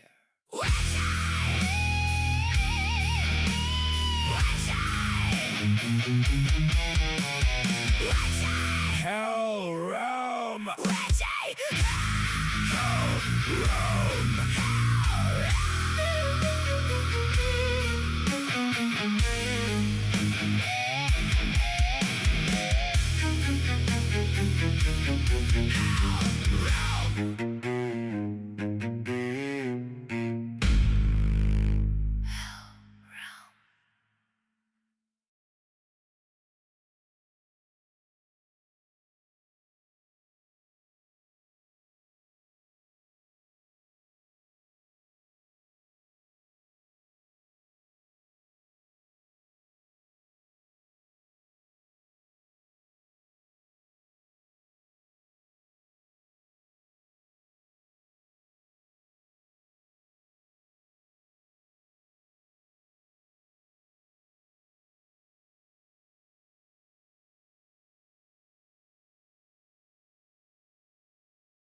I believe, you know. And she's like, let me ask him. And he spells. And he says, thank you, Kara, for finding me. I would really like to meet you. Can't deny any of it. It's all multiple people, multiple experiences. Anyway, that's how it works. I have gazillions of these stories. So that space, that linear space, people talk about going into like a meditative state. It's a state where there isn't really this, I don't know, I'm going to call it polarity for lack of a better word. The attention is so broad that you're not really focused on one particular thing. You experience multiple things at once. That's the best way I can put it. Nowadays, they talk about the quantum field. Do you think this is that? Yeah, it is. It's been used for so many different words. Yes, the quantum field. In spirituality, they call it like presence. The all. I don't know. There's so many words for it, but yes, it's just I don't seem to experience one thing at a time. It's the best way to put it. When you had your NDEs, did you experience anything similar to what you now? Do you think you brought that back with you, or? Yeah. Yes. So each NDE, I call them arcs. The reason I call them arcs is because I can see all of existence with my own eyes, not my third eye, but my own eyes. I understand how things move, work. I remember how it works. It's wild, but it's all associated with water. The structure of all things resides in the hexagon, from what I can see. And I always say this to people. I have experienced my being through my lens. So it might be right for me and it might not be right for you. because we all experience through our own way of being. So I just share my own personal story. I want to put that out there. It might not be right for somebody else, and that's great. But why I call them arcs are because I see my structure as different points of adherence that sound, they make sound to me. So I'm going to give you an example. I love biking. Right. I do it all the time. I don't have to relearn how to ride my bike. I know how to do it. I just hop on it and I pedal and I go, and my body runs like a machine. That actually is a vibratory state for me. That's my understanding of a knowing. It's something that no matter how many different ways I look at riding my bike, it always comes back to the same thing. It's always my hands on the handlebars, my legs are on the pedals, my eyes are forward. It's always the same, yeah? So I can't really move off of it. I know how to ride a bike. I just do. So this knowing is something that I've learned over and over and over again. And because my memory isn't limited to just this space, I have these memories from different experiences, or you could call them different lifetimes. I call them experiences. The arcs, the near deaths, are points of which I need to get that vibration from that other experience. And I bring that to myself now. Now, some of these are excruciatingly hard. So just to say that makes it sound like, oh, that's really not a big deal. But it is a big deal. They are hard. It's not the same as vibrating that space while you're sleeping, right? It's a different vibratory state that's much harder to get to. So I call them arcs because that's exactly what you're doing. You're going from one point of your geometry, I'm gonna call it geometry, one point of your geometry to another. And you're connecting the dots, basically. So, for example, when I was born, I remembered my life before, and the life before that, and the life before that. If you believe in incarnation, okay? If you don't, I don't have a better explanation for it. I just knew myself as many, okay?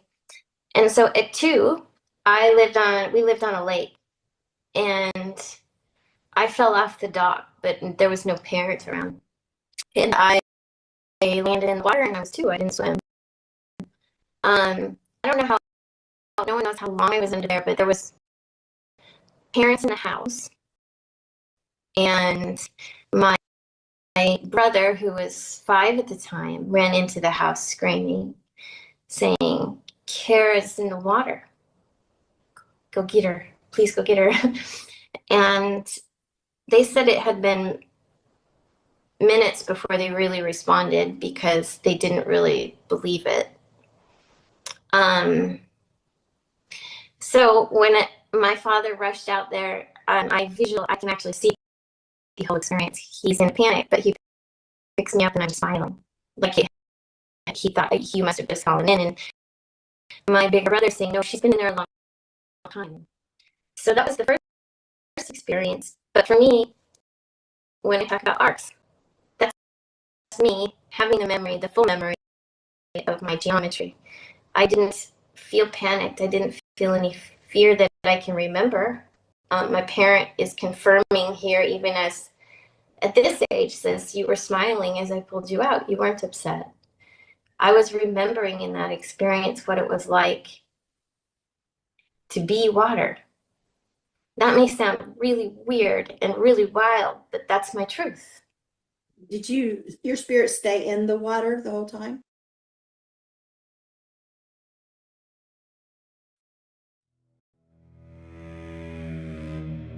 Witchy.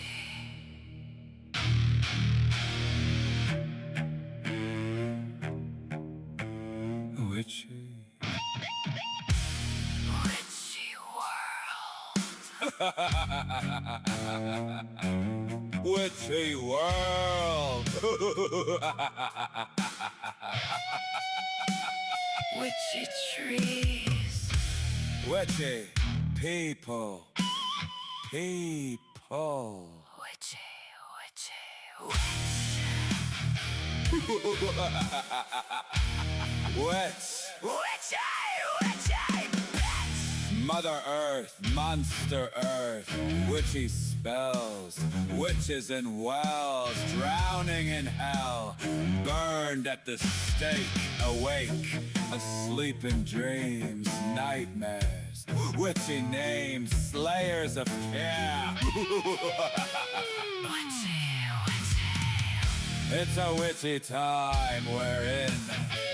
It's a witchy rhyme, minds to bend.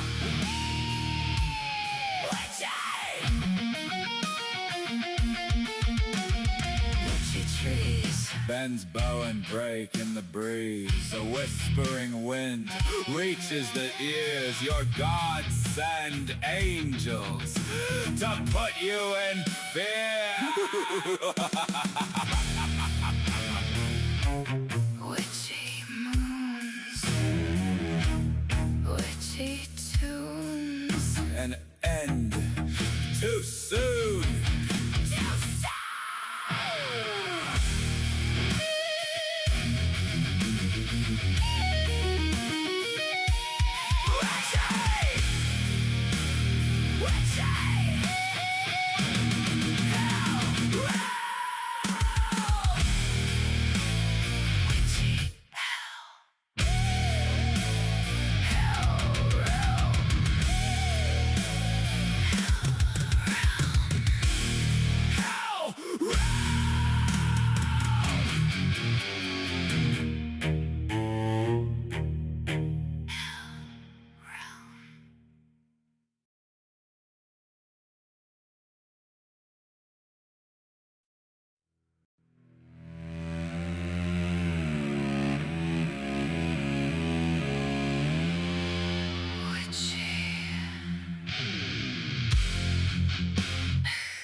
Witchy. Witchy world. Witchy world. Witchy trees. Witchy people. People. Witchy. Witchy. Witch! Witchy, witchy bitch! Mother Earth, Monster Earth, witchy spells, witches in wells, drowning in hell, burned at the stake, awake, asleep in dreams, nightmares, witchy names, slayers of care. Witchy, witchy! It's a witchy time. We're in. It's a witchy rhyme. Minds do bend. Witchy!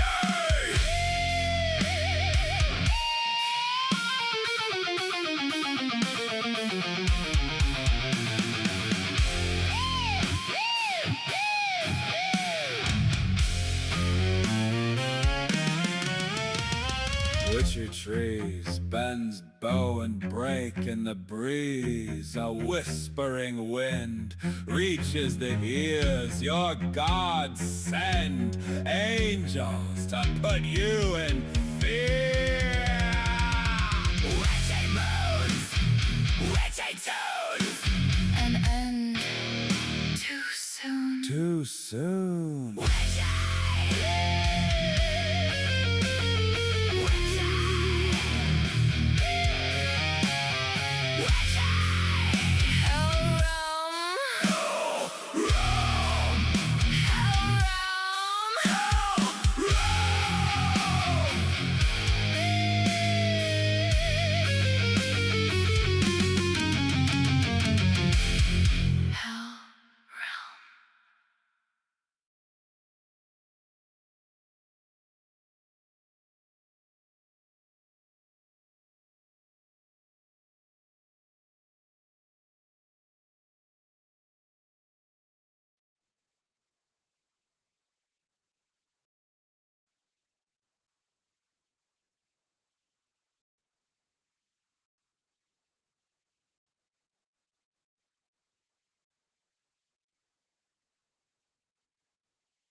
Did you? Mm-hmm. Yeah. And from that experience forward, my world got busier. I want to ask something there because I drowned when I was 5 and I was underwater for a while before I went up. So, what was different in that state while you're in the water? When you say I was water, I mean, what were you experiencing? I was experiencing what I would call first of all, a memory or a acknowledgement of myself, not just as a body, but as pure liquid light. My consciousness connected to my essence, my pure essence, my first awareness that I was. That's the best way I can put it. And I just want to say I have zero spirituality background. I do have a background in understanding different religions. But I also have no scientific background. So what you're hearing from me is just my own personal being. And so I may use words to help describe something because there isn't an alternative.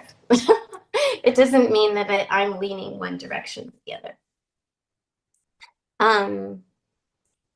So it's a return to my original spark is what I would say. That's what the water was. And it was understanding how it moves, how it glides. I remembered what it looks like in that space of the higher vibration is what I would call it, the faster vibration, because water does have multiple phases. And it also has a fourth phase. I actually have spent a decent amount of time with a good friend of mine, Dr. Jerry Pollock. He wrote The Fourth Phase of Water, and he brought me into his lab because I'm in Seattle and he's in Seattle. And in that, he has been proving that there is actually a fourth phase of water. He calls it the easy. It's a space where water becomes intelligent. It layers in a honeycomb shape upon itself.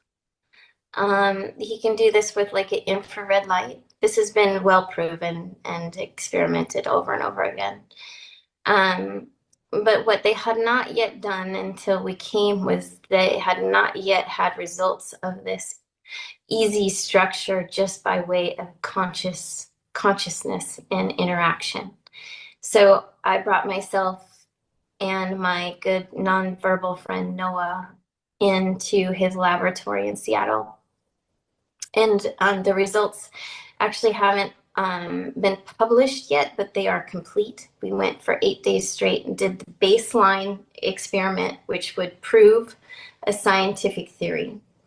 And each time we were able to prove that we could create this honeycomb effect layering, and we could shift the polarity of the water either towards positive or negative, depending on our intention. And then the coolest part was we were able to show that photons actually do reside in the water and increase the photons. The scientists literally screamed when they saw it. It was pretty awesome. So remembering myself as water was extremely important for science today. That's where that comes into play. Because every time I have that memory, I'm able to connect to this fourth phase of water. That makes any sense. I hope it does. People tell me all the time they don't understand me, so I'm trying really Yeah, hard. I'm trying hard. I mean, for someone who drowned at 5 was underwater, but I rose above and went and did stuff. But for that time I was under, did you hear voices or have any visions during that time?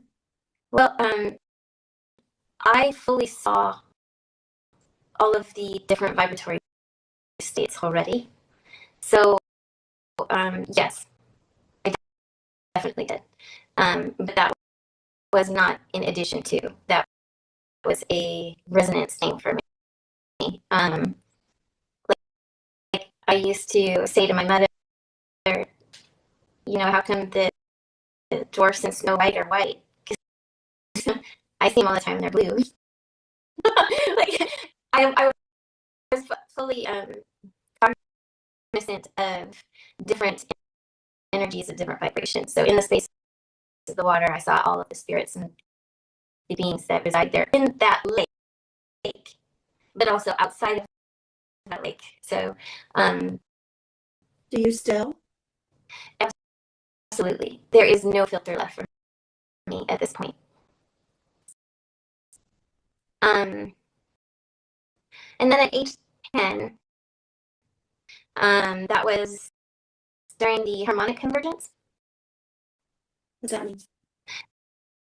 That was a, you know how the Earth has the Schumann resonance? No. It's, you can look it up. It's a recorded sound that the Earth makes. And right now it's quite wild, actually, especially this weekend. You can Google what the harmonic convergence was. It was recorded in 1987. But this is basically a wave of vibration that the space felt. I don't really have good words for it, but look it up. It's a thing. It was enough for me to get catapulted out of my body. I was in a wrestling match, you could say, with my sibling, and that led to an accident. And that accident led to me being catapulted out of the body and into an experience in my consciousness. Now, for me, I see things very different. For me, that's just me moving into a vibratory state of my own being, my own consciousness, where I am learning or remembering, however you want to say it. Is this a near-death experience? Or are you It is. Yes, it is. I don't share a lot about the physical aspect of it because it's very personal. But it was an experience where I rose above my body, like most people say, and I looked down at my body, right, hovering over it, and the sensation of that is, I think that's me. I don't really recognize that as me, but I think it's me. What am I doing up here? Right? And then the next thing I saw was a humongous white being to my left and a black hole to the side of it. And the black hole was uncomfortable to look at.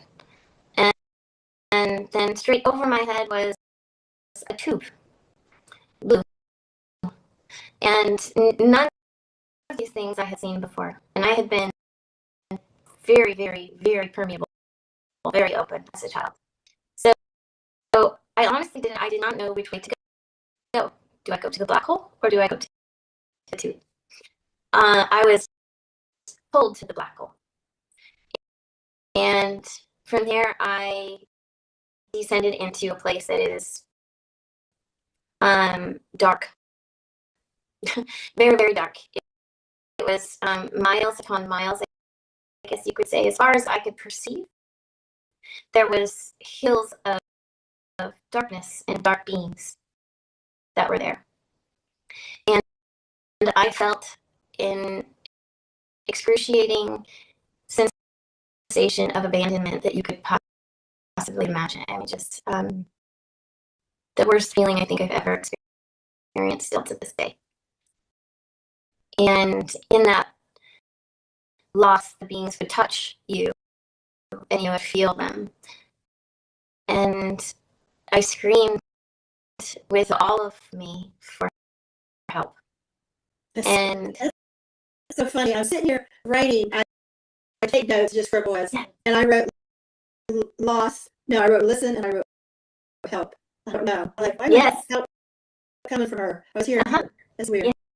Yes. That's exactly it. I begged for help. You know, an utter cry. And from there, a light came. Actually, a yellow hand came with a light. And I started to rise above the beings. And I said, no, wait. I'm not leaving them here. This is not right. They're horribly. I felt every one of them. Though they were tearing me apart, I still was feeling them. And the feeling was abandonment, like from your mother. Like the worst possible feeling. Like rejection. And I said, and I got to a choice point. Well, do you want to come? Do you want to stay or do you want to go? Which is the choice. And I said, I want to go. So I continued and I went through layers of densities. Kind of like my drawing back here. Layers of densities. And learned as I went through each one. I learned about each one.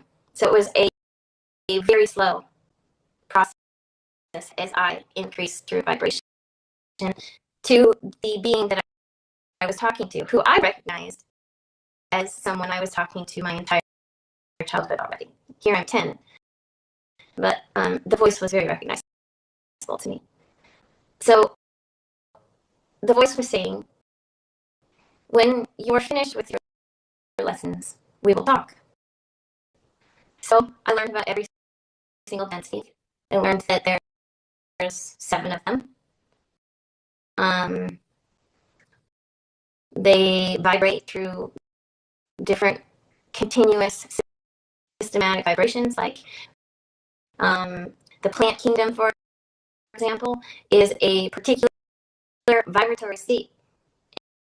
And it hits a level that it starts to decrease in that vibratory state. And then it descends after it's entangled with its environment, it becomes heavy enough to descend to a slower vibratory state. You could think about this as colors. There's 7 main colors. Each color has a hertz. It's no different. And they create these fields of information. There's angelic realms.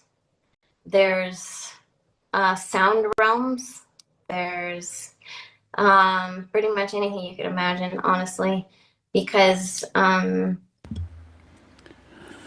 all she's talking about is within the matrix.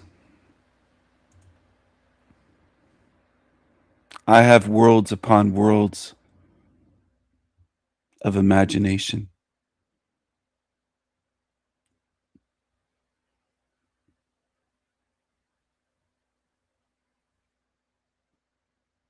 I, Magi, nation.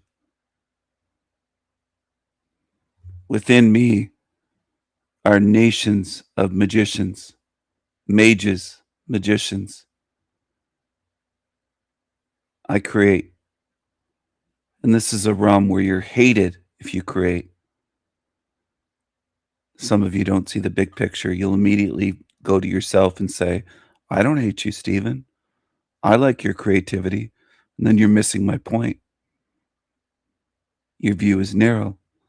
I'm trying to get your view to be bigger, broader. Big picture. Most can't do it in this realm. They can't think and see beyond themselves. That's all they can see. They don't even notice how hated I am. How many envy me, copy, steal. It's just, I can't reach most of you. Because you're in a little bubble and all you want to do is look in the mirror all the time. You'll say, I don't hate you, Stephen. I wasn't talking about you. Wasn't talking about you. If all you want to do is mirror gaze at yourself and have a small view, a narrow view, stay here in this realm. You can do that forever. You can mirror gaze in this realm forever, forever and ever. And this realm prefers it if you do that. You're doing exactly what the realm wants you to do in that sense. So go ahead. I've tried to encourage people to broaden their view, to get a big picture view. I don't even believe that most people know what that means. Big picture view. They don't know what that means. So be it. Stay here. This is a realm for the narrow view. This is a realm for the narrow-minded.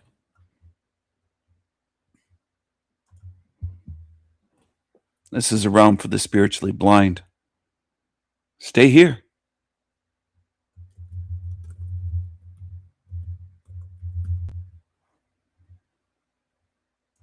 Stay here.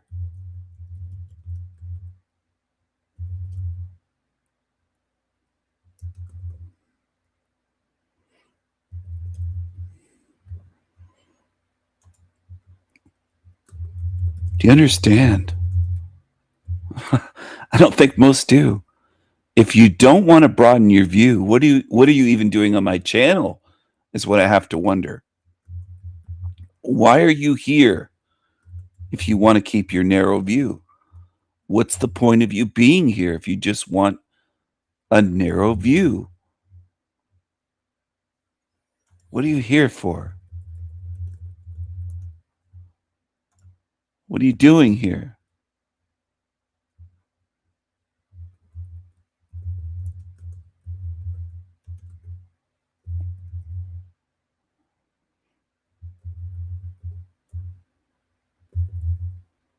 And what do you want from me? What do you want from me?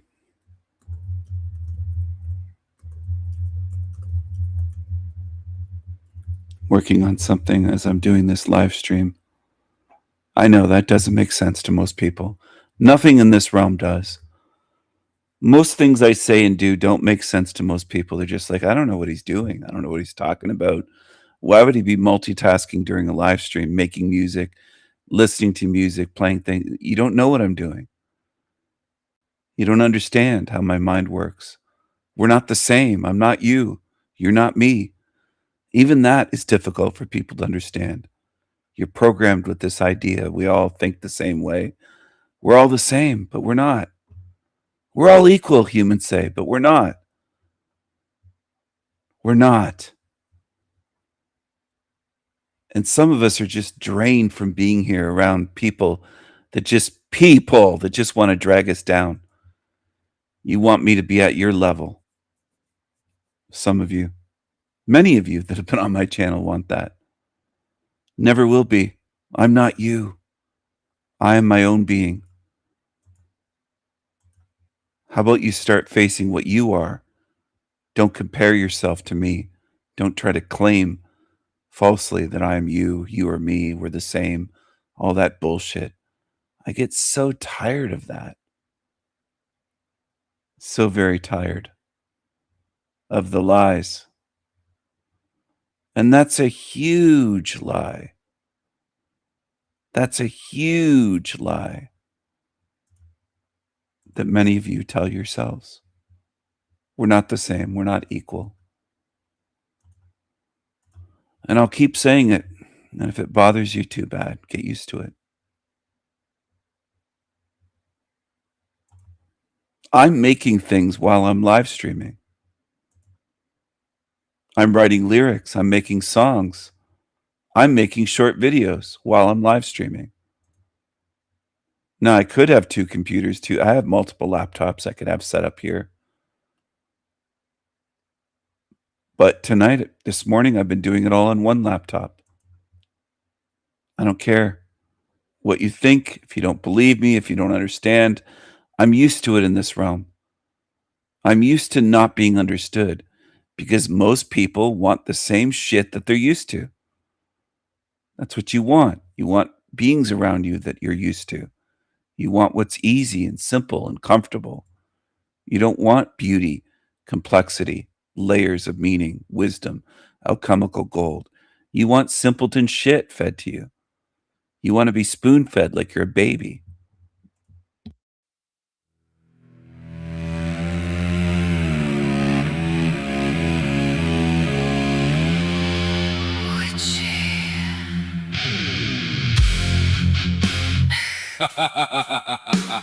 Witchy. Witchy world. Witchy world. Witchy trees. Witchy people. Witchy, witchy. Witch! Witchy, witchy bitch! Mother Earth, Monster Earth, witchy spells, witches and wells, drowning in hell, burned at the stake, awake, asleep in dreams, nightmares, witchy names, slayers of care. It's a witchy time. We're in. It's a witchy rhyme. Minds do bend. Witchy!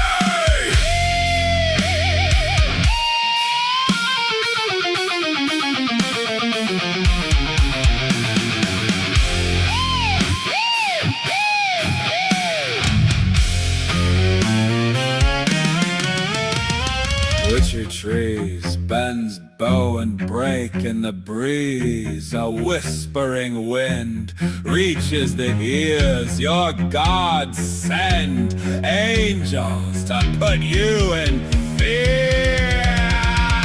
Witchy moons, witchy tunes. An end too soon. Too soon.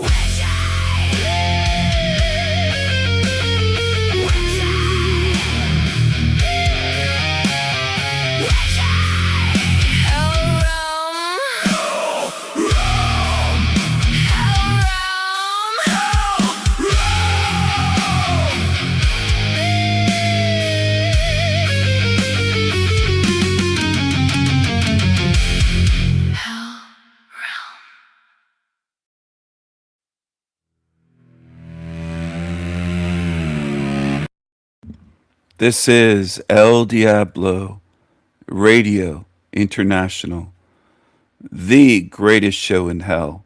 Nobody does it better. Nobody. Good night, wherever you are. Take care. I will see you again soon. Bye for now. Goodbye, goodbye, goodbye.